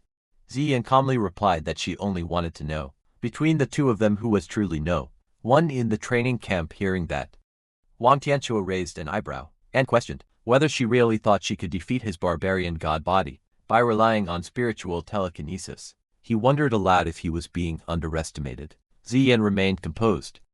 She answered that it was actually he who had underestimated the power of a spirit master. Hearing the word spirit master, Su-hong paused because he had never actually seen a spirit master's fighting method before. He decided that he might as well go take a look first. He could always come back later to fight ferocious beasts and earn martial value inside the ferocious beast room. Something shocking was happening. Ziyan suddenly floated into the air. Seeing this, Su-hong was stunned. He could not understand what was going on. She had actually floated out of thin air. Sweat formed on his face as he remembered that walking on air was a method only grandmasters possessed. He wondered if this was truly the power of a spirit master. In the next instant, Ziyan raised her hand. Golden light gathered at her fingertips. Streaks of flowing light shot forward at terrifying speed. Before anyone could react, 3 Tier 1 high-stage black tigers were pierced at the same time. By that golden light, blood splashed as the beasts collapsed instantly. Su-hong stared in disbelief. In just one moment she had simultaneously killed all 3 of them. He could not understand what those streaks of flowing light were. Suddenly a deafening roar echoed through the arena. A massive ferocious beast appeared behind Ziyan, its eyes glowing red with killing intent. Red energy surged around it like flames. But suddenly the massive beast's eyes widened in shock. Ziyan turned sharply and, using her telekinesis, she grabbed the beast's neck. Su-hong was shocked to see that Ziyan was actually using spiritual telekinesis to forcibly bind and control her enemy. Golden energy flared again. Ziyan made a simple motion with her hand. In the next instant, blazing streaks of light slashed forward. The attack tore through the beast with explosive force. As Su-hong observed closely, he finally understood those streaks of flowing light were daggers. He felt a chill run down his spine, walking on air, controlling objects from a distance, even controlling enemies directly. Now he truly understood why spirit masters were known to be ridiculously strong enough to easily crush ordinary martial artists. Suddenly the crowd behind him erupted in shock. They stared at the battlefield in disbelief. Someone shouted in confusion, asking what that giant sword was. Golden light filled the entire ferocious beast room as a giant ferocious beast appeared there. Seeing that, Ziyan created a massive golden sword in the sky. Blazing light poured down like a pillar from the heavens. Shaoyan raised one hand calmly. In the next instant the enormous sword slammed straight down. The giant ferocious beast opened its mouth and roared, but the golden blade pierced through it with overwhelming force. The beast's massive body trembled violently as the attack tore through it from head to tail.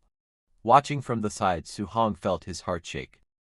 He realized that it was a weapon, but just moments ago she had not been holding any weapon at all. He could not understand how such a huge weapon appeared out of nowhere. He also wondered how something that massive could possibly not weigh several tons. At that moment, Lin Xiang, he appeared there and explained to everyone that this was a martial skill belonging to spirit masters, and it was even ranked as high as a rank. Hearing this, everyone was stunned. A martial skill belonging to spirit masters was already shocking enough, but a rank made it even more unbelievable. Some of them admitted they had never even heard of such a thing before. Then someone turned toward Lin Xiang, questioning how they all seemed to know a rank martial skills. He asked Lin Xiang whether Wang Tianchua might also possess one. Lin Xiang casually waved his folding fan and calmly stated that Wang Tianchua indeed possessed an offensive, a rank martial skill. The others stared at him in disbelief. Someone muttered in shock, wondering if they were all monsters. Another voice questioned how they could be so heaven-defying. Sweat rolled down Su-hong's face when he heard that Wang Tianchua not only had a rank martial skill, but that it was also offensive. Inwardly he exclaimed that this training camp was truly filled with rank martial skills, and felt that coming here had been the right choice. Suddenly an explosion echoed from the testing area. A Tier 1 high-level, ferocious beast was blown apart with a single punch from Wang Tiatu. Seeing that all the students were stunned, they could not understand what kind of martial skill could destroy such a beast in one strike.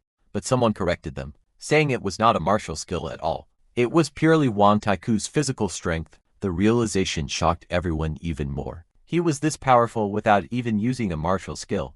Watching quietly, Su-hong observed that Wang Tiatu did not seem to have any intention of using his martial skills at all. After a moment of thought, Su-hong decided he would find a chance to learn from him next time. For now his goal was simple. He wanted to become a spirit master. However, his spirit stat was only 26.5. A system panel showed his current stats. His vitality was 130, his spirit was 26.5. His physique showed overlord body profound rank at 0%. He had mastered several guidance techniques. As for martial skills, he possessed many still.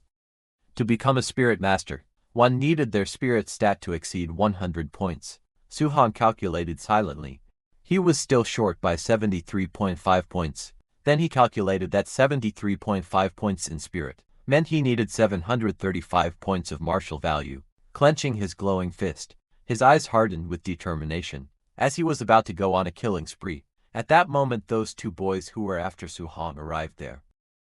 One of the boys pointed toward the entrance and said that Su-hong had gone inside. They immediately walked toward the entrance, saying that everyone else was focused on watching Wang Tian's training, and no one was paying attention to this side at all. A greedy smile appeared on one of the boys' faces.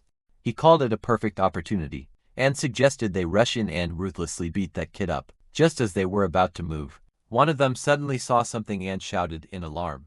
The other quickly scolded him, telling him not to scream, otherwise Su-hong would notice them. Then both of them turned toward the large screen, which was showing Su-hong. They stared in disbelief. Su-hong was standing alone in the training arena, but he was not facing just one ferocious beast. He was challenging more than 10 ferocious beasts at once, and every single one of them was Tier 1 high stage. The sight left those two boys stunned. They could not believe what they were seeing, and wondered if he was completely insane. The two boys panicked as they watched the screen. One of them urgently suggested going to find the instructor, to save Su-hong, fearing that otherwise he would definitely die. But the other shook his head, saying it was already too late. At this rate, Su-hong would be torn to shreds in seconds. He said it seemed there was no way for them to get revenge anymore. At the same time, Su-hong stood calmly in the arena as a faint smile appeared on his face. His eyes sharpened as he raised his hand and challenged the beasts. Directly he told them to come in. The next moment the ferocious beasts roared wildly. Their massive bodies charged toward him from all directions, shaking the ground as they closed in.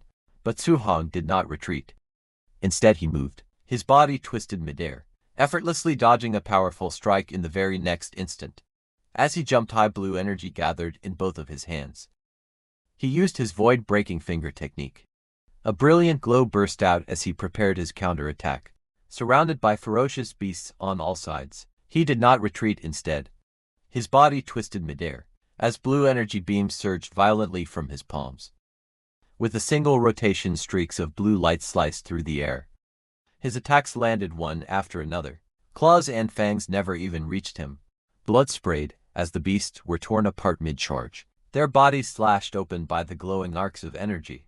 The arena filled with flashes of blue light outside. The two students stared at the screen in complete disbelief. One of them muttered, asking if he was dreaming. He could not believe this was something a Tier 1 initial stage martial artist could do. Even a middle stage martial artist, surrounded and attacked by over a dozen high stage ferocious beasts, would definitely die, yet Su-hong was dominating them effortlessly. Suddenly one of them leaned forward.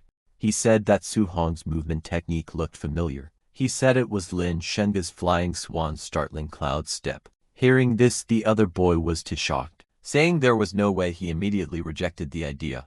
Saying Su-hong was just a one high school student. It was impossible for him to have access to such a high-grade movement technique. He wondered if Su-hong could possibly be from some great family. Then the other boy asked if it could be that he had seen Lin Senghe use it once, and learned it. Both of them were stunned, thinking that. Then one of them exclaimed that the technique Su-hong was using was an rank movement technique. It was impossible to master something like that just by watching it. Briefly he wondered how heaven-defying Su Hong's talent must be. The other boys swallowed nervously. He suggested that maybe they should forget about revenge. Even if they gathered more people, they would not be strong enough to defeat Su Hong. But the first student clenched his teeth tightly. Sweat rolled down his face as anger burned in his eyes. He said that whether Su Hong was the heir of a great family, or some kind of monster genius, he could not swallow this humiliation. While shaking, the other boy raised a hand and pointed toward the screen, telling the first boy that, before he went looking for trouble with Su Hong, he should take another look at the screen. Hearing this, the first boy froze and turned back toward the screen in silence. What he saw left him speechless. His metal bat fell from his hand. He muttered, in disbelief that they had only been talking for a few minutes. Yet all the high-stage ferocious beasts inside were already completely dead. On the screen, Su Hong stood calmly atop the massive corpse of a giant serpent-like beast around him. The bodies of other monsters lay scattered across the battlefield. Standing among the corpses of fallen beasts, Su Hong calmly calculated his gains. Over a dozen Tier 1 high-stage ferocious beasts had only given him a total of 81 martial value points. That meant they averaged just 7 points each. He realized that the stronger he became, the harder it was to earn martial value, but suddenly his blue eyes sharpened as he noticed movement. From the dark upper level of the building, several ferocious beasts emerged. Their red eyes glowed ominously in the shadows. The air turned heavy with bloodlust. Without hesitation, Su Hong stood tall atop the corpse. Beneath his feet, red light flickered throughout the building. As more beasts stirred in the darkness, he declared that there was no time to rest. He said they should continue. In the next instant, the giant beast lunged downward from above. Claws extended, tearing through the air toward him. But Su Hong did not panic.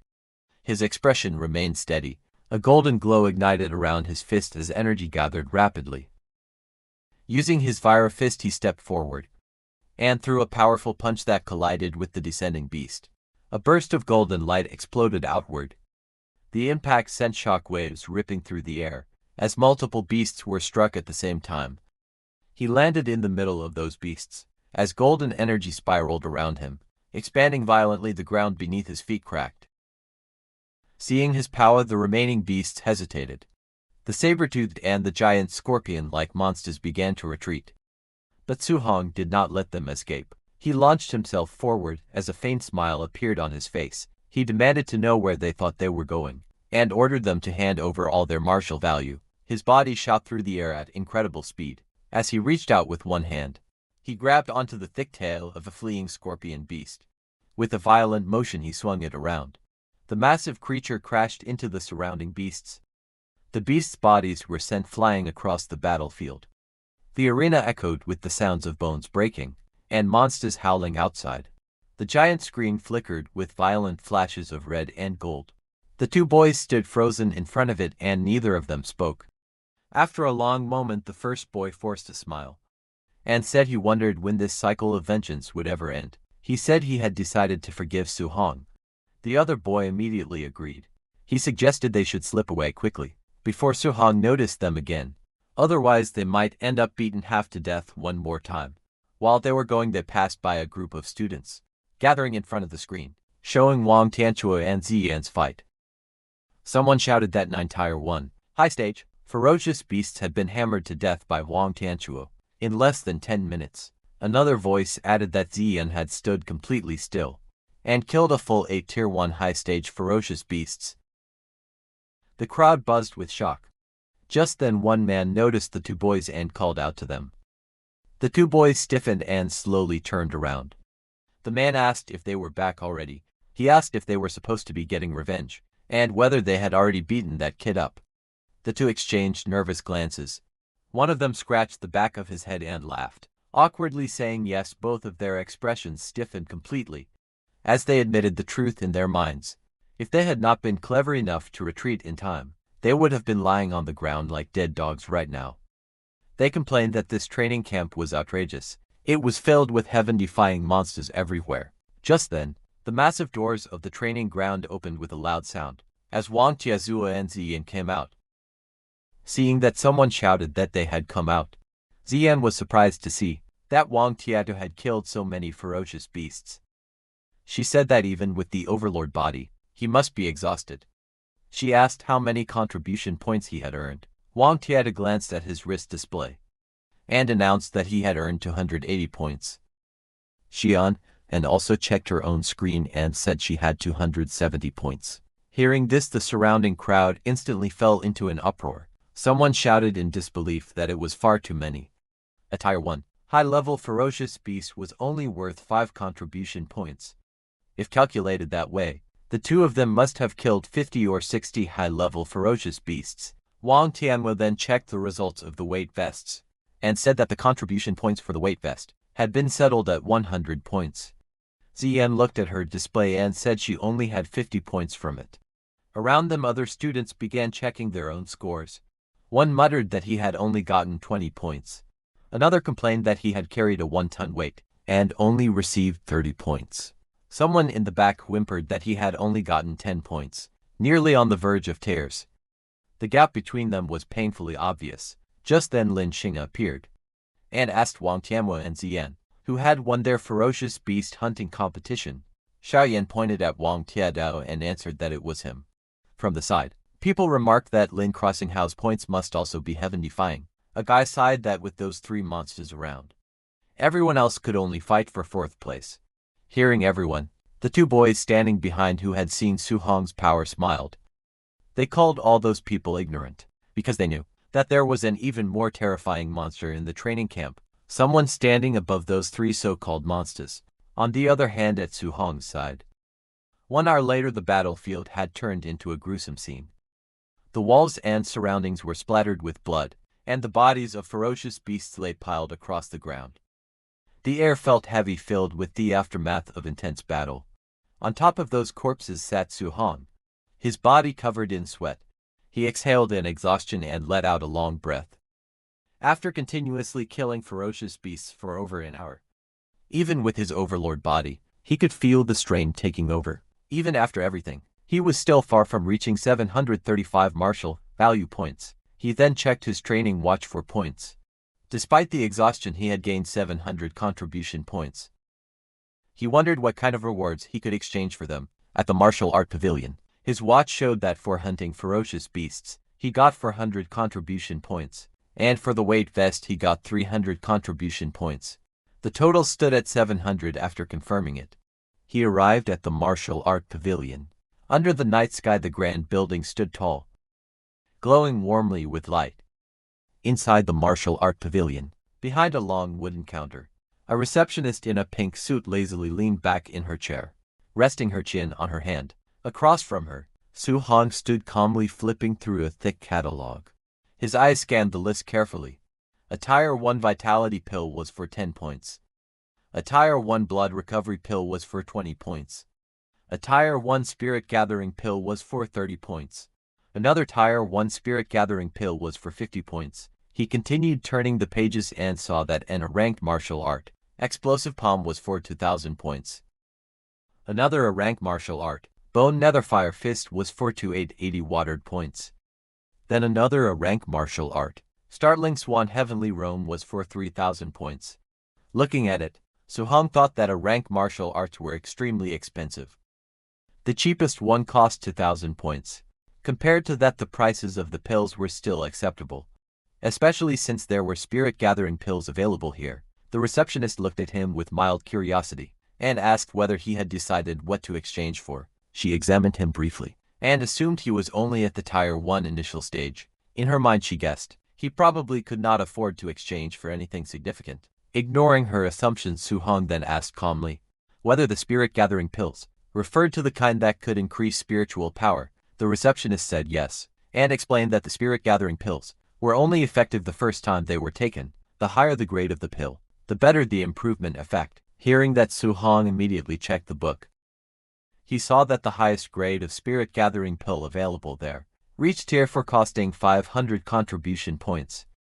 The catalog listed clearly a tier 4 vitality pill was for 100 points. A tier 4 blood recovery pill was for 200 points. A tier 4 energy gathering pill was for 300 points. And a tier 4 spirit gathering pill was for 500 points. After a brief moment of silence, Su Hong made his decision. He asked the receptionist to give him a tier for spirit-gathering pill. First hearing this, the receptionist froze, her eyes widened in shock as she blurted out, telling Su Hong that a tier for spirit-gathering pill cost 500 contribution points, not 50. Su Hong showed his point-calculating watch and said, "That was right, a tier for spirit-gathering pill."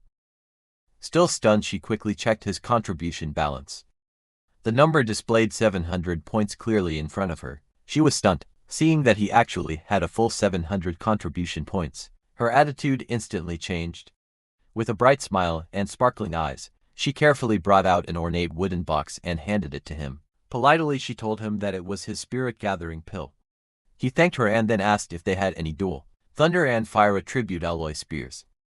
Without missing a beat, she nodded enthusiastically, saying they did have them for only 200 points. She thanked him warmly for his patronage, calling him handsome with a cheerful expression.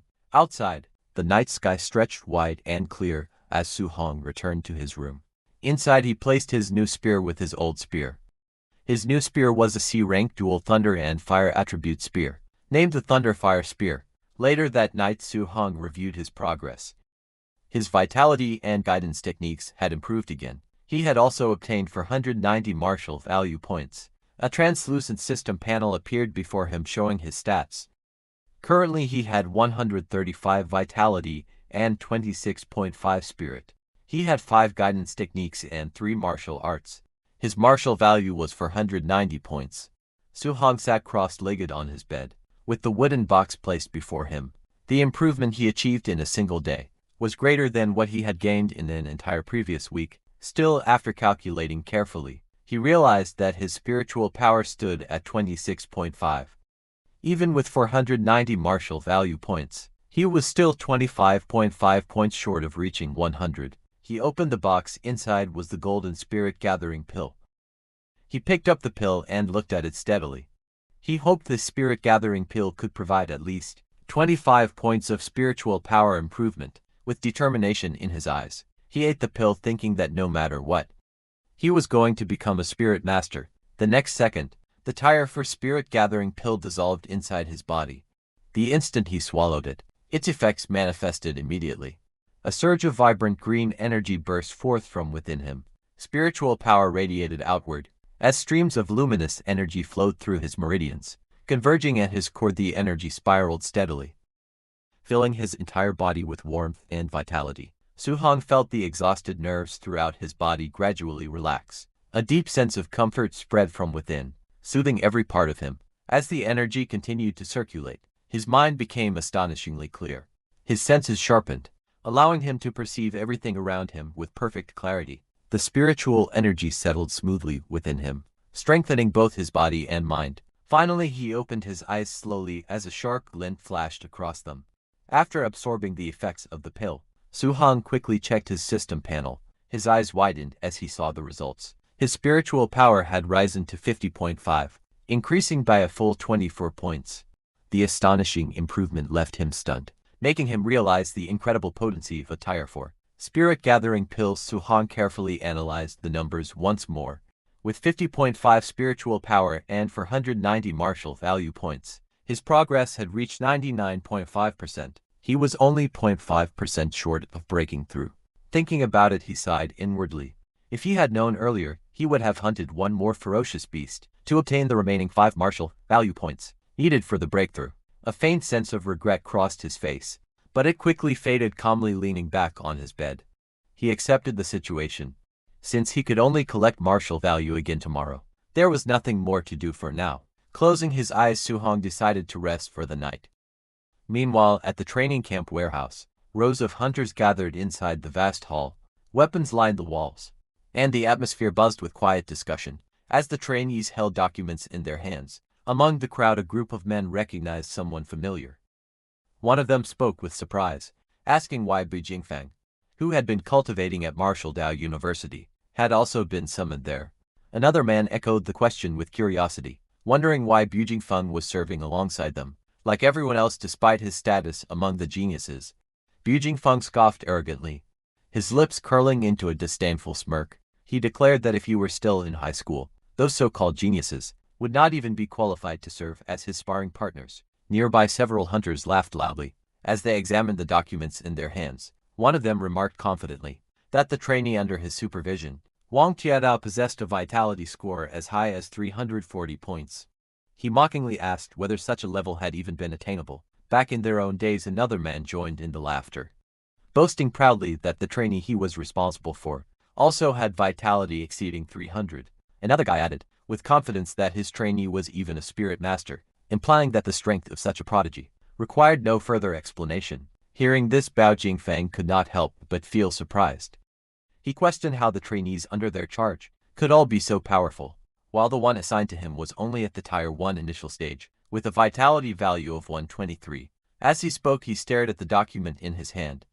It contains Su Hong's profile, an 18-year-old student from Star City No. 1 high school. The report detailed that Su Hong was at the Tier 1 initial stage, with a vitality value of 123. The others looked at the document in disbelief. One of them questioned how such a seemingly insignificant trainee could have been assigned to him. Another insisted that Bruce Xingfeng's strength was the highest among all martial artists who had arrived that day, even superior to the three of them. They wondered aloud whether Grandmother Qin had made a mistake by arranging a Tier 1 initial stage trainee for a sneak attack against another of the same level. At that moment, footsteps echoed through the hall. The murmuring ceased instantly as Grandmother Qin entered, accompanied by two of his attendants. With calm authority, Grandmother Qin affirmed their doubts, saying this was right. But Jingfang stood before Grandmother Qin with visible frustration. He complained that the arrangement was insulting, claiming that assigning him such an opponent was nothing more than giving him a piece of trash at the Tier 1 initial stage. But Grandmother Qin looked at him calmly and explained that Su Hong was not as simple as he appeared. Despite having a vitality of only 123 points, his combat power was strong enough to rival that of a Tier 1 high-stage martial artist. Hearing this, the surrounding hunters were stunned. They could hardly believe that someone with such low vitality could possess strength equal to a high-stage martial artist. Shock filled their expressions as they wondered what kind of monster Su Hong truly was. Grandmother Qin continued, revealing that part of Su Hong's intelligence was classified and therefore not included in the files they had received. He assured them that once he exchanged blows with Su Hong, he would naturally understand his true abilities. Still dissatisfied, Bao Jingfang lowered his head and protested. He explained that his own vitality was nearly 500 points, and he was on the verge of breaking through to become a Tier 2 martial artist. Yet, he was being ordered to bully a junior with only 123 vitality points, which he found utterly unreasonable. Grandmother Qin's expression hardened. He sternly ordered him to stop complaining and fight as instructed. With decisive authority, he struck Bu Jingfeng lightly on the head, reminding him to go all out. He emphasized that it would be best if he defeated Su Hong so thoroughly that Su Hong would begin to doubt his own life. Hearing this, Bu Jingfeng hesitated before asking cautiously whether Grandmother Qin held a grudge against the trainee. He warned that if he crippled Su Hong during the fight, he would not take responsibility. A sinister smile slowly spread across Grandmother Qin's face. He coldly replied that Bu Jingfeng should beat Su Hong without restraint. Not only would he bear no blame if Su Hong were crippled, but he would also be rewarded for it. Bu Jingfeng felt a chill run down his spine, terrified by the Grandmaster's cruel smile. To him, Su Hong seemed pitiful, unaware of the brutal challenge that awaited him. A cold command echoed through the night as Grandmother Qin ordered everyone to stop wasting time and begin the operation immediately. In the next instant, all those hunters, now wearing masks, launched forward with explosive speed, their movements slicing through the air as they descended toward their target. The scene shifted to a quiet training city under the night sky, where faint lights glowed from buildings scattered across the skyline. The calm atmosphere was suddenly shattered as the hunters stormed into action. Inside a building corridor, one of the masked hunters struck swiftly, while another attacker advanced relentlessly with a weapon in hand. From inside, voices rang out in alarm. Someone shouted, demanding to know who they were, while another voice declared that it was a sneak attack. Amid the chaos, a frightened voice pleaded desperately, asking if he could at least put on some underwear before the assault continued. Awakened by the commotion, Su Hong jolted upright in his bed. Shock filled his eyes as he realized that it was a sneak attack. The next second, he turned his gaze toward his door. Deep slashes suddenly tore across its surface. Bu Jingfeng, wearing a mask, broke through the door and jumped inside. gripping a weapon glowing with a fierce purple aura. With a confident smirk, he unleashed a powerful strike, sending a blazing arc of energy crashing down towards Su Hong. The violent impact shattered the floor as the purple energy exploded outward, forcing Su Hong to leap back to avoid the devastating blow. Regaining his balance amid the chaos, Su Hong quickly assessed the situation. A tense thought crossed his mind as he recalled a disturbing rumor. There were whispers that the All Heavens, 10,000 races frequently hunted down human geniuses across the world to weaken the strength of humanity. He wondered if these attackers were among them. Without hesitation, he clenched his spear from the side, steeling himself for the battle. Though uncertain of the enemy's true power, he remained alert and prepared to defend himself. The next second, Bu Qingfang jumped towards Su Hong, his blade radiating a dangerous purple glow. With a mocking tone, he declared that it was just as he expected. A mere Tier 1 initial stage brat stood before him. Running into him, he sneered, was nothing but bad luck. Su Hong was surprised to see that the attacker was a human martial artist at the Tier 1 high stage, not a member of the All Heavens 10,000 races, as he had initially suspected. A confident smile slowly spread across his face. The timing was perfect. This opponent was exactly what he needed. Determination filled his gaze as he tightened his grip on his spear. He believed that by defeating this enemy, he could obtain the final 5 points of martial value required to break through and become a spirit master. Meanwhile, Bu Qingfang watched in disbelief. He could not understand why a mere Tier 1 initial stage martial artist would choose to confront his attack head-on, instead of evading it to him. Such a decision seemed utterly reckless, as if Su Hong had lost his mind. In the next instant, their weapons collided with explosive force. A brilliant burst of energy erupted at the point of impact, sending shock waves through the air. But Jingfang's eyes widened as he was forced backward, stunned by the overwhelming power behind the strike. Realization struck him like a thunderbolt. This seemingly insignificant brat possessed strength far beyond his expectations. But Jingfang admitted that his combat power was indeed capable of rivaling that of a Tier 1 high-stage martial artist. As he struggled against the pressure of the clash, he finally understood that Grandmother Qin had spoken the truth. But Jingfang's eyes widened in disbelief as he felt the overwhelming force pressing against him. Panic surged through his mind as he realized something was terribly wrong. He shouted inwardly that this level of strength was impossible, and questioned how a Tier 1 martial artist could possess such terrifying power. At that moment, Su Hong remained calm. He acknowledged that his opponent was merely at the Tier 1 high stage, and reminded himself that he had already fought someone of that level before. With unwavering confidence, he tightened his grip on his weapon, and commanded the energy around him to press forward. A crimson aura erupted from his body as he raised his spear high. With a fierce shout, he unleashed his full strength and brought the attack crashing down. His strike descended like a blazing comet, smashing toward Bu Qingfang with unstoppable force. The impact exploded with a thunderous sound, sending shock waves across the battlefield, and forcing Bu Qingfang backward. Staggering from the overwhelming power, Bu Qingfang trembled as he gripped his sword. Unable to contain his shock, he wondered if Su Hong was a monster. Bu Qingfang decided to now get serious, as purple flames covered his blade. He steadied himself, gripping his glowing weapon.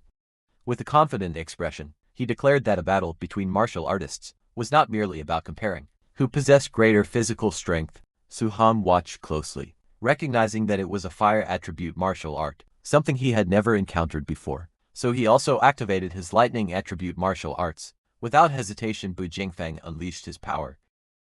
Purple flames surged violently, forming a blazing arc that tore through the air. With a mocking grin, he challenged Su Hong, questioning how he intended to withstand a B-rank martial art. With a thunderous roar, he executed his technique Flame Slash, sending a massive wave of blazing power crashing towards Su Hong. Facing the incoming attack, Su Hong remained calm. Golden lightning crackled fiercely around his body as he raised his spear, gathering immense energy. As he assessed the incoming strike, he realized that the power behind it might be even greater than the void. Breaking Finger, a technique also ranked at B level. The clash of power erupted violently as the two attacks collided midair. Purple flames and golden lightning struck against each other, releasing a blinding burst of energy that illuminated the battlefield. The impact exploded outward with overwhelming force, sending shockwaves in every direction and shattering the ground beneath them. Amid the swirling dust and debris, Ju Hong descended calmly from the air, smoke curling around him as the battlefield fell silent. standing in front of Bu Jingfang. He held his spear firmly, his expression composed and unwavering. Bu Jingfang stared in shock, sweat running down his face. As he struggled to comprehend what had just happened, he realized that Su Hong had not used any martial arts at all. Instead, he had blocked his B-rank fire attribute martial art, using only thunder externalization. The realization struck him deeply, filling his mind with disbelief. But Jingfeng clenched his fists as he acknowledged the terrifying talent before him. It was no wonder Grandmother Qin had instructed him to go all out. This opponent was far stronger than he had anticipated. Then, with a faint hint of mockery in his tone, Bu Jingfang remarked that it was truly a pity that Su Hong still did not know any thunder attribute spear techniques. Otherwise, he would not have been defeated so easily. Hearing this, Su Hong smiled, golden lightning crackling around his spear as he spoke. With quiet confidence, he admitted that it was true. He did not know any thunder attribute spear techniques. However, what if he said this on top of it? Just as he said that, blazing crimson flames erupted from his spear as lightning wrapped around it. Merging together, the fusion of lightning and fire ignited violently, surrounding his body in a brilliant aura. Flames roared along the length of the spear, while arcs of thunder crackled, fiercely intertwining into a single devastating power. But Jingfeng watched in disbelief, asking how this was possible. Shock and fear spread across his face as his eyes widened. He realized that this was attribute fusion. The reason Bao Jingfeng was so shocked upon seeing Su Hong's attribute fusion was because it was a principle understood by every martial artist, that attributes repel each other. Both Su Hong and Bu Jingfang stood facing one another inside the damaged room as Su Hong held his spear blazing with fire and streaks of lightning crackling across from him. Bu Jingfang tightened his grip on his weapon, sweat running down his face. Shock filled his eyes as realization dawned on him. Attribute fusion, the power of thunder and fire. He had always believed it was nothing more than a legend. Just then, lightning flashed across Su Hong's eyes as golden sparks danced in his vision. Without hesitation, he attacked. His spear shot forward in a burst of flame and thunder. Seeing the incoming fast strike, Bu Jingfang's eyes widened in alarm. He shouted in panic as Su Hong's spear tore through the air toward him. Reacting instantly, he roared out his technique.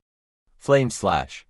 Purple flames spiraled around his blade as he swung with full force, unleashing a blazing arc of energy. The two attacks collided violently.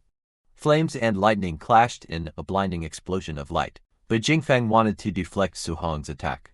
But just as Su Hong's spear touched his sword, thunder crackled violently along the shaft while flames spiraled downward, gathering into a single devastating strike. The fused power of thunder and fire crashed toward Bu Jingfang, like a descending pillar of destruction, caught in the center of the blast. But Jingfang could only stare in disbelief. He admitted that this power was far too outrageous.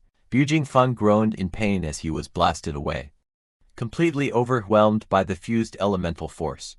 Ripping through the wall, he went flying out of the room. When the dust slowly began to settle, the flame and thunder around Su Hong's spear calmed down.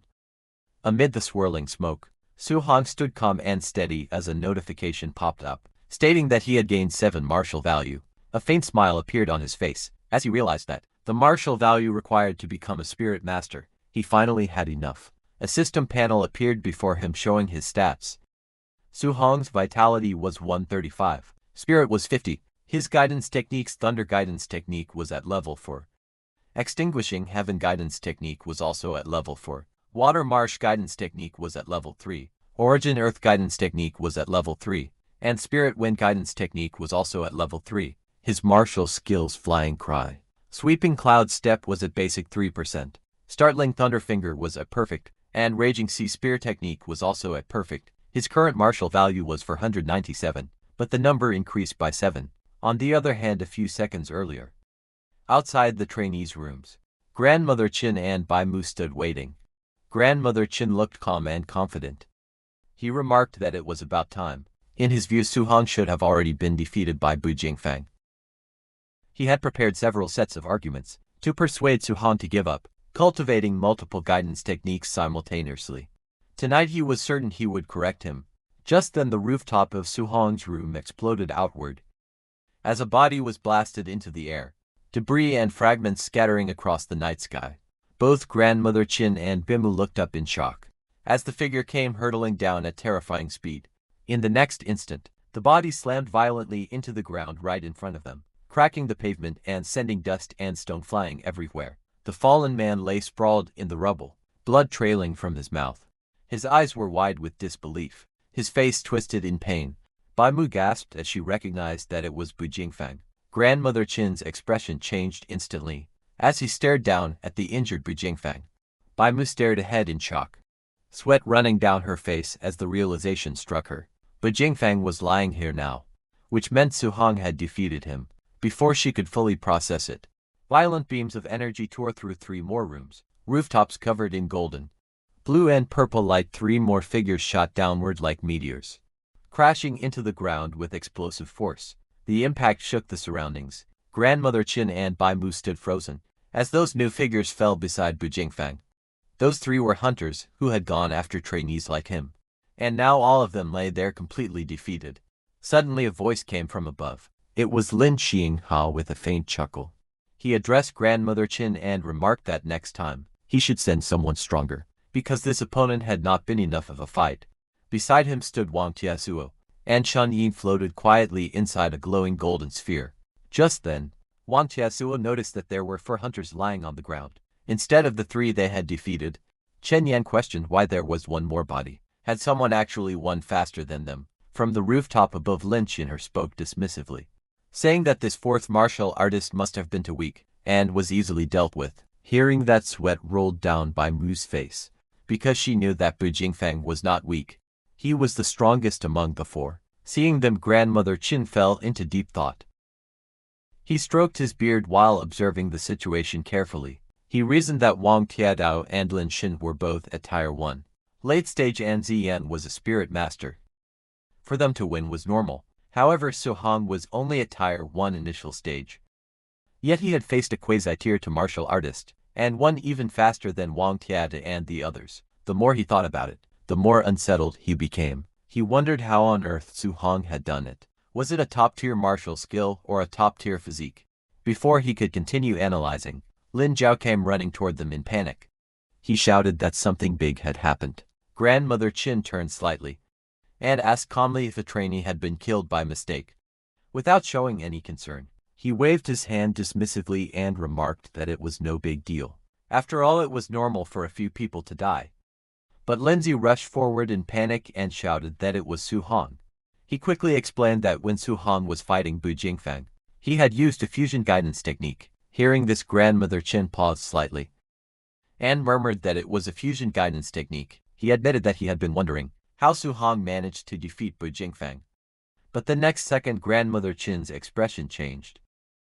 While releasing huge amounts of golden energy, he grabbed Lindsay's shoulders and demanded to know what he had just said, declaring that he could not simply spout such nonsense. Lindsay stated that Su Hong had truly fused the dual thunder and fire attribute guidance techniques and used them to defeat Bu Jingfang.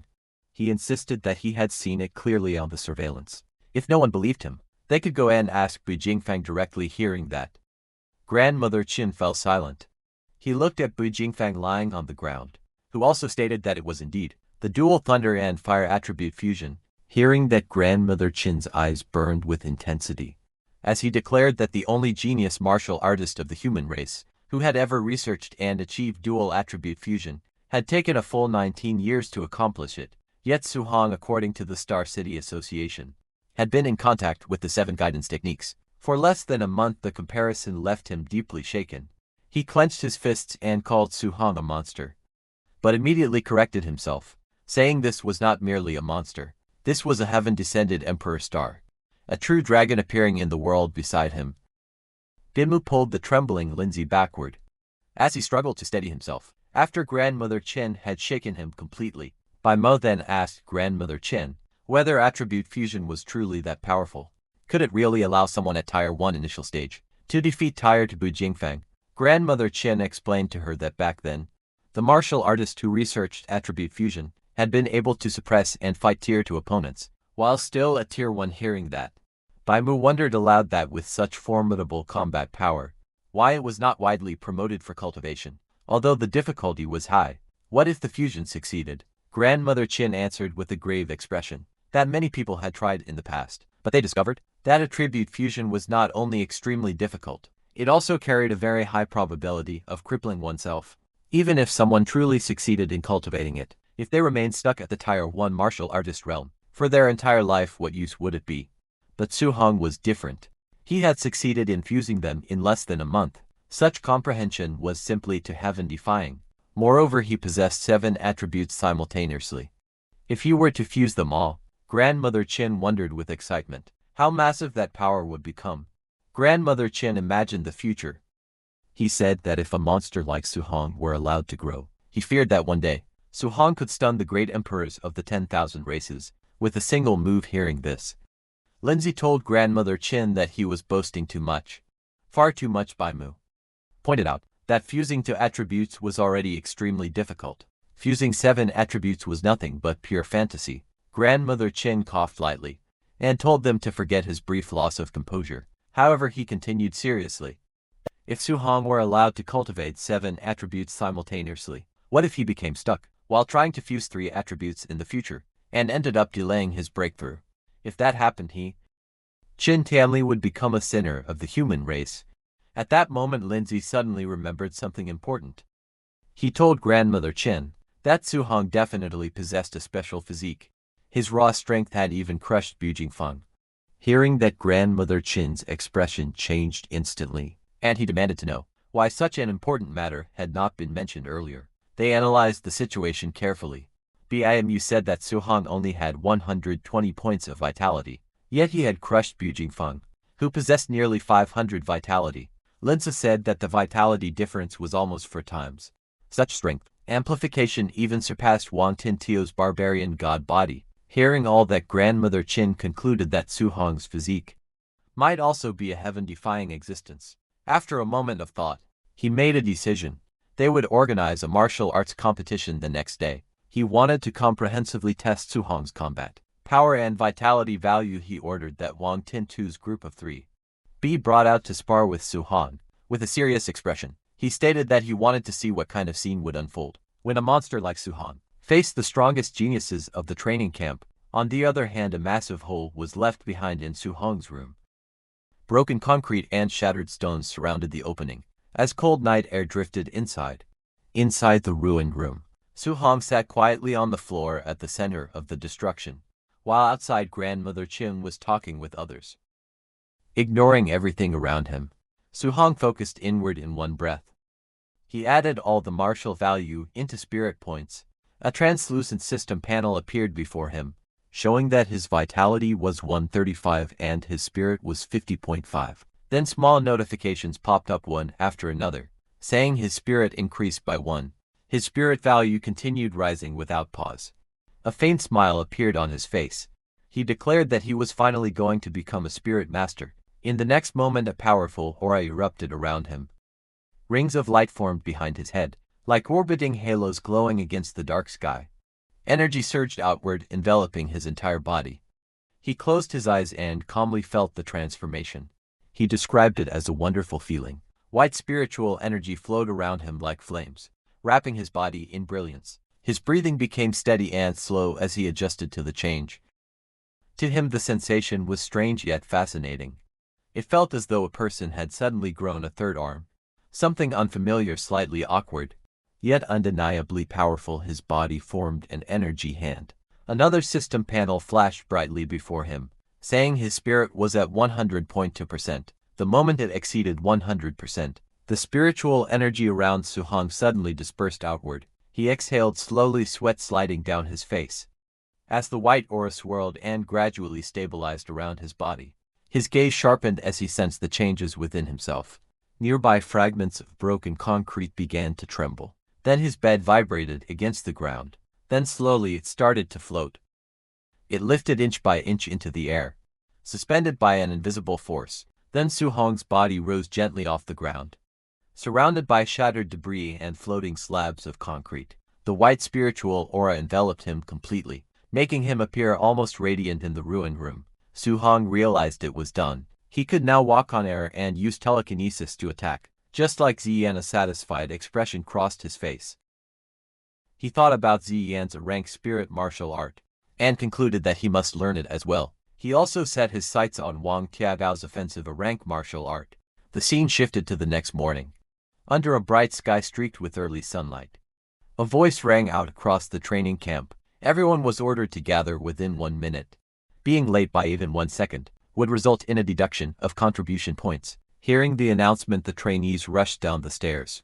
Breathing heavily, one of them shouted in frustration, asking if they were kidding, and whether they were not going to let them rest. Another complained loudly that yesterday had already been the camp entry assessment, weight-bearing training, and even a night raid.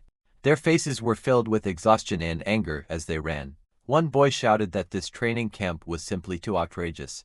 The scene shifted to the courtyard.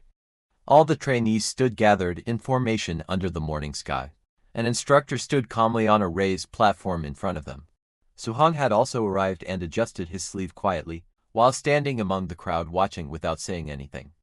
The instructor looked around at everyone and said that it was very good not a single person was late. He then added that he had originally thought many of them would be beaten so badly that they would not even be able to get up. Smiling slightly, he remarked that it was as expected of geniuses. Suddenly a trainee stepped forward and raised his hand. He complained that he could have won against the Night Raider, martial artist, the previous night, but the opponent had launched a sneak attack. He continued angrily, saying that the raider had not even let him put on his underpants, and had deliberately aimed for his crotch. That, he insisted, was the real reason he lost. Hearing that, the instructor looked at the complaining trainee with faint anger.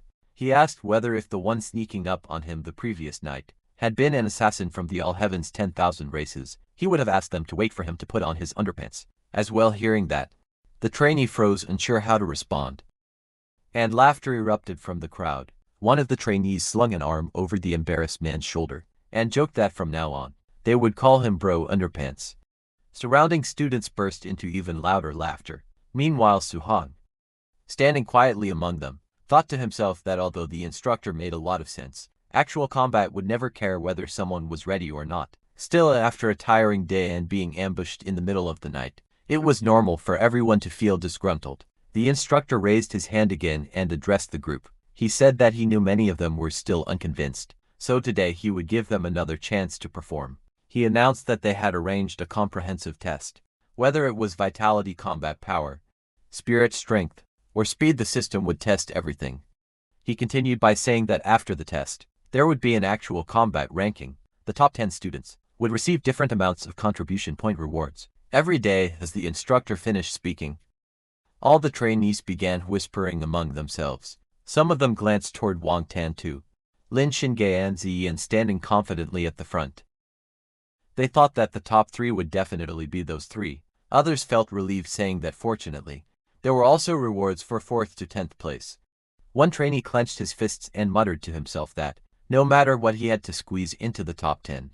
Meanwhile, Suhong stood quietly and wondered what the reward for first place would be in such a comprehensive test. In ranking, the instructor suddenly coughed loudly and ordered everyone to quiet down and follow him to the test. Soon the group arrived at a warehouse that served as a temporary testing ground. Inside, a large machine stood on a raised platform. It was labeled as a tier to combat power tester.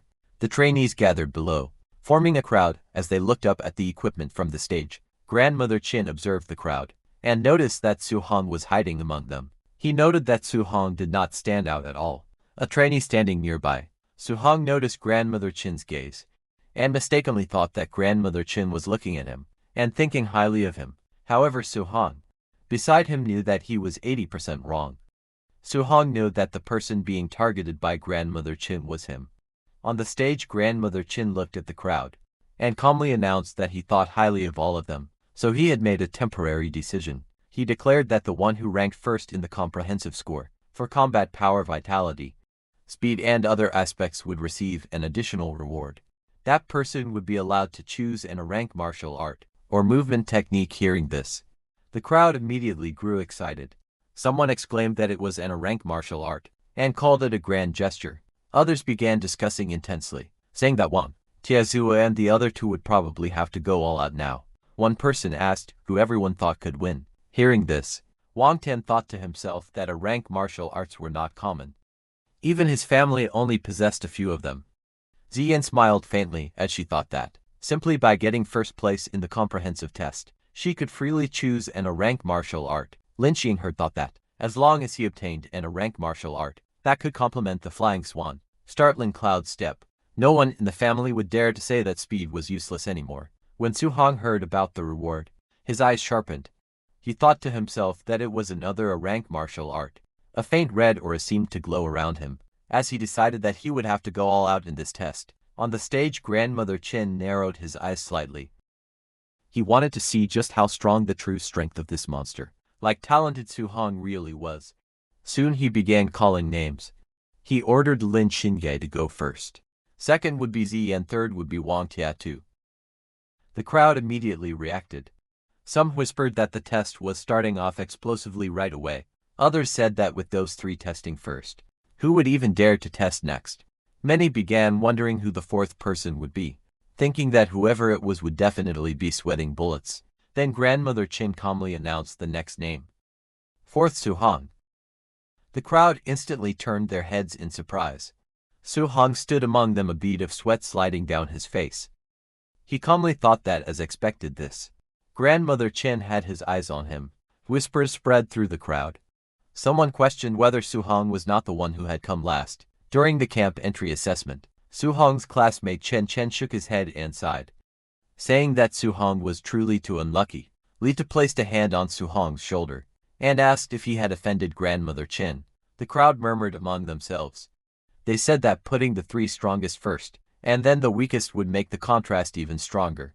It was too stimulating. Someone guessed that Grandmother Chin probably wanted to use this method to motivate the weaker students, hoping they would learn from shame and become braver. Amid the whispers, those two trainees who had seen Su-hong's strength let out a quiet laugh and said that they would all be dumbfounded later. Then on the stage, the instructor reminded everyone that they would test physical body, combat power first, and then martial skill combat power. A large combat power tester stood in the center of the arena. Lin Xingye stepped forward calmly. He thought that the combat power tester was not his strong point. Without hesitation, he dashed forward and threw a powerful punch. His fist struck the machine with explosive force. The impact caused sparks to fly. As the number on the screen rapidly increased to 4113, the crowd was instantly shocked. Someone shouted that it was over 4,000, and that this punch was thrown without using any martial skills. People stared in disbelief. They could not believe that Lin Xingye had called this his weak point. However, someone commented that, compared to his terrifying speed in the movement technique room, his physical combat power was indeed his weak point. But Su-hong knew that, since Lin Xingye could cultivate a rank movement technique, his physical body would definitely not be bad either. His lips curved slightly into a faint smile. He judged that it had to be at least to be rank martial art. He wondered if he could learn it. Green energy began to swirl tightly around Lin Cheng's fist. Wind gathered in layers, wrapping around his hand as sharp currents formed. In the next moment, he stepped forward and unleashed his technique Cloud Hiding Gale Fist. A powerful, green torrent of wind crashed down onto the combat power tester. The machine trembled violently as the numbers on the screen surged upward to 5642. Seeing that, the crowd was completely stunned. Someone shouted that 5600 was already the standard of attire to martial artists. Another cried out in disbelief, saying the combat power was unbelievable. What shocked them even more was that this was not his strongest ability. It was only his weak point. They realized that he had just used a B rank, wind attribute martial art, and they called it terrifying. At that moment, a system notification appeared before Su-hong, saying he had acquired a new achievement, Wind Cloud Hiding Gale Fist. Su-hong immediately used it, calmly observed the result, and thought that using a B rank martial art had only increased his combat power by 16. To him, the increase felt a bit small. On the stage, Lin Xin brushed shoulders with Yan. As they passed each other, she told him that it was just so and asked why he looked so smug. With a faint smile, he told her to do her best. The examiner announced the next result. Zhao Yan's physical body combat power was 32053. The number appeared clearly on the combat power tester. Seeing that, Su-hong commented that it was normal for a spirit master's physical body to be a little weaker. What truly mattered was spiritual telekinesis martial arts. Ziyan closed her eyes and took a deep breath. A golden light suddenly ignited around her body. Her spiritual power surged outward, blazing like flames in the next moment. A massive golden spirit weapon condensed in the air and smashed heavily toward the combat power tester. The entire machine shook under the impact. At that instant a notification appeared before Su-hong, saying he had acquired a new martial art, Spirit Weapon Condensation Art. Seeing this, a faint smile appeared on his face. He thought to himself that this training camp was simply amazing. With excitement in his eyes, he wondered how many martial skills he could still learn today. Golden energy surged and rapidly condensed, forming a massive glowing spirit weapon. In midair, the brilliant construct pulsed with power as it fully materialized. With a sharp motion, Ziyan swung her arm downward. The enormous golden spirit weapon followed her command and slammed fiercely into the combat power tester. The impact was explosive, sending shock waves and sparks in all directions, as the machine trembled violently under the force. Moments later, a blue holographic display appeared, showing the No. 59 for to. Seeing that, the crowd erupted in shock and excitement. Many stared wide-eyed at the result. Stunned by the overwhelming power, people exclaimed that her combat power was nearly 6,000, even higher than Lin Qingho's. Others recalled that she previously had just over 3,200 combat power, and now it had almost doubled. The spectators praised the terrifying, explosive strength of a spirit master, calling them true darlings of heaven. Amid the commotion, Su-hong stood calmly among the crowd, surrounded by a faint blue aura. As his mind went into the system space, some trainee beside him said he felt a surge of jealousy of Zhao Yan. He reflected that the most frightening aspect of spiritual power was not only its explosive strength, but also its versatility. It could be used to walk in the air and control objects, making it extremely valuable in real combat, with countless practical applications. On the other hand, in the system space, golden spiritual energy surged violently around Su-hong, spiraling upward as he raised a single finger toward the sky. The power gathered rapidly, forming a massive radiant construct above him, as the surrounding air trembled with intensity.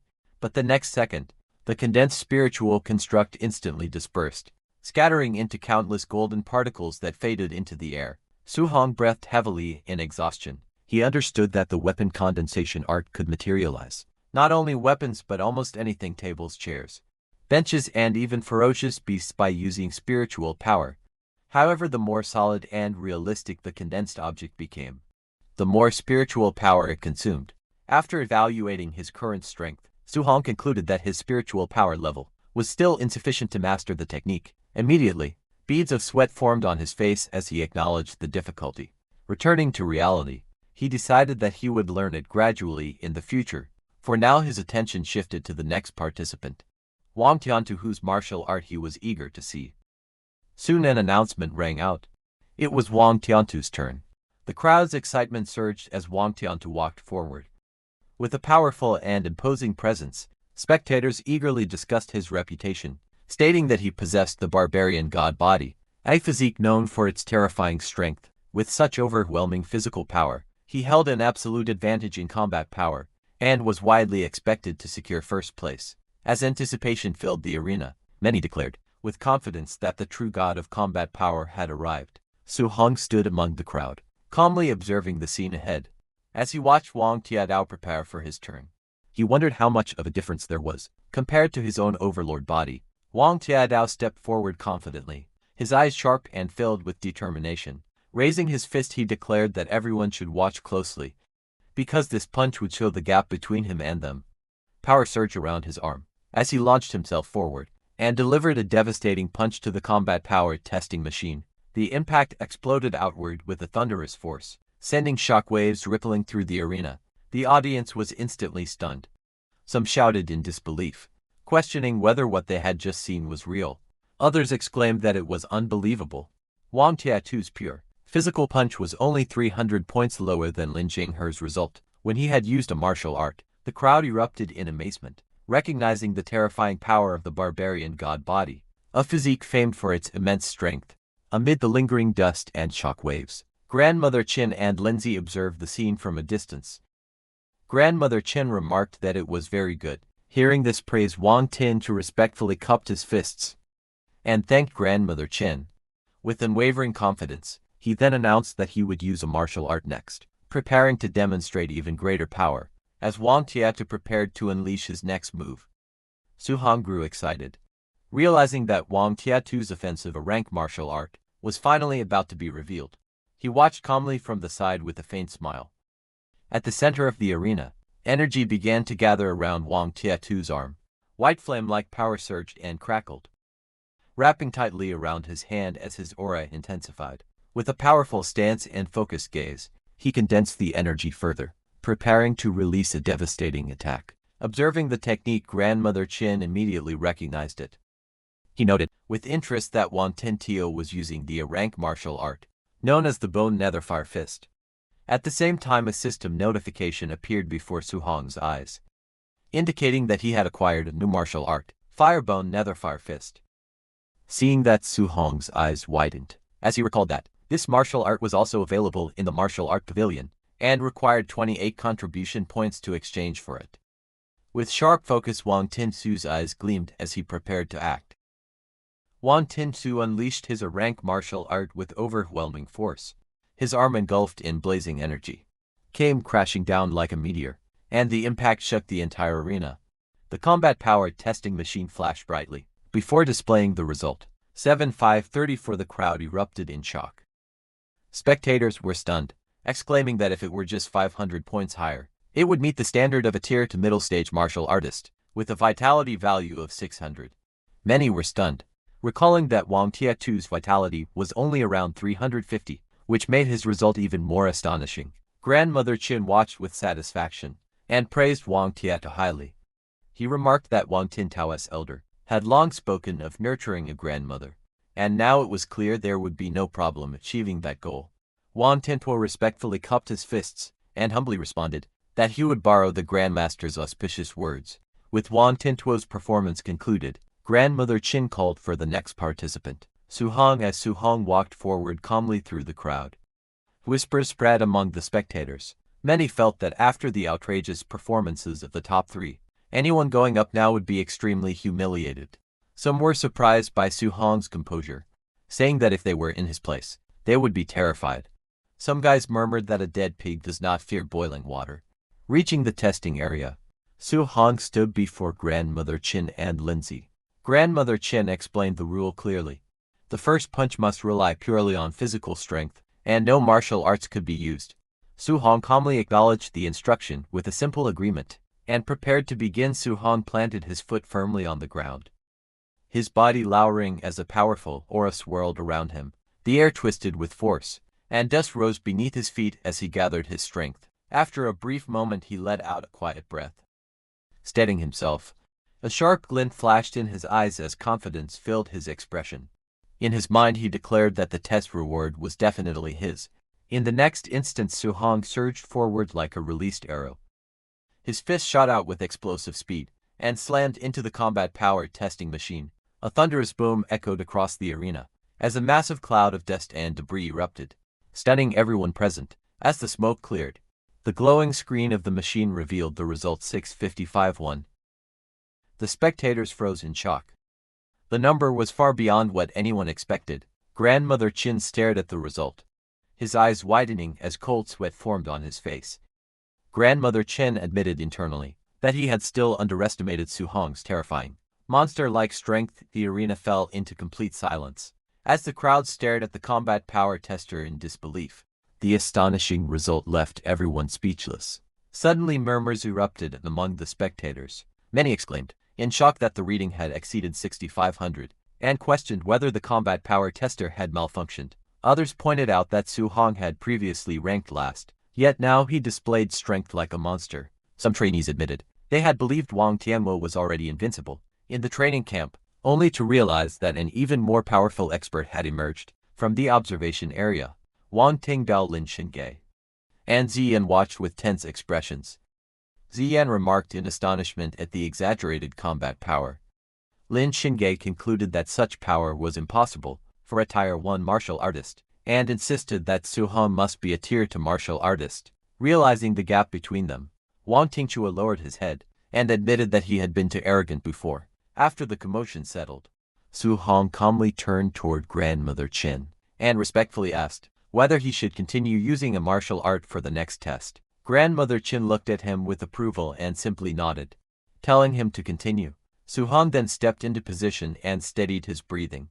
He clenched his fists as he adjusted his stance. In the next moment, his mind went into the system space, As he started learning his new martial art technique, a system-like interface appeared, displaying his new martial arts learning percentages that steadily increased 1%, 4%, 6%, 9%, 14%, and 23%. Su-hong stood calmly as a cold, blue flame-like aura surged around his body. The system displayed rising progress percentages. As the power continued to build, he realized that the bone netherfire fist suited him perfectly. He noted that learning it was even faster than mastering the flying swan, startling cloud step, which was also a rank martial art. Watching from the observation area, Grandmother Chin wondered how high Su-hong's combat power would rise once he used a martial art. Lindsay then reminded Grandmother Chin that Su-hong came from an ordinary family, suggesting that the rank of his martial art should not be high. However, Grandmother Chin calmly observed Su-hong and stated that in his current state, what he was executing was definitely not a low-level martial art. At that moment, the system interface completed its process. The display showed that his bone netherfire fist learning had reached 100%. Now he had learned the bone netherfire fist at the basic level. A sharp glint flashed in Su-hong's eyes as his mastery was finalized. Blue netherfire gathered around his fist. As he stood firmly in the arena, shocked voices rang out from the crowd as someone recognized the technique, exclaiming that it was Wang Tiadao's bone netherfire fist. The spectators were stunned and questioned how Su-hong could know it as well. Without hesitation, Su-hong stepped forward and unleashed the technique. As his aura surged and power condensed into his strike, he wondered how powerful and a rank offensive martial art was, with netherfire blazing around his arm. Su-hong drove forward to deliver the attack. Su-hong's blazing strike slammed into the combat power tester. With explosive force, a shockwave burst outward, sending dust and debris flying across the arena. As the machine trembled under the impact, the spectators were forced to shield their faces from the powerful gust. Amid the swirling dust, shocked voices rang out. Some exclaimed in disbelief that Su-hong's power was even greater than Wang Tianchuo's, and urgently asked for the combat power reading. As the dust settled, the display lit up with a shocking number. A stunned voice cried out that it was a full 9,000 combat power. Others quickly pointed out that 9,000 was already the standard for the tier to high stage, expressing disbelief at the result from the observation area. Lindsay questioned whether such combat power was possible for a tier 1 initial stage martial artist with only 123 points of vitality, suspecting that the tester's data might be faulty. Grandmother Chin, watching calmly, concluded that Su-hong was truly a monster. Nearby Lin Xinge analyzed the numbers aloud. He explained that 7,000 combat power corresponded to tier 2 initial stage, 8,000 to tier 2 middle stage, and 9,000 to tier 2 high stage. Ziyan reasoned that the standard vitality for a tier 2 martial artist was 500 and concluded that Su-hong must have hidden his true vitality, which should definitely exceed 500. Hearing this, Wang Tianchu admitted that his own vitality had not even reached 400 yet and said it was not shameful to lose to Su-hong. However, the situation took another shocking turn when the vitality tester displayed Su-hong's actual value. Only 137. The crowd erupted in disbelief. Wang Tingting shouted in shock that Su-hong's vitality was merely 137, while Lin Xin questioned whether the vitality tester itself was broken. The vitality tester displayed the number 137, leaving everyone in shock.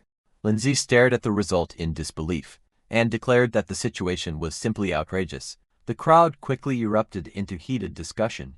Some questioned whether the number was missing a zero and wondered if it should have been 13,700 instead. Others shouted in astonishment that Su-hong was actually only a tier 1 initial stage martial artist. The shock deepened as people exclaimed that producing 9,000 combat power with just 137 vitality was far too outrageous to believe. As the murmurs spread through the room, Su-hong calmly stepped out of the testing chamber, steam drifting around him.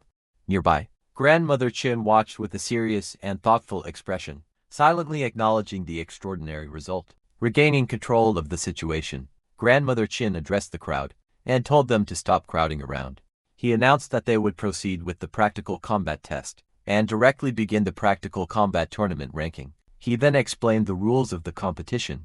The tournament would adopt a challenge system, where participants could designate their own opponents. He further stated that if no one dared to challenge a participant, that person would be ranked first and would receive the reward of a rank martial art. At that moment, someone called out to Grandmother Chin It was Lin Xingye. He stepped forward confidently and, with a determined expression, pointed at Su Hong and declared that he wanted to fight him. Lin Xing looked at Su Hong with a confident smile, thinking that, although Su Hong's combat power could be called invincible, his vitality was far too weak.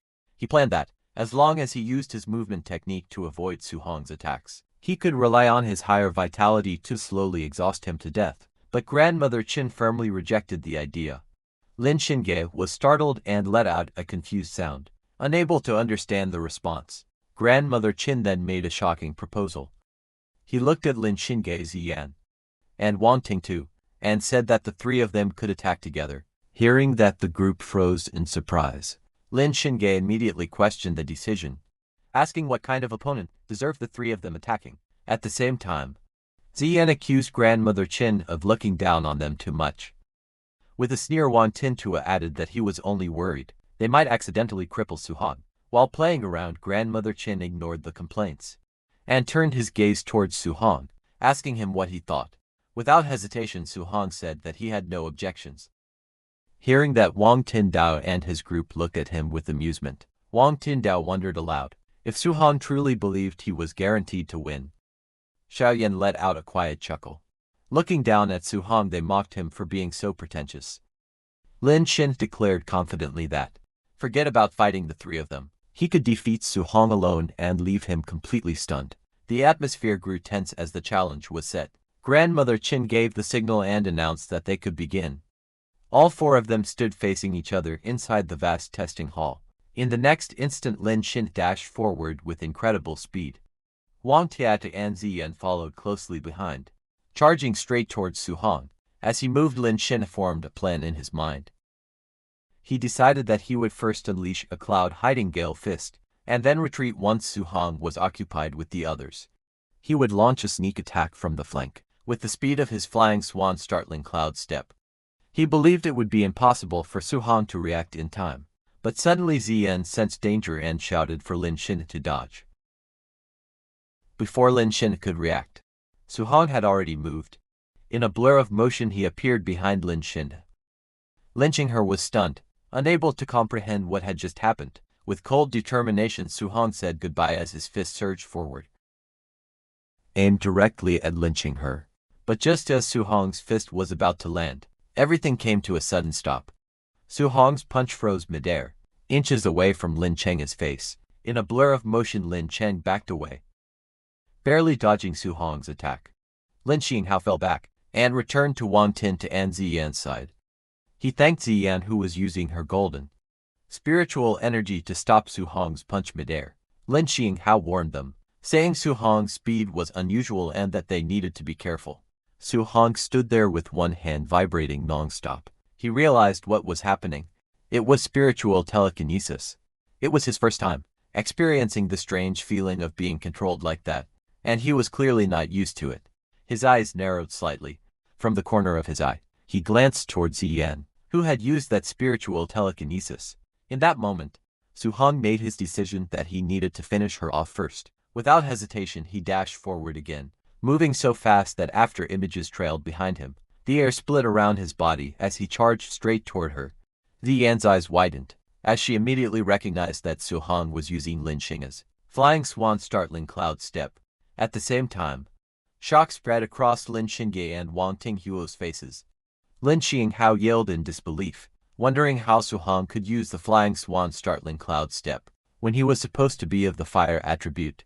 Wang Tingdao understood, and told him that Su Hong must have dual attributes, and that they should stop him.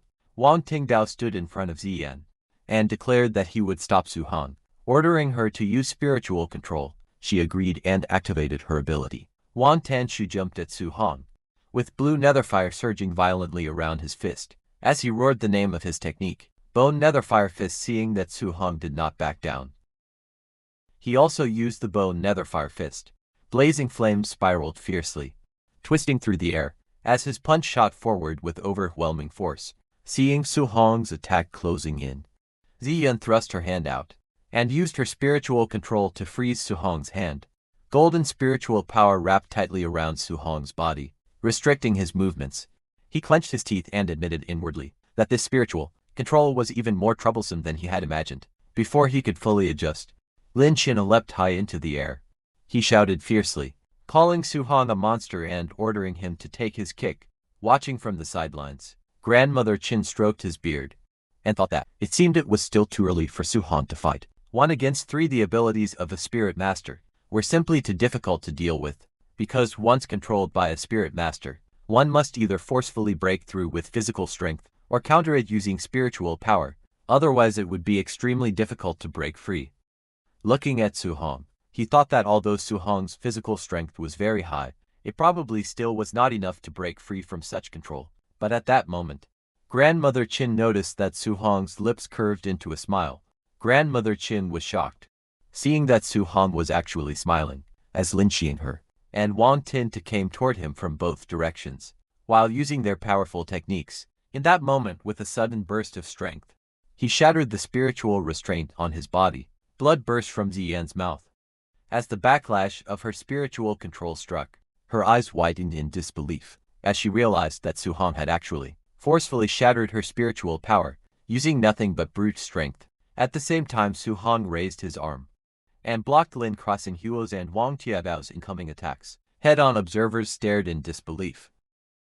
They could not believe what they were seeing. Just by relying on physical strength, Su-hong had blocked it. Not only that, he had even shattered Ziyan's spiritual telekinesis, using pure physical power. The crowd erupted in astonishment. They called it ridiculous, saying Su-hong's strength was inhumanly great. He was simply a humanoid ferocious beast. In the next moment, Su-hong tightened his grip on Lin Xin, her's leg and Wang Tiadao's hand. Lin Qing's and Wang Tiadao's faces twisted in shock, as they shouted in panic, cursing loudly. But it was already too late. Su-hong swung them violently through the air, turning the battlefield into chaos. Su-hong's eyes glowed coldly as he tightened his grip further. In the next instant, he smashed Lin Xinghe and Wang Tiada straight into the ground. The impact echoed loudly across the arena. The floor cracked open as their bodies slammed down headfirst. Dust and debris burst into the air, pinned against the shattered tiles. Wang Tiaduo gritted his teeth and cursed, while blood spilled from Lin Chenghe's mouth, as the force of the blow shook his entire body.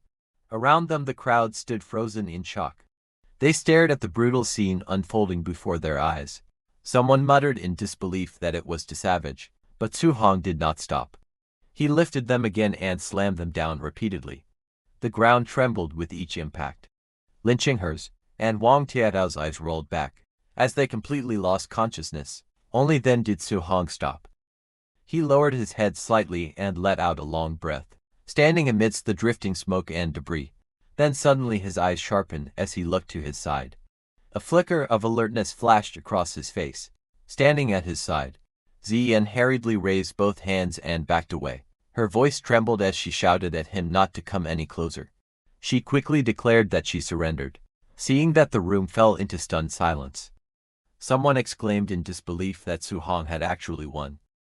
Another questioned whether the training camp's strongest trio had truly been defeated by him alone. They called him an absolute monster. At that moment, Grandmother Chin frowned slightly and asked what all the noise was about. He questioned if anyone else planned to challenge Su-hong.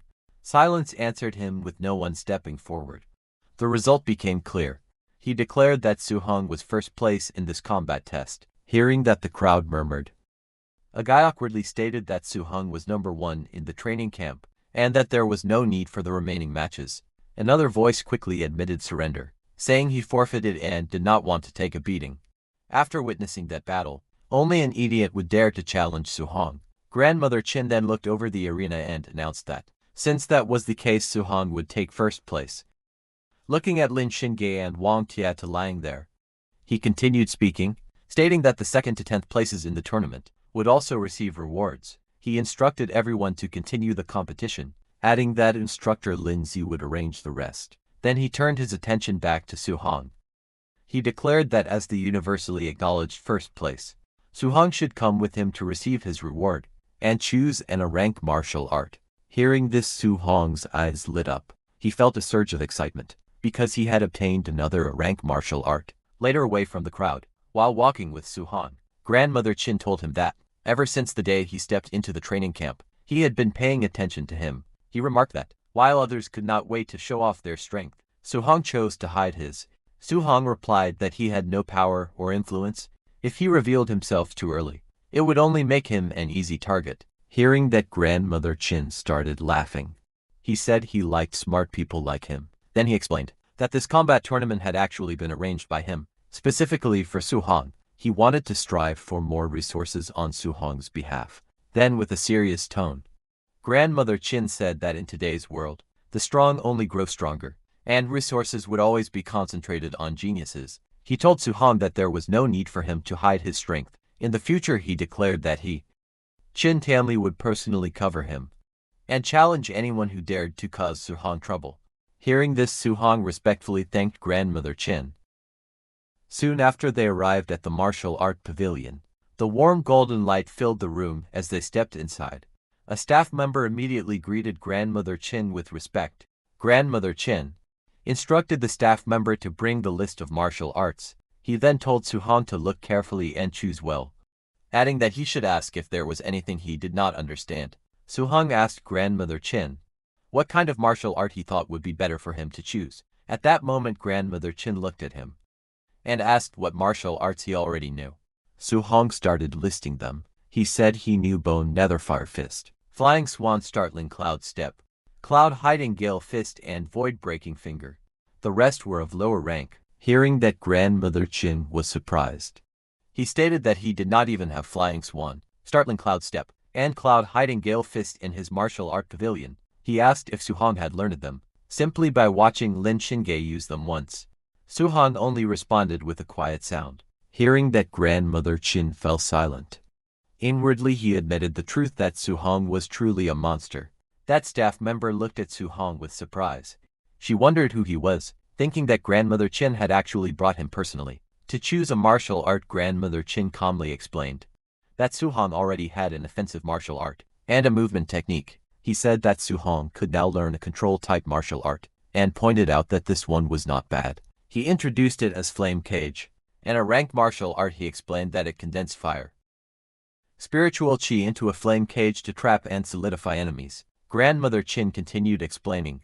He said that offensive martial arts only required attaching spiritual chi to weapons or the body. However, control-type martial arts required spiritual chi to leave the body, something most tier 2 martial artists could not achieve. He reminded Su-hong that he was currently only at the tier 1 initial stage. Logically speaking, he should not recommend it, but with Su-hong's talent, he believed he should be able to learn it. Grandmother Chin then said that he had learned this martial art before. He offered to demonstrate it first, so Su-hong could decide whether to choose it or not. Hearing that, Su-hong respectfully thanked him. Grandmother Chin raised his hand. As spiritual chi gathered between his fingers, a small flame suddenly appeared, glowing brightly as it formed in the air. Grandmother Chin told Su-hong not to think that control-type martial arts were inferior to offensive martial arts. He explained that their usefulness in battle was immense. As he spoke, flames surged outward and formed a blazing cage in the air. The fiery cage burned intensely, radiating powerful heat. Grandmother Chin told Su-hong that the first step was to trap the enemy inside the flame cage. Then, after trapping them, one could launch an attack. He created a fire bow and arrows and aimed at the cage. He stated that by doing so, it would be possible to achieve a one-hit kill. He shot and the fiery energy gathered and exploded downward with tremendous force. After the demonstration, Grandmother Chin looked at Su-hong and explained further. He said that maintaining the flame cage while launching an attack at the same time was currently impossible for Su-hong. Even for him back then, he had only mastered it after becoming a tier 3 martial artist. Hearing this, Su-hong shook his head. He said that since even Grandmother Chin considered it so difficult, he would choose something else. He stated that he no longer wanted a control-type martial art. Grandmother Chin looked slightly surprised and asked if he was giving up so quickly. Inwardly, he reflected that geniuses were usually arrogant, yet a monster like Su-hong actually listened to advice. He thought that Su-hong's future was limitless, but on the other hand, a system notification appeared before Su-hong, telling him that he had acquired a new skill, Fire Flame Cage. Su-hong gave a faint smile. Because he had already obtained this martial art, he then politely asked Grandmother Chin to help him look for another martial art instead. Grandmother Chin looked at him and explained that he already possessed an offensive martial art and a movement technique for now. A control-type martial art was not suitable for him. He suggested that Su-hong should consider learning a defensive martial art next. After flipping through the book, Grandmother Chin pointed at one technique and stated that this martial art was definitely suitable for him. It was a rank earth attribute technique called thick earth armor. He explained that it condensed battle armor on the body's surface, using earth's spiritual chi, providing extremely high defense. Su-hong thought to himself that, with his physical body combined with this defensive martial art, the effect would certainly not be bad. He nodded and agreed that he would listen to Grandmother Chin. Suddenly Grandmother Chin remembered something and asked about Su-hong's special physique. Su-hong answered that his special physique was the overlord body, saying that Su-hong thought inwardly that the overlord body possessed the greatest strength among the 3,000 physiques. If the grandmother heard this, he might even pull out a whole basket of rank martial arts to give him. He even imagined that Grandmother Chin was shocked and exclaimed that it was actually the once-in-a-millennium overlord body, and excitedly declared that all those rank martial arts were his. But in reality Grandmother Chin frowned and said he had never heard of a physique called the overlord body. Su-hong laughed awkwardly and admitted that he had actually come up with that name himself. Hearing that Grandmother Chin realized that it seemed to be a physique that had not been recorded yet, Grandmother Chin then spoke seriously. He said that even a full power punch from Wang Tin-tok, who possessed the barbarian god body, had been easily blocked by Su-hong. The strength amplification of Su-hong's overlord body was truly terrifying. He added that he had never seen the strength of a tier 1 martial artist reach such a level. Just then, his phone rang with a funny ringtone. Su-hong was surprised to hear that. Grandmother Chin answered it and asked what the matter was, saying that he was still busy. On the other end, he was informed that the contribution point statistics back-end showed that when Su-hong was fighting earlier, he seemed to still be wearing a weight vest. Grandmother Chin was stunned. He immediately turned to Su-hong and asked whether he had really been wearing a weight vest while fighting Wang Tia-tu and the other two. Su-hong replied that if he had taken off the vest to fight those three, wouldn't he have been unable to get the contribution points? Hearing this, Grandmother Chin was shaken. Sweat formed on his forehead as he tried to calm himself. He told himself to stay calm, because Su-hong was a monster, and he should not view him with a normal mindset. Grandmother Chin told Su-hong to stop obsessing over those contribution points.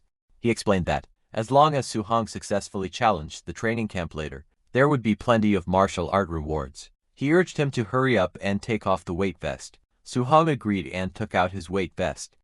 The staff member stepped forward and said she would help him. She told him to take it off and give it to her, and she would send it back to the warehouse. Before handing it over, Su-hong told her that it was a bit heavy. With a proud expression, she declared that she was the martial art pavilion administrator, a dignified title to martial artist. However, the moment she took the vest, her expression changed. She froze in shock. Before she could react, the weight vest that Su-hong gave her dropped onto the ground from her hands. Its impact was thunderous. The floor cracked and shattered under the weight. Startled, the staff member asked how many kilograms the vest weighed. Su-hong answered that it weighed 5 tons. Hearing this, Grandmother Chin was stunned. He thought to himself that Su-hong had been carrying a 5-ton weight at the Tier 1 initial stage. Not only that, he had even defeated 3 Tier 1 late-stage geniuses while wearing it. The realization left him speechless. Grandmother Chin wrapped an arm around Su-hong's shoulders and called him a little monster. He said that he actually had a rank martial art that he wanted to give him. Su-hong looked up and asked what martial art it was. Grandmother Chin reminded him that he used a spear. He added that Grandmother Zhonglin of Yang City also used a spear. He explained that Zhonglin possessed a rank thunder spear art. Its power was considered extremely strong, even among rank martial arts. Grandmother Chin then proposed an idea. He said he would take Su-hong to arrange a battle with Zhonglin's student and help him trick Zhonglin out of his martial art. Su-hong hesitated and said that did not sound very nice. Grandmother Chin immediately replied that Zhonglin had been mocking Star City's training camp, calling it full of trash. He declared that he had to mock him back. After that, Grandmother Chin told Su-hong to go back and prepare first. They would head to Yang City early the next morning. Su-hong agreed. Later that night, the lights of a student's building glowed under the quiet sky. As Su-hong returned to his room, Su-hong looked around his room and said that the training camp had actually helped tidy it up very nicely. As he sat down to start cultivating, System notifications soon appeared before him, telling him that he had acquired a new martial art fire. Then another notification appeared, saying he had acquired a new martial art, spirit soul capture art. Then a third notification followed, saying he had acquired a new martial art, thick earth armor. Sitting cross-legged surrounded by rising flames, Su-hong decided that he would hurry and cultivate these 3 martial arts. He aimed to reach the basic level for all of them before tomorrow morning. At the same time, Grandmother Chen contacted Zhang Lin. He told Zhang Lin to prepare his Thunder Spear art, because tomorrow he would bring his student to challenge his dojo. Zhang Lin responded confidently. He told Grandmother Chen to drop it. He said that Young City's training camp had produced a wood spirit body and that the student had even broken through to become a tier 2 martial artist. He added that in just 2 days, the student had cultivated the rank control type martial art, would prison to the point where spiritual chi could leave the body. In front of him in a training room, a muscular young man stood with a green aura surrounding him. Power surged through his body as he trained, showing the strength of his cultivation. His name was Lin Chunfeng. His eyes widened sharply as green light gathered within them. In the next moment he unleashed his technique and shouted, "Wood prison." Thick green vines burst out violently, twisting and spiraling through the air. They wrapped around everything inside, forming a powerful wooden cage. The vines lashed forward with force, filling the room with glowing green energy. But suddenly at once the raging vines trembled and stopped. Then the green energy shattered into glowing fragments. The wooden prison collapsed, and the vines broke apart into scattered light, before fading away completely. Breathing heavily, Lin Chunfeng lowered his head and admitted that he had failed again. From behind him his master, Zhang Lin, told him that a control-type martial art was not something he could successfully train, just because he wanted to. He warned him not to bite off more than he could chew. Lin Chunfeng clenched his teeth and looked up with determination. He told his master to give him at most 1 month, promising that he would successfully reach the basic level. Hearing that, Grandmother Zhang Lin looked at his phone and asked Grandmother Chen if he heard that. Lin Chunfeng claimed he could learn it in a month. He recalled that back in his own day, he had spent almost 3 months on it. He remarked that the boy was truly a monster. He continued saying that the student he was bringing was not someone that certain pieces of trash could challenge. On the other end of the call, Grandmother Chen got furious hearing that and wanted to shout, but before he could, Grandmother Zhang Lin abruptly hung up. After ending the call, Grandmother Zhang Lin turned to Lin Kunfeng and told him that when Grandmother Chen brought his student to their door, he must not win too easily. He instructed him to act as if the fight were evenly matched, and to win by a narrow margin. He said they needed to leave the other side some face. Lin Chunfeng smiled confidently and assured him that there was no need to worry about his acting skills. The next afternoon at Yang City training camp, the facility stood atop a high plateau surrounded by mountains. Grandmother Chen and Su-hong came flying there. Grandmother Chen pointed at the building below and told Su-hong that they were here. As the wind rushed past Su-hong's face, he thought to himself that he had never expected his first experience of flying to happen in such a situation. They soon landed in an open area surrounded by mountains. Grandmother Zhang Lin stood there with several men waiting for them. Grandmother Zhang Lin looked at Grandmother Chen with a grin and asked what kind of genius he had brought this time. He told him to hurry and let him see. Grandmother Chen introduced Su-hong calmly. He said his name was Su-hong, a Tier 1 initial stage cultivator, and that he used a spear just like him. Su-hong stepped forward respectfully and greeted Grandmother Zhang. Seeing him, Grandmother Zhang frowned and asked Grandmother Chen if he was joking. He questioned whether he had gone senile, wondering how he could treat a Tier 1 initial stage as some kind of treasure in his thoughts. Zhang found it absurd. A Tier 2 fighting a Tier 1 initial stage would be an instant kill. He wondered how he was supposed to act, like the fight was evenly matched. He then looked at Lin Chunfeng, thinking that the moment to test his acting skills had finally arrived. Grandmother Chen told Grandmother Zhang to hurry up and start the fight, saying that after finishing, they still needed to head back for dinner. At the training camp martial arena, a large crowd gathered in the open square. Among the students, some whispered curiously. One wondered what level of strength the genius from Star City had. Another laughed and said he hoped the challenger would not be weaker than him. Later, standing in front of the crowd, Grandmother Zhang raised his hand and introduced the guest. He told everyone that this was the famous Grandmother Chen Tianli. The students immediately greeted him respectfully. Grandmother Zhang continued speaking, and said that the one standing beside Grandmother Qin was the genius from Star City, who had come to challenge them today. Su Hong stepped forward, smiled, and greeted everyone politely. Grandmother Zhang forced a smile when he revealed that Su Hong's realm was Tier 1. Initial stage. Hearing this, the whole crowd instantly erupted in shock. They could not believe that a Tier 1 initial stage had come to challenge them, with just that level of strength. Someone shouted that Lin Chunfeng was a Tier 2 martial artist, and could kill him instantly. With one hand, another person mocked him. Wondering whether to praise his courage or his thick skin, Lin Chunfeng forced a nervous smile as sweat rolled down his face. Hearing that Su Hong was a Tier 1 initial stage fighter, in his heart, he wondered how he was supposed to act out a back-and-forth battle, and barely win at the end. Nearby Grandmother Zhang spoke with a faint smile. He told Grandmother Chen that if his student defeated Su Hong at Tier 1 initial stage, he would have to teach his student in a rank martial art. He admitted that he felt a little embarrassed, even asking Grandmother Zhang, then patted Su Hong's shoulder and told him that if he won, then besides the Thunder Spear art, he could also choose another rank martial art. He told him to do his best. Su Hong immediately thanked Grandmother Zhang. Hearing that, Grandmother Qin praised Grandmother Zhang, saying that he was actually quite a nice person. However, Grandmother Zhang was thinking that it was impossible for a Tier 1 initial stage to defeat Lin Chunfeng, who was already Tier 2 and possessed a wood spirit body. Soon both fighters stepped onto the martial arts viewing platform and stood facing each other. From a distance, Grandmother Zhang warned Lin Chunfeng to know his limits. Lin Chunfeng answered calmly, telling him not to worry. Lin Chunfeng stepped onto the platform with his sword in hand, looking calm on the outside. Inside, however, he was thinking carefully. He wondered how he should act out the fight. If he seriously injured the other party with just one move, it would not look good from the other side. Su Hong stepped onto the stage barehanded. Seeing that, Lin Chunfeng called out to him and asked if he was not going to use his spear, saying he remembered that Su Hong had brought one with him. Su Hong replied calmly that he would not use it for now. In his heart, he thought that he only knew the C-rank Raging Sea Spear technique. Its power was far inferior to the Cloud Hiding Gale Fist and the Bone Nether Cold Ghost Fist.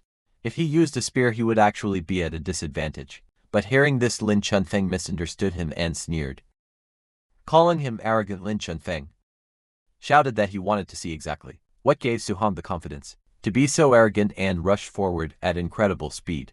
Wind gathered around his body as he shot through the air like a blade. A green aura burst out from him and he slashed downward fiercely, but Su Hong easily dodged the force of the attack, crashed into the ground, sending shock waves across the platform. Using his flying swan startles the cloud's footwork, Su Hong moved with incredible speed and went behind Lin Chunfeng. Seeing that, Lin Chunfeng was shocked, realizing that Su Hong actually knew a rank-wind attribute movement technique. Watching that move, a smile appeared on Lin Chunfeng's face. He found it interesting. Lin Chunfeng sneered and charged at Su Hong again, declaring that movement techniques were useless against him right now. He extended his hand. Green light gathered around it as he activated his technique. Wood prison, a burst of green energy shot forward, and wooden vines rose from the ground, rushing towards Su Hong and trapping his legs. Seeing the vines, Su Hong was shocked. Realizing that it was a control-type martial art, he remembered Grandmother Chen telling him that control-type martial arts were very hard to practice. Realizing this, he understood that Lin Chunfeng was truly a genius. Facing the incoming restraint, Su Hong narrowed his eyes and decided that if he could not escape normally, he would use brute strength to break free. But before Su Hong could do anything, something unexpected happened. The green vines started disappearing. Su Hong blinked in confusion. He was surprised to see that Lin Chunfeng's wooden restraint had dissipated in just a second, but at that moment Lin Chunfeng was already behind Su Hong. He leapt into the air with his weapon raised high. With a fierce expression, he declared that being able to hold his opponent down for a moment was enough. He swung down with full force, aiming to finish the attack. Below him, Su Hong remained calm. His eyes sharpened as he watched the strike descend. In the next instant, green energy gathered around his fist. Power surged outward as he clenched his hand tightly. With a sudden burst of speed, he threw a punch. The air around his fist twisted as green energy spiraled violently. His body moved forward with unstoppable momentum. Seeing this, Lin Chunfeng's eyes widened in shock. He realized that the punch was far too fast. Before he could chop down with his weapon, the strike would arrive first and hit him instead. Sweat ran down his face as he quickly made a decision. Shouting desperately, he activated his technique. What escaped wooden energy erupted in front of him, forming a protective barrier as he tried to block the incoming punch. Su-hong's punch slammed directly into the wooden defense. With a loud crash, the green barrier shattered under the force of his strike. Splinters and fragments exploded outward. As the impact tore through the wood, Lin Chunfeng was blasted backward. Thrown into the air by the overwhelming power, the shockwave spread in a wide circle, shaking the surroundings, gritting his teeth. Lin Chunfeng stared in disbelief. He could not help but think that Su-hong's strength was ridiculous. The spectators watching the fight were completely stunned. One of them muttered in shock, asking what the hell had just happened. Another exclaimed that the shattered technique had been an ranked defensive martial art executed by a Tier 2 martial artist. They realized that the strength of this Tier 1 initial stage fighter was probably greater than that of a ferocious beast. In the seating area, Grandmother Chen laughed loudly and asked Grandmother Zhang how it was. Grandmother Zhang replied calmly that having just great strength would not be enough to defeat Lin Chunfeng. He told him to watch carefully in the arena, as Lin Chunfeng was sent flying backward. Su-hong charged at him with explosive speed. In the blink of an eye, Su-hong suddenly appeared and delivered a powerful kick. The force of the strike tore through the air and cut Lin Chunfeng in two, but then he disappeared. Watching closely, Su-hong realized the truth. It was actually an afterimage. Before he could fully react, Lin Chunfeng appeared behind him and attacked with a powerful strike. Saying that, Su-hong was not the only one who knew an rank movement technique. Green light erupted as Lin Chunfeng countered with his technique. But Su-hong moved fast and dodged his strike again. Lin Chunfeng's attack hit the ground with a violent explosion, sending debris and cracks across the ground. Smoke and dust filled the surroundings as the shockwave faded. Breathing heavily, Lin Chunfeng told Su-hong to give up, saying that, for a Tier 1 initial stage fighter to push him to this extent, he was already strong enough. He added honestly that if they were in the same tier, he would be inferior to him. But suddenly Su-hong raised his hand toward Lin Chunfeng. Lin Chunfeng stared at him in confusion, but suddenly his eyes widened as a thought crossed his mind. Could Su-hong also know? But it was already too late. Su-hong smiled as flames began to gather around his palm, burning fiercely. In the next instant, a massive pillar of fire erupted upward, forming a blazing structure around Lin Chunfeng. Surrounded by roaring flames, Lin Chunfeng trembled and shouted in shock. He instantly recognized that it was a control-type martial art. His heart pounded as he realized the truth. A mere Tier 1 initial stage martial artist had actually learned a control-type martial art. Sweat rolled down his face as he tried to calm himself. He told himself that it did not matter. Su-hong would not be able to maintain it for long. All he had to do was wait for the flames to collapse on their own. Not far away, Grandmother Chen and Grandmother Zhang watched in disbelief. Grandmother Zhang exclaimed in shock that it was the flame cage. He could not believe that Su-hong had mastered the flame cage. At the Tier 1 middle stage, he turned to Grandmother Chen, telling him that his student was simply too ridiculous. When Grandmother Zhang saw Grandmother Chen's expression, he asked why he looked so shocked. Wasn't this the very martial art he taught Su-hong? Grandmother Chen hesitated awkwardly and tried to respond, stumbling over his words. Grandmother Zhang suddenly realized something and shouted in disbelief. He pointed out that Su-hong was supposed to have a wind attribute. He demanded to know where this fire attribute had come from. Grandmother Chen coughed and replied that it was simply multiple attributes. He asked whether there was really a need to be so shocked about it. But Grandmother Zhang frowned and said that if that was the case, why had the flame cage not collapsed yet? Grandmother Chen told him to look carefully at Su-hong's hand. There was a white flame there on the battlefield.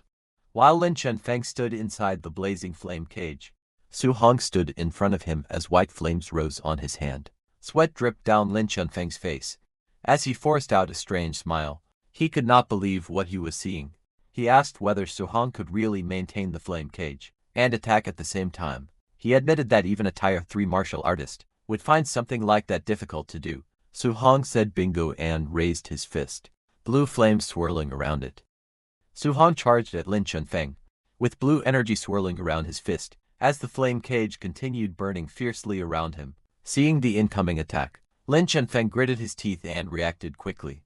He activated his technique with escape, forming a wooden barrier to block Su Hong's attack, but Su Hong's fist crashed forward with unstoppable force.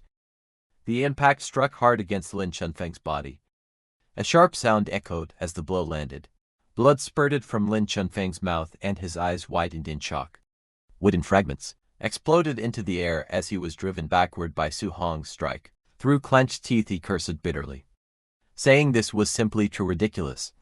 Su Hong's strike connected cleanly, and Lin Chunfeng's body bent backward from the force. Fragments of wood and debris scattering through the air.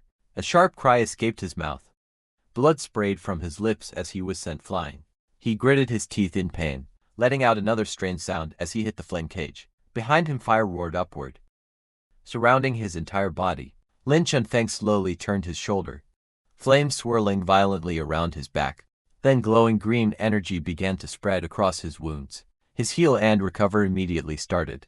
Bright green light pulsed as the damaged flesh visibly regenerated. With sweat rolling down his face, he clenched both fists, flames blazing higher behind him. He smirked confidently and declared, not to underestimate the healing power of a tier 2 martial artist's wood spirit body. Su Hong narrowed his eyes as he looked at Lin Chunfeng, and muttered to himself that it was a wood spirit body, a special physique with incredibly strong recovery power. But then his gaze sharpened. He thought that if one punch was not enough, then he would throw a few more. Without hesitation he launched himself forward, his fist cutting through the blazing flames. He declared that he did not believe Lin Chunfeng could keep recovering. Forever his punches rained down one after another, crashing through the fire with explosive force. But Lin Chunfeng only grinned through the blood on his lips. He shouted that it was useless and that Su Hong could not outlast him. He added confidently that a Tier 1's endurance could never surpass a Tier 2's. Green spiritual energy swirled around his body as he raised his hand. He said he wanted to see whether the flame cage would collapse first, or whether his recovery power would run out first. Hearing that Su Hong felt the strain in his body, he realized there was not much fire spiritual chi left within him. Once the restriction of the flame cage disappeared, the situation might reverse completely. Su Hong moved his hand and with a swing of his arm, he dissipated all the flames. The fire scattered across the ground as green spiritual energy flared up around Lin Chunfeng's body. With a loud laugh, Lin Chunfeng mocked Su Hong, asking if he was already giving up. His body immediately started to recover. As the green aura intensified around him, his wounds visibly began to mend under the glow of his wood spirit body. Smirking confidently, he declared that now it was his turn to counterattack, and that Su Hong was bound to lose. But suddenly his expression changed. His eyes widened in shock as he saw something unusual. He stared forward and demanded to know what that thing was. Across from him, Su Hong stood calmly, as golden lightning and flames crackled around his arm. He admitted that this move consumed a great deal of energy, and that he had not originally planned to use it. Electric arcs danced wildly around his body, illuminating the battlefield. Seeing that overwhelming power, Lin Chunfeng trembled. Sweat rolled down his face as he shouted in disbelief, asking whether this was truly a power a Tier 1 martial artist could unleash. He called Su Hong a monster. Panic flashed in his eyes. He told himself that he absolutely could not let him get close. Green energy surged violently as he pushed his hands onto the ground. Lin Chunfeng clenched his teeth and used his would escape technique, desperately repeating the words would escape again and again. Green spiritual energy burst from his hands and slammed into the ground. In an instant, thick wooden walls shot upward from the floor, rising one after another with violent force. The towering wooden barriers stood in front of Su Hong, blocking him from attacking behind the walls. Su Hong lowered his gaze slightly. His golden eyes began to glow intensely, lightning flickering within them. Without hesitation, he stepped forward. Golden lightning exploded from his body as he drove his fist into the wooden barrier. A deafening crash echoed through the arena. The massive wooden wall cracked under the impact, splinters and debris flying everywhere. The lightning charge punch tore straight through the defense. In the next instant, Su Hong burst through the broken wall in a streak of golden light. Before Lin Chunfeng could react, Su Hong descended and smashed his electrified fist downward. Lin Chunfeng was blasted backward violently. His body spun through the air before crashing heavily onto the ground. Dust exploded outward as he struck the floor, completely overwhelmed by the lightning-infused punch. Su-hong stood calmly amid the fading golden aura. Flames and lightning slowly settled around him as he looked down at his defeated opponent. Silence spread across the arena. Su-hong stood alone at the center, while Lin Chunfeng lay motionless on the tiles. The crowd watching from a distance fell into stunned silence. Someone finally broke the quiet in disbelief. They exclaimed that Lin Chunfeng had been knocked out with just one punch, even though he possessed a wood spirit body. Another voice cried out in shock, saying that the power of that punch was almost catching up to an S-rank martial art. They could not believe it. They added that Su-hong was only at the Tier 1 initial stage. Grandmother Zhang stared in disbelief and demanded to know what kind of monster Grandmother Qin had brought. He turned to Grandmother Qin and, pointing at the arena, shouted that it was attribute fusion. Su-hong actually knew attribute fusion. He emphasized that such a young, Tier 1 martial artist had already mastered attribute fusion, and asked whether he understood what that truly meant. Grandmother Qin calmly sipped his tea and said that it did not matter. He added that he definitely would not tell anyone that Su-hong had only taken 1 month to achieve dual attribute fusion. Grandmother Zhang beside him froze in confusion, still holding his teacup. Grandmother Qin continued in a casual tone. He said that if people knew Su-hong had 100% compatibility with 7 attributes and could cultivate 7 guidance techniques simultaneously, they would probably be scared to death on the spot. Hearing that, Grandmother Zhang turned pale, sweat running down his face. Grandmother Qin simply looked away calmly while drinking his tea. After a moment, he suddenly exclaimed that it had slipped out, and claimed he regretted it very much. However, his satisfied expression clearly showed otherwise. His words echoed dramatically in Grandmother Zhang's mind. Fusing dual attributes in 1 month, achieving 100% compatibility in 7 attributes, and cultivating 7 guidance techniques at the same time. He was stunned. Grandmother Qin then reminded Grandmother Yung that since Su-hong had won, it was now time for him to fulfill his promise. He demanded in a rank Thunder Spear art, and for the other reward, he wanted him to personally teach Su-hong the ultimate skill, Palm Thunder. Grandmother Zhang stuttered in disbelief, before finally nodding weakly and agreeing. Later, the scene shifted to the martial arts training room, a large dome-shaped building standing quietly under the open sky. Inside the martial arts training room, Su-hong and Grandmother Zhang stood, facing each other on the circular platform, each holding a spear. Grandmother Zhang looked at Su-hong and admitted inwardly that Su-hong was truly a monster. He had never seen someone like him in his entire life. After a moment, he straightened his posture and began explaining seriously. He said that the rank Thunder Spear art he was about to teach was called 9 heaven-breaking spears. He gripped the spear firmly, and lightning suddenly surged around it, crackling with blue energy. He explained to Su-hong that in the 9 heaven-breaking spears, every 3 moves formed 1 stance, and there were 3 stances in total. Electricity wrapped around the spear as he continued, saying that each stance was stronger than the last, and the difficulty of learning them increased progressively. He then added that if it were an ordinary martial artist, he would not teach this technique at all, unless they had reached Tier 4. However, he looked at Su-hong calmly and said that with Su-hong's talent, learning the first stance should not be a problem. Grandmother Zhang's eyes flashed with lightning. As he gripped the spear tightly, blue electricity crackled violently around the weapon. He shouted at Su-hong to watch closely. In the next instant, thunderous power burst forth. He declared the first stance. River overturning. A massive surge of lightning exploded outward, like a raging river flipping upside down. Waves of electric energy roared across the platform, crashing forward with unstoppable force. Without pausing, he continued. He announced the second stance. See, inverting. The spear swept downward, and the lightning transformed into something even more terrifying. It rose like an enormous ocean turned upside down. A colossal wave of thunder spiraled into the sky, swallowing everything in its path. The roaring energy surged layer after layer, each strike heavier than the last. Standing below, Su-hong felt as if he were trapped in the center of a violent thunderstorm. He thought that in this storm of lightning, he was like a lone boat drifting in the ocean. Any single bolt of thunder, or even a raindrop, could completely overturn him. As the storm reached its peak, Grandmother Yung's voice rang out once more. He calmly declared the third stance. The spear tip erupted with blinding light, gathering all the thunder into a single dazzling point. Grandmother Yung shouted its name, heaven breaking. In the next instant, He flipped his body in midair and drove the spear straight downward. Thunder roared violently as the spear pierced toward the ground. Like a bolt falling from the heavens, the impact did not explode wildly.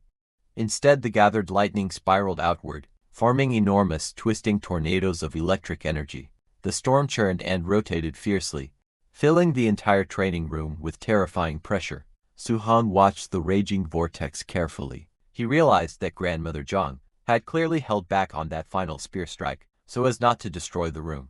Even so, the residual power of the move still whipped up a horrifying tornado. Facing such overwhelming strength, Su-hong admitted inwardly that he was like an ant, standing before the instructor right now. But his eyes remained steady. He silently declared that in the future, he would also possess such combat power. Gradually the thunderstorm subsided. The violent winds calmed and the lightning scattered into faint sparks. Across the circular platform, Grandmother Zhang lowered his spear and looked at Su-hong calmly. He threw a manual at Su-hong and explained that this was the full demonstration of the 9 heaven-breaking spears. He told Su-hong to practice it himself first, and if there was anything he did not understand, he could ask at any time. Su-hong respectfully thanked Grandmother Zhang. Grandmother Zhang smiled faintly and told him there was no need for thanks. He said he was only honoring the bet between them. He then added that once Su-hong had mastered the first dance, he would teach him a second martial art called Palm Thunder. Grandmother Zhang explained that, although the power of the 9 heaven-breaking spears was considered extremely strong, compared to Palm Thunder it still fell far short. Hearing this, Su-hong was surprised. He wondered if Palm Thunder was even more powerful than the 9 heaven-breaking spears. Holding the manual in his hand, he felt a surge of determination. He told himself that he needed to hurry and learn this spear art. Grandmother Zhang then mentioned that he still had matters to discuss with Grandmother Qin. He said he would return later to check on Su-hong's practice. With that, he prepared to leave, leaving Su-hong alone to begin his training. Then 1 hour later, the training hall stood quiet from the outside as Grandmother Zhang returned. He pushed the door open and stepped inside. He asked Su-hong if he had figured out the trick yet. Calmly, he told him not to rush, explaining that this technique could not be learned in just a month or two. But before he could say more, a sudden burst of golden lightning erupted from the center of the room. Thunder roared violently as Su-hong launched himself forward. Spear in hand, electric arcs wrapped around the weapon. As he struck downward with force, the impact sent shock waves across the floor, lightning flashing in every direction. Grandmother Zhang watched from behind. As the storm of energy gradually faded, Su-hong stood upright, breathing steadily.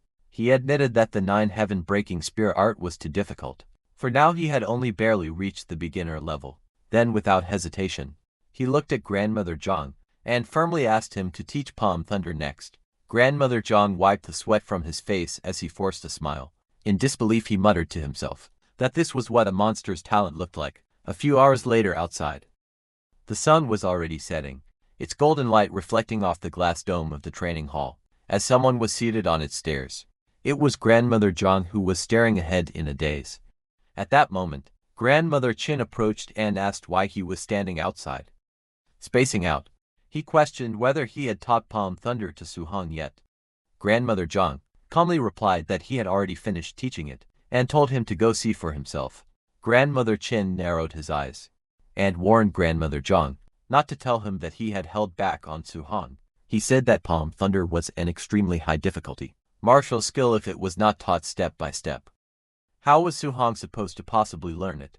Before he could finish speaking, the sound of crackling thunder echoed from inside. Grandmother Qin looked through the doorway and saw Su-hong standing in the center of the room.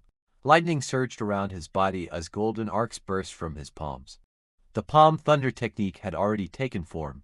Lightning crackled wildly around Su-hong's body as golden thunder gathered between his palms. With excitement in his voice, he declared that he had finally learned Palm Thunder. Outside the training room, Grandmother Qin watched the scene unfold. He admitted that although he had been mentally prepared, he still did not expect Su-hong to master it so quickly. Grandmother Zhang recalled that it had taken him 3 whole months to grasp Palm Thunder. In the past, and even then, his teachers had called him a prodigy. But looking at Su-hong's performance, he concluded that Su-hong would definitely reach Tier 9 one day. His future was limitless. Grandmother Qin then told Jan to stop sighing, and said that he would treat him to a meal It had been a long time since they had shared a proper drink together. Before leaving, he informed Su-hong that he would be going out drinking with Grandmother Zhang. The camp assistants would arrange a temporary dormitory for him, and they would head back tomorrow. Su-hong immediately replied that he understood. That night at the Yang City training camp dormitory building, Su-hong lay on his bed thinking quietly. After defeating Wang Tianchua and the others yesterday, and Lin Chuanfeng today, he calculated that he had earned a total of 230 martial Dao points. A translucent system panel appeared before him. It displayed his current status. His vitality and blood were at 138.6. His mental power was at 100.2. And his physique, overlord body and spirit rank were at 1%. His guidance techniques were listed clearly. Thunder guidance technique had reached level 5. Heavenly flame guidance technique was also level 5. Spirit wind guidance technique was level for under martial arts. His mental weapon, condensation secret, was still at the introductory stage. Cloud hidden gale fist, bone chilling nether flame fist, and flying swan, startling cloud step had all reached the proficient level. Thick earth battle armor remained at the introductory level. Looking at the panel, Su-hong frowned slightly.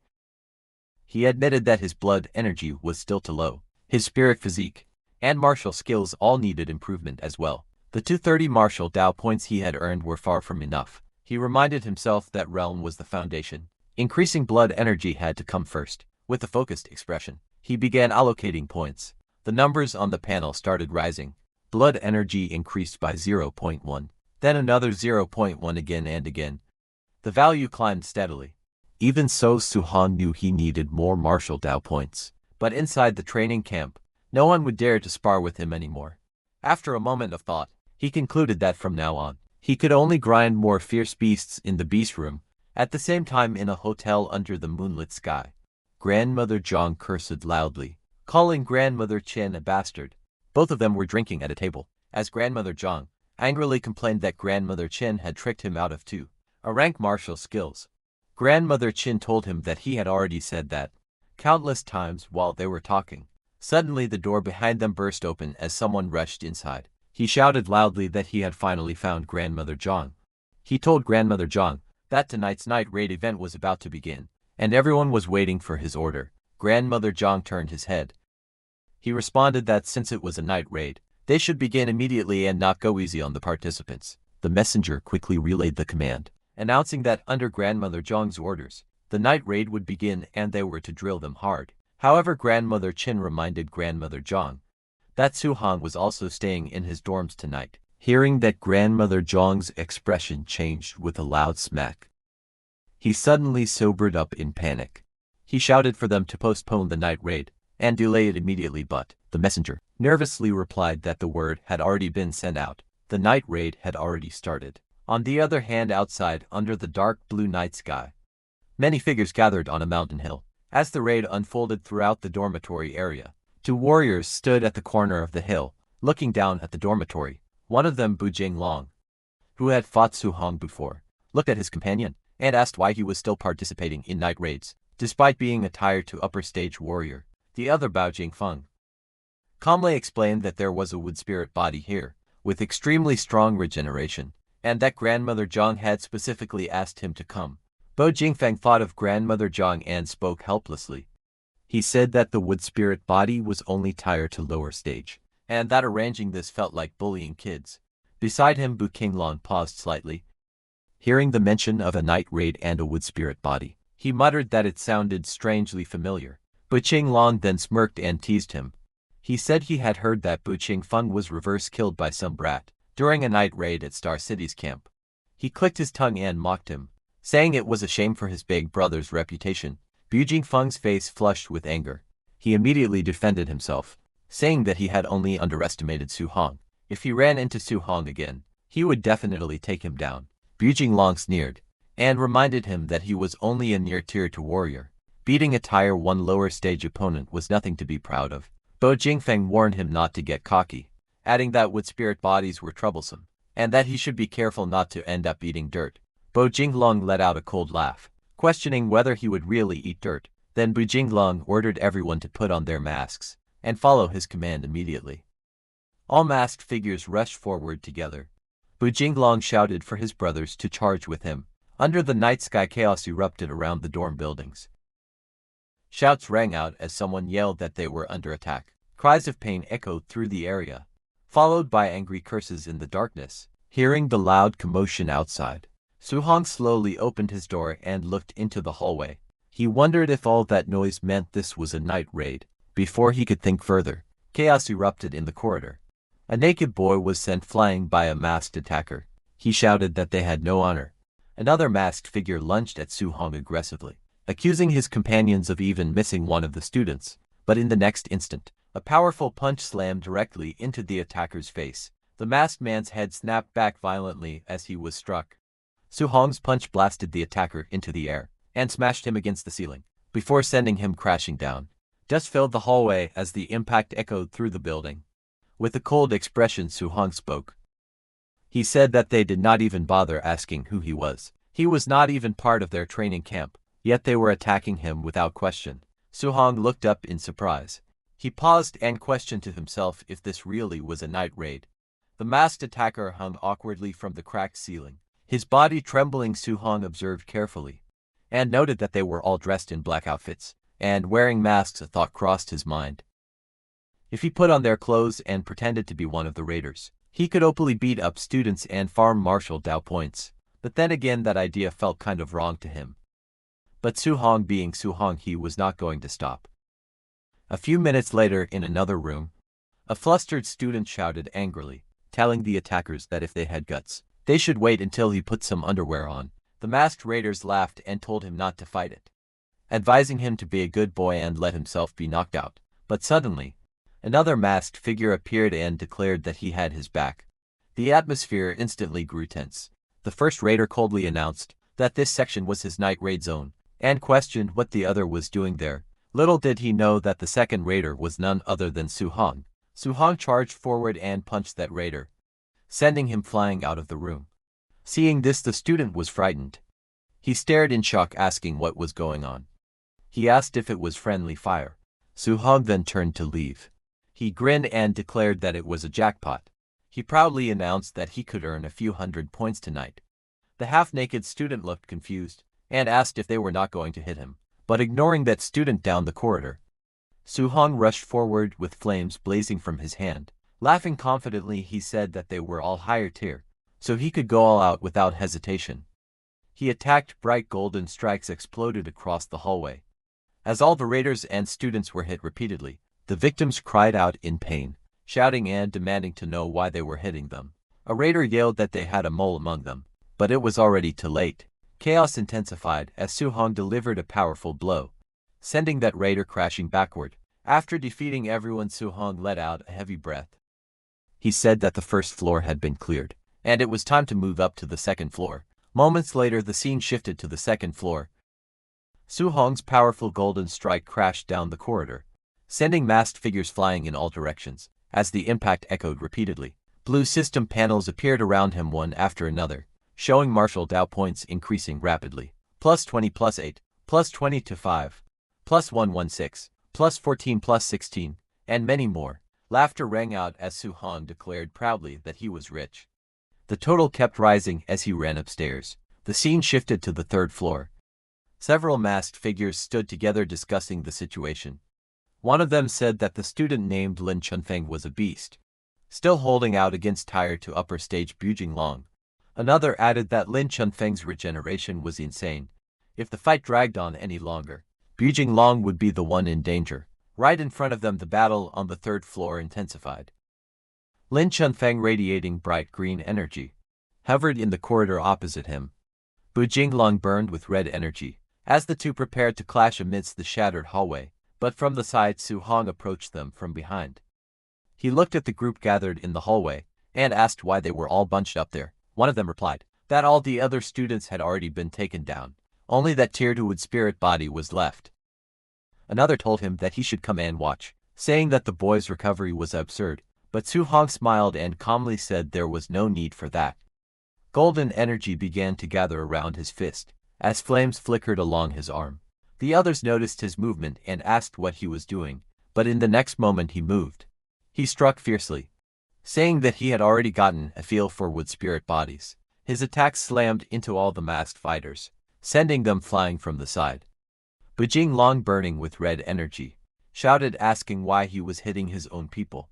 Lin Chunfeng, wrapped in bright green energy, looked at him in confusion. The corridor grew tense, as green and red auras flared against each other. Finally, Su Hong unleashed his golden aura and stepped forward confidently, telling them to come at him together. But Jinglong, surrounded by red energy, looked at Lin Chunfeng and told him to take a break. He said that after he finished the other guy off, he would deal with him next. Wrapped in blazing red energy, he leapt forward, his fist blazing as he charged straight down towards Su Hong, saying that Night Raiders were only responsible for their own targets. Since he was not following the rules, he would teach him a lesson. Seeing him coming, Su Hong calmly gathered his power. Golden light surged around his arm as he prepared to counter.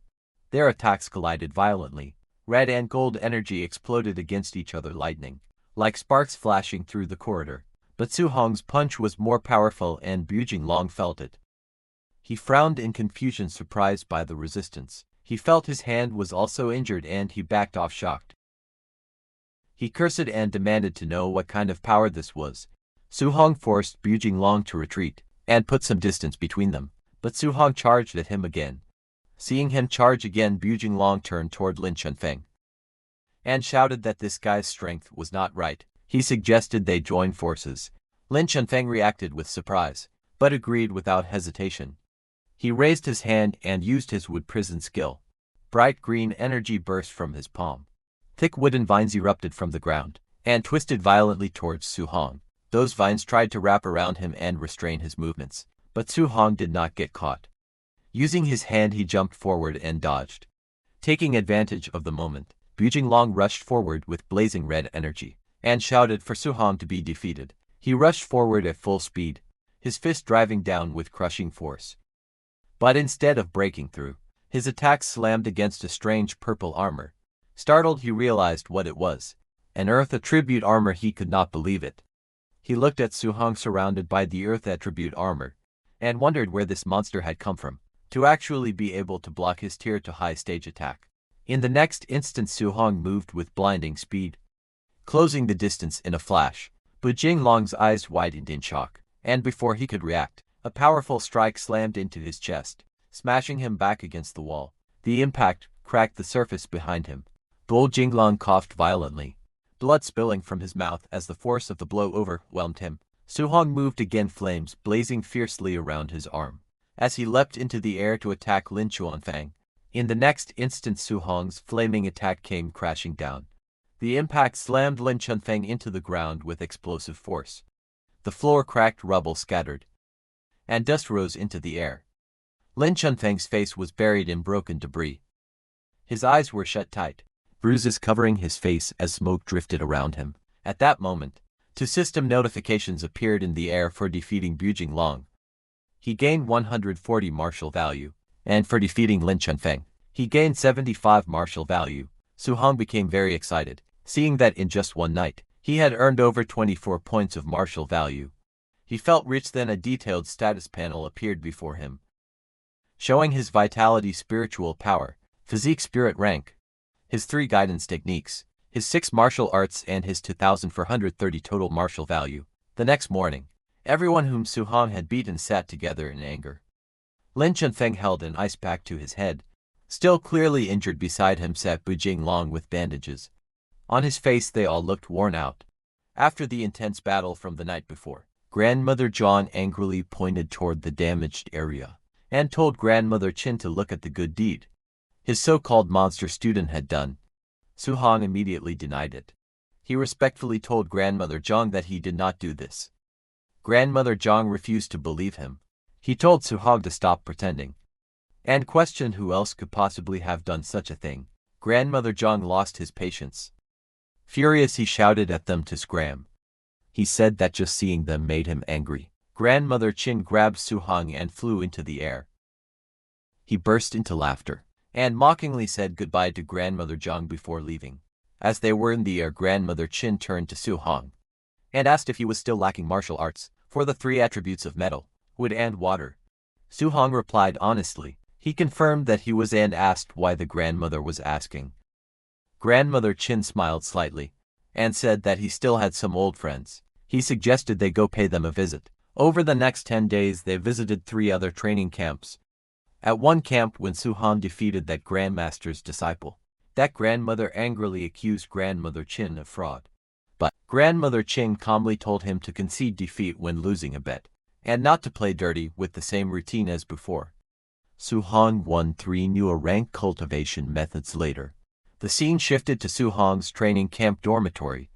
Inside his dormitory, Su-hong sat cross-legged as a powerful red aura flared around his body. He learned those 3 new martial arts, and system notifications appeared, telling him that he had learned the metal element technique, metal ripple at basic level, the wood element technique, fine entanglement at basic level, and the water element technique, water dragon at basic level. Su-hong had finally raised all 3 rank martial arts to the basic level. Sweat rolled down his face as he reflected on it. Suddenly possessing so many rank martial arts was something he would not have even dared to imagine before. After accumulating so much martial value, he decided it was time to increase his vitality. His status panel appeared. He currently had to 90 centered and 80 for martial value. He began pouring his martial value into vitality. Vitality increase panels flashed repeatedly in front of him. Again and again the numbers rose. His body swelled with power, muscles tightening as red flames surged wildly around him. He realized he might have added a bit too much this time. Even so, when the surge finally stabilized, he calculated the result he had gained for 150 points of vitality.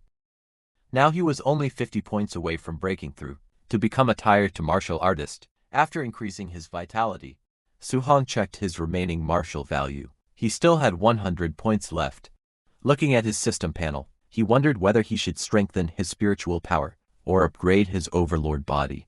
After thinking for a moment, he decided to try strengthening the overlord body. He tapped the option his 100 martial value was used, and a notification appeared, showing that his overlord body spirit rank had increased by just 0.1%. Seeing the result, he was stunned. 100 points of martial value had only increased it by 0.1%. The system updated, and now his physique overlord body spirit rank was at 1.1%. Sweat slid down his face as he realized how difficult it was to upgrade the overlord body. He admitted to himself that this physique was far too hard to improve. After thinking it over, he concluded that from now on, he should prioritize breaking through to become a tier 2 martial artist. With that decision made, he rushed out the door. He planned to go to the ferocious beast room to farm more martial value, but as soon as he stepped out, he saw Grandmother Chin standing outside his door. Grandmother Chin looked at him calmly and asked whether Su-hong was still lacking a healing martial art. Su-hong looked at Grandmother Chin with an awkward smile and wondered if the old master had come once again with another arrangement soon after. The scene shifted to the Hang City training camp. A vast compound stood among towering mountains and drifting clouds. Birds circled above the tiled rooftops as young martial artists gathered below. Grandmother Wang, King Shan explained the rules of the wilderness special training. The training required surviving in the 10,000 monster mountain range. For 7 days no supplies were allowed to be carried. Only by killing ferocious beasts of the same realm or higher could the participants obtain contribution points. Su-hong listened carefully, while standing among other trainees holding long spears. He realized that Hang City, the provincial capital of Jiangnan province, truly gathered geniuses from everywhere. The difficulty of training here far exceeded that of Star City. Grandmother Wan Qingshan then announced that the special training would begin, and ordered everyone to move out. Without hesitation, the trainees leapt off the platform and rushed into the mountains below. As they left, Grandmother Wang spoke to Grandmother Chin. He questioned whether the boy Grandmother Chin had brought, who had not even reached tier 2 yet, was really worth making a bet on. Grandmother Chin said that was right. He told him that the terms of the bet were clear. If Su-hong won, Grandmother Wang would teach him a rank healing martial art. In exchange for, however many of Grandmother Wang's students managed to defeat Su-hong, he would personally teach each of them a rank martial art. Grandmother Wang hesitated and pointed out that half of the students present were already tier 2. He questioned whether Grandmother Chin truly had the ability to teach that many rank martial arts. Grandmother Chin remained indifferent. Seeing that Grandmother Wang said that letting the boy experience those beasts early on was not a bad thing, when Grandmother Chin heard this, he was startled. and asked if the beasts from the 10,000 Races demonic cult had already arrived. Grandmother Wang reassured him, saying that the ones who had come were merely some tier 2 and tier 3 small fry. Hearing that, Grandmother Qin became anxious, saying tier 3 beasts were no joke. Sending the students against them would be driving them to their deaths. However, Grandmother Wang spoke firmly, saying that the war of the 10,000 races was cruel. Without enduring hardships, how could anyone become a true powerhouse? Hearing that, Grandmother Qin sighed, as there was nothing he could do. Grandmother Qin wanted to tell Su-hong that he was not required to take first place. This time simply coming back alive would be enough. Meanwhile, in the mountains, Su-hong fought fiercely. Lightning surged around his spear as he launched himself forward. With a powerful strike, he pierced through a vault. Ferocious beast blood splattered as golden lightning exploded outward. Next, he fought a boar. Ferocious beast, he soared high into the air, gathering blazing golden energy around him. Like a radiant meteor descending from the sky, he unleashed a devastating attack. Golden light rained down in countless streaks, crashing violently onto the beasts below. The mountains trembled under the storm of lightning as Su-hong continued his relentless assault. Next, Su-hong's spear flashed with green light as it pierced through the massive serpent-like beast with a loud roar. The creature's body split apart. Blood sprayed into the air as the long body collapsed heavily onto the ground. Night slowly fell over the mountains. A crescent moon hung high in the sky. But Su-hong didn't stop. He charged at a black tiger beast that was wrapped in blazing red energy. A powerful wave of blue water spiraled upward like a roaring dragon and smashed down violently. The impact echoed through the valley as the beast was struck down. After the battle, Su-hong walked toward a cave. Surrounded by the remains of defeated beasts, Su-hong thought to himself that the power of these newly learned martial arts was very strong. However, if he used them continuously, the spiritual qi in his body was clearly insufficient. He walked into that cave. Bloodstains covered the ground, and broken bones were scattered around him. He realized that he had finally gathered enough martial value. He needed to hurry and break through to become a tier 2 martial artist. A system panel appeared before him. It displayed his information, and currently he had 500 to martial value. Sitting cross-legged on the ground, he began to cultivate. Red energy surged around him as the system continuously displayed notifications. His vitality increased little by little. The numbers kept rising as Su-hong focused silently on his breakthrough. But outside, in the quiet of the night, suddenly a figure stepped through the grass. It was a red-haired man. He muttered to himself that it was the middle of the night, yet he had been sent to come and check the area. He felt there was no need to be so careful. As he walked deeper into the forest, he thought about the sacrificial location, hidden deep within the 10,000 monster mountain range. In such a remote and desolate place, he believed there was no way anyone else could possibly be there. But suddenly he paused when he saw something. He saw the body of a fallen beast lying near the cave entrance. Blood pooled beneath it. He narrowed his eyes and looked ahead. To his surprise, there really was someone there. That man stared toward the dark cave opening under the starry sky, and coldly ordered the hidden person to stop. With a sinister smile, he spoke loudly into the night. He declared that he knew someone was hiding inside. He told them to come out on their own, and he would give them a quick death otherwise. He threatened that he would swallow them alive and skin them. That red-haired man stood at the cave entrance, with his arms spread slightly. He stated calmly that the person inside had killed a rank 1 Crimson Flame Black Tiger. At most, he concluded, that meant they only had the strength of a rank 2 or rank 3 martial artist. He warned them not to try to resist. Otherwise, he would show them something worse than death. Inside the cave, Su-hong, who was hiding behind a rock, listened carefully. Judging by that man's tone, Su-hong realized he did not seem like someone who could be trusted, and the way he spoke showed that. He even looked down on rank 3 martial artists. Su-hong wondered if that man could possibly be rank 4. Although Su-hong had already broken through to rank 2, he was not sure whether he could defeat a rank 4 opponent. No matter what, he decided that he needed to escape the cave first.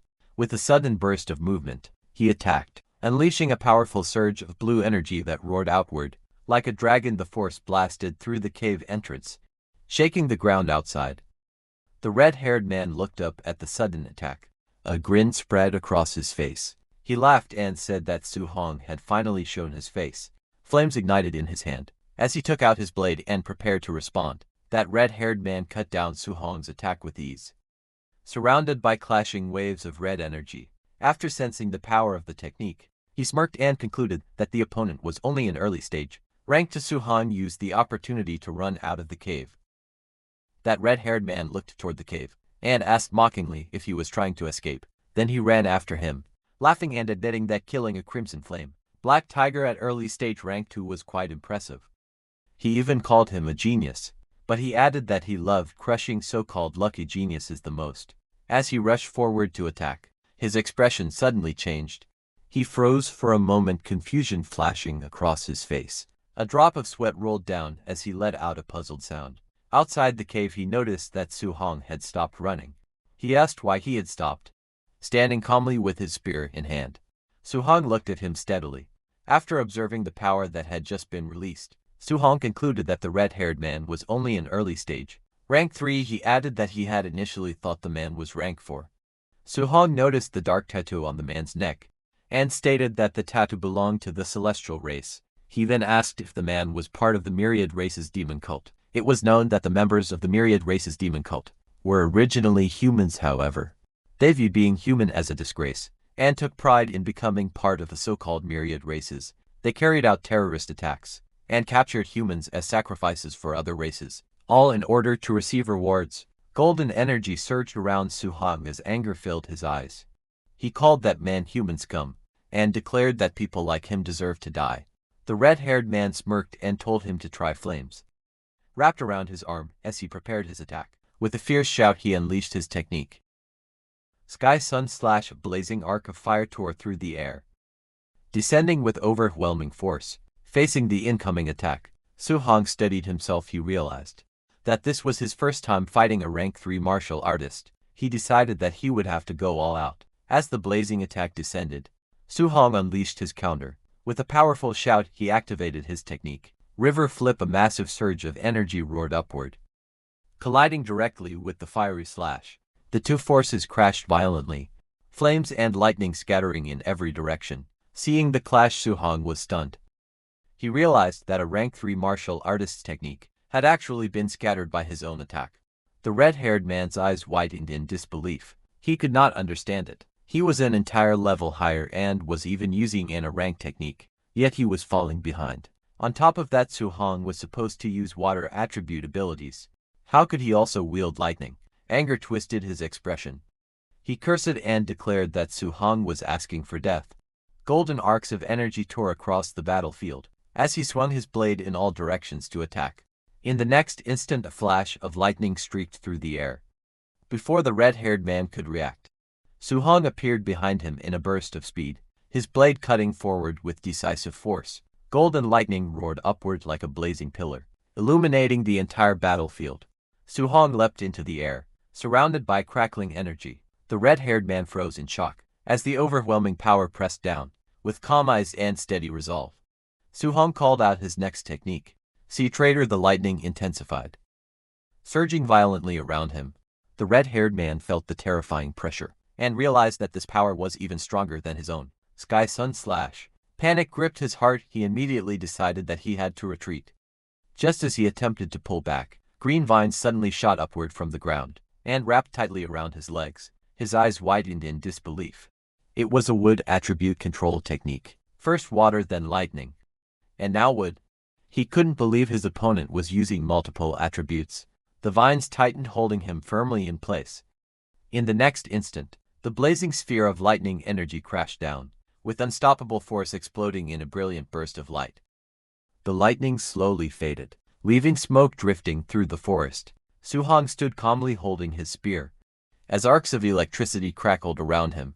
In front of him, a molten figure knelt within the smoke, its body melting and reforming. Seeing that, Suhong wondered if the man had dodged the attack. Using some strange movement technique, the molten body continued to dissolve, heat rising from it as it softened and shifted. Suddenly, a little farther away, fragments of dark rock began floating in the air, and eye opened within the rocky mass. As it reappeared, the red-haired man reformed his body from the scattered stones. Kneeling on the ground, his skin looked cracked like burning rock, glowing with lava-like veins. Fear filled his thoughts. He realized that he had not encountered a mere human genius. He had run into a complete monster. But anger quickly replaced fear as Su-hong tracked him down, saying that he wanted to see where he could run now. With a furious roar, the red-haired man cursed him and shouted that the brat would pay. A bright light began to gather on his neck, where the wing tattoo was glowing intensely. As he prepared another attack, the red-haired man roared as dark wings burst out from his back. He shouted for Su-hong to feel the divine might of the celestial race. His body cracked like burning stone, surged with violent energy as the transformation continued. Seeing this, Su-hong tightened his grip on his spear and swung it forward. He declared that neither human nor ghost had ever mutated into such a state, and that everyone in the demon cult was insane. But in the next instant, the red-haired man caught the spear with his bare hand. Shockwaves rippled outward from the impact.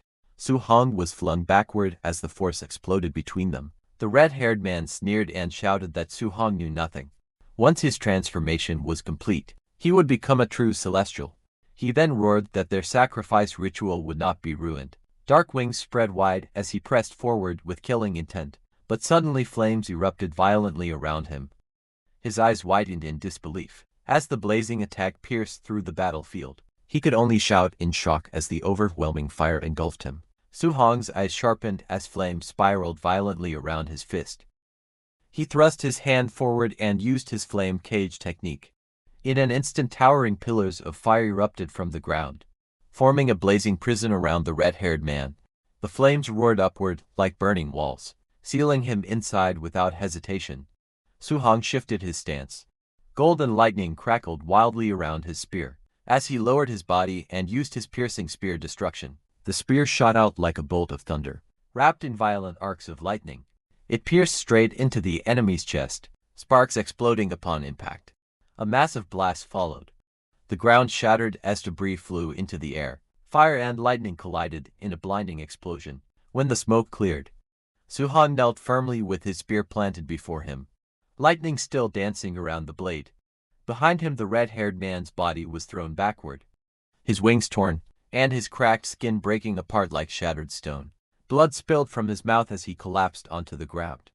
With fading strength, he looked towards Su-hong and trembled. His voice shook as he muttered that Su-hong was a monster. Then the red-haired man's body began to crumble with a cracking sound.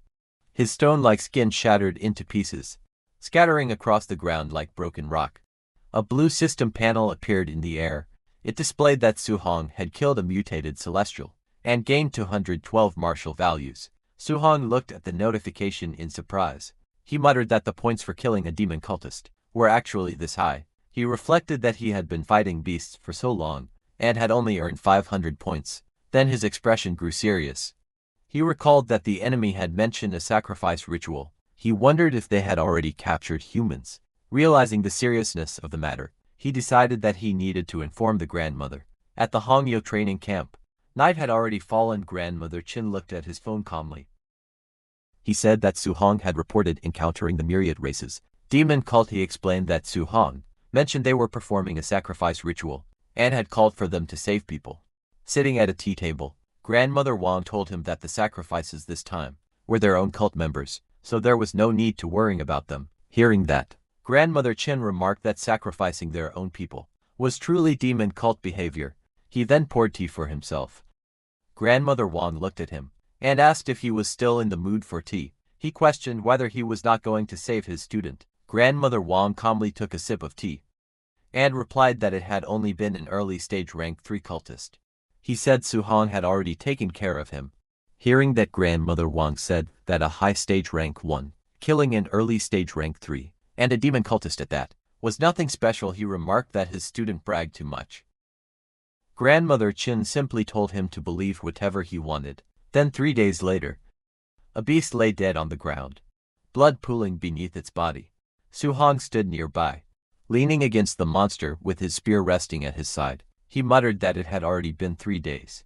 He had killed plenty of rank 3 beasts, but he had not found another cultist. A blue status panel appeared before him, displaying his information. His vitality had reached 50 and his mental strength was 100.5. His constitution was listed as Overlord Body Spirit grade 11%. His total martial values were 832. Looking at the number, he remarked that it was only a little over 800 points in total. Not as good as killing for cultists. Just then he sensed a sudden warning and looked up. From between the trees, a woman stepped forward and spoke in a playful tone. She called him a little handsome guy, and praised his perception for being sharp enough to notice her presence. She smiled faintly and told him that if they had met at another time, she would not have minded showing him some love. Her expression then turned cold. She declared that since he was here now, he would simply have to die. In the next instant, energy gathered in her hand. Sharp glowing blades formed around her as she launched a fierce attack, sending multiple streaks of light slicing toward him at high speed. Su Hong stood calmly, his spear resting over his shoulder as the attacks rushed toward him. Looking at her, he realized she was a cultist. A faint smile appeared on his face, as he thought that his martial values had just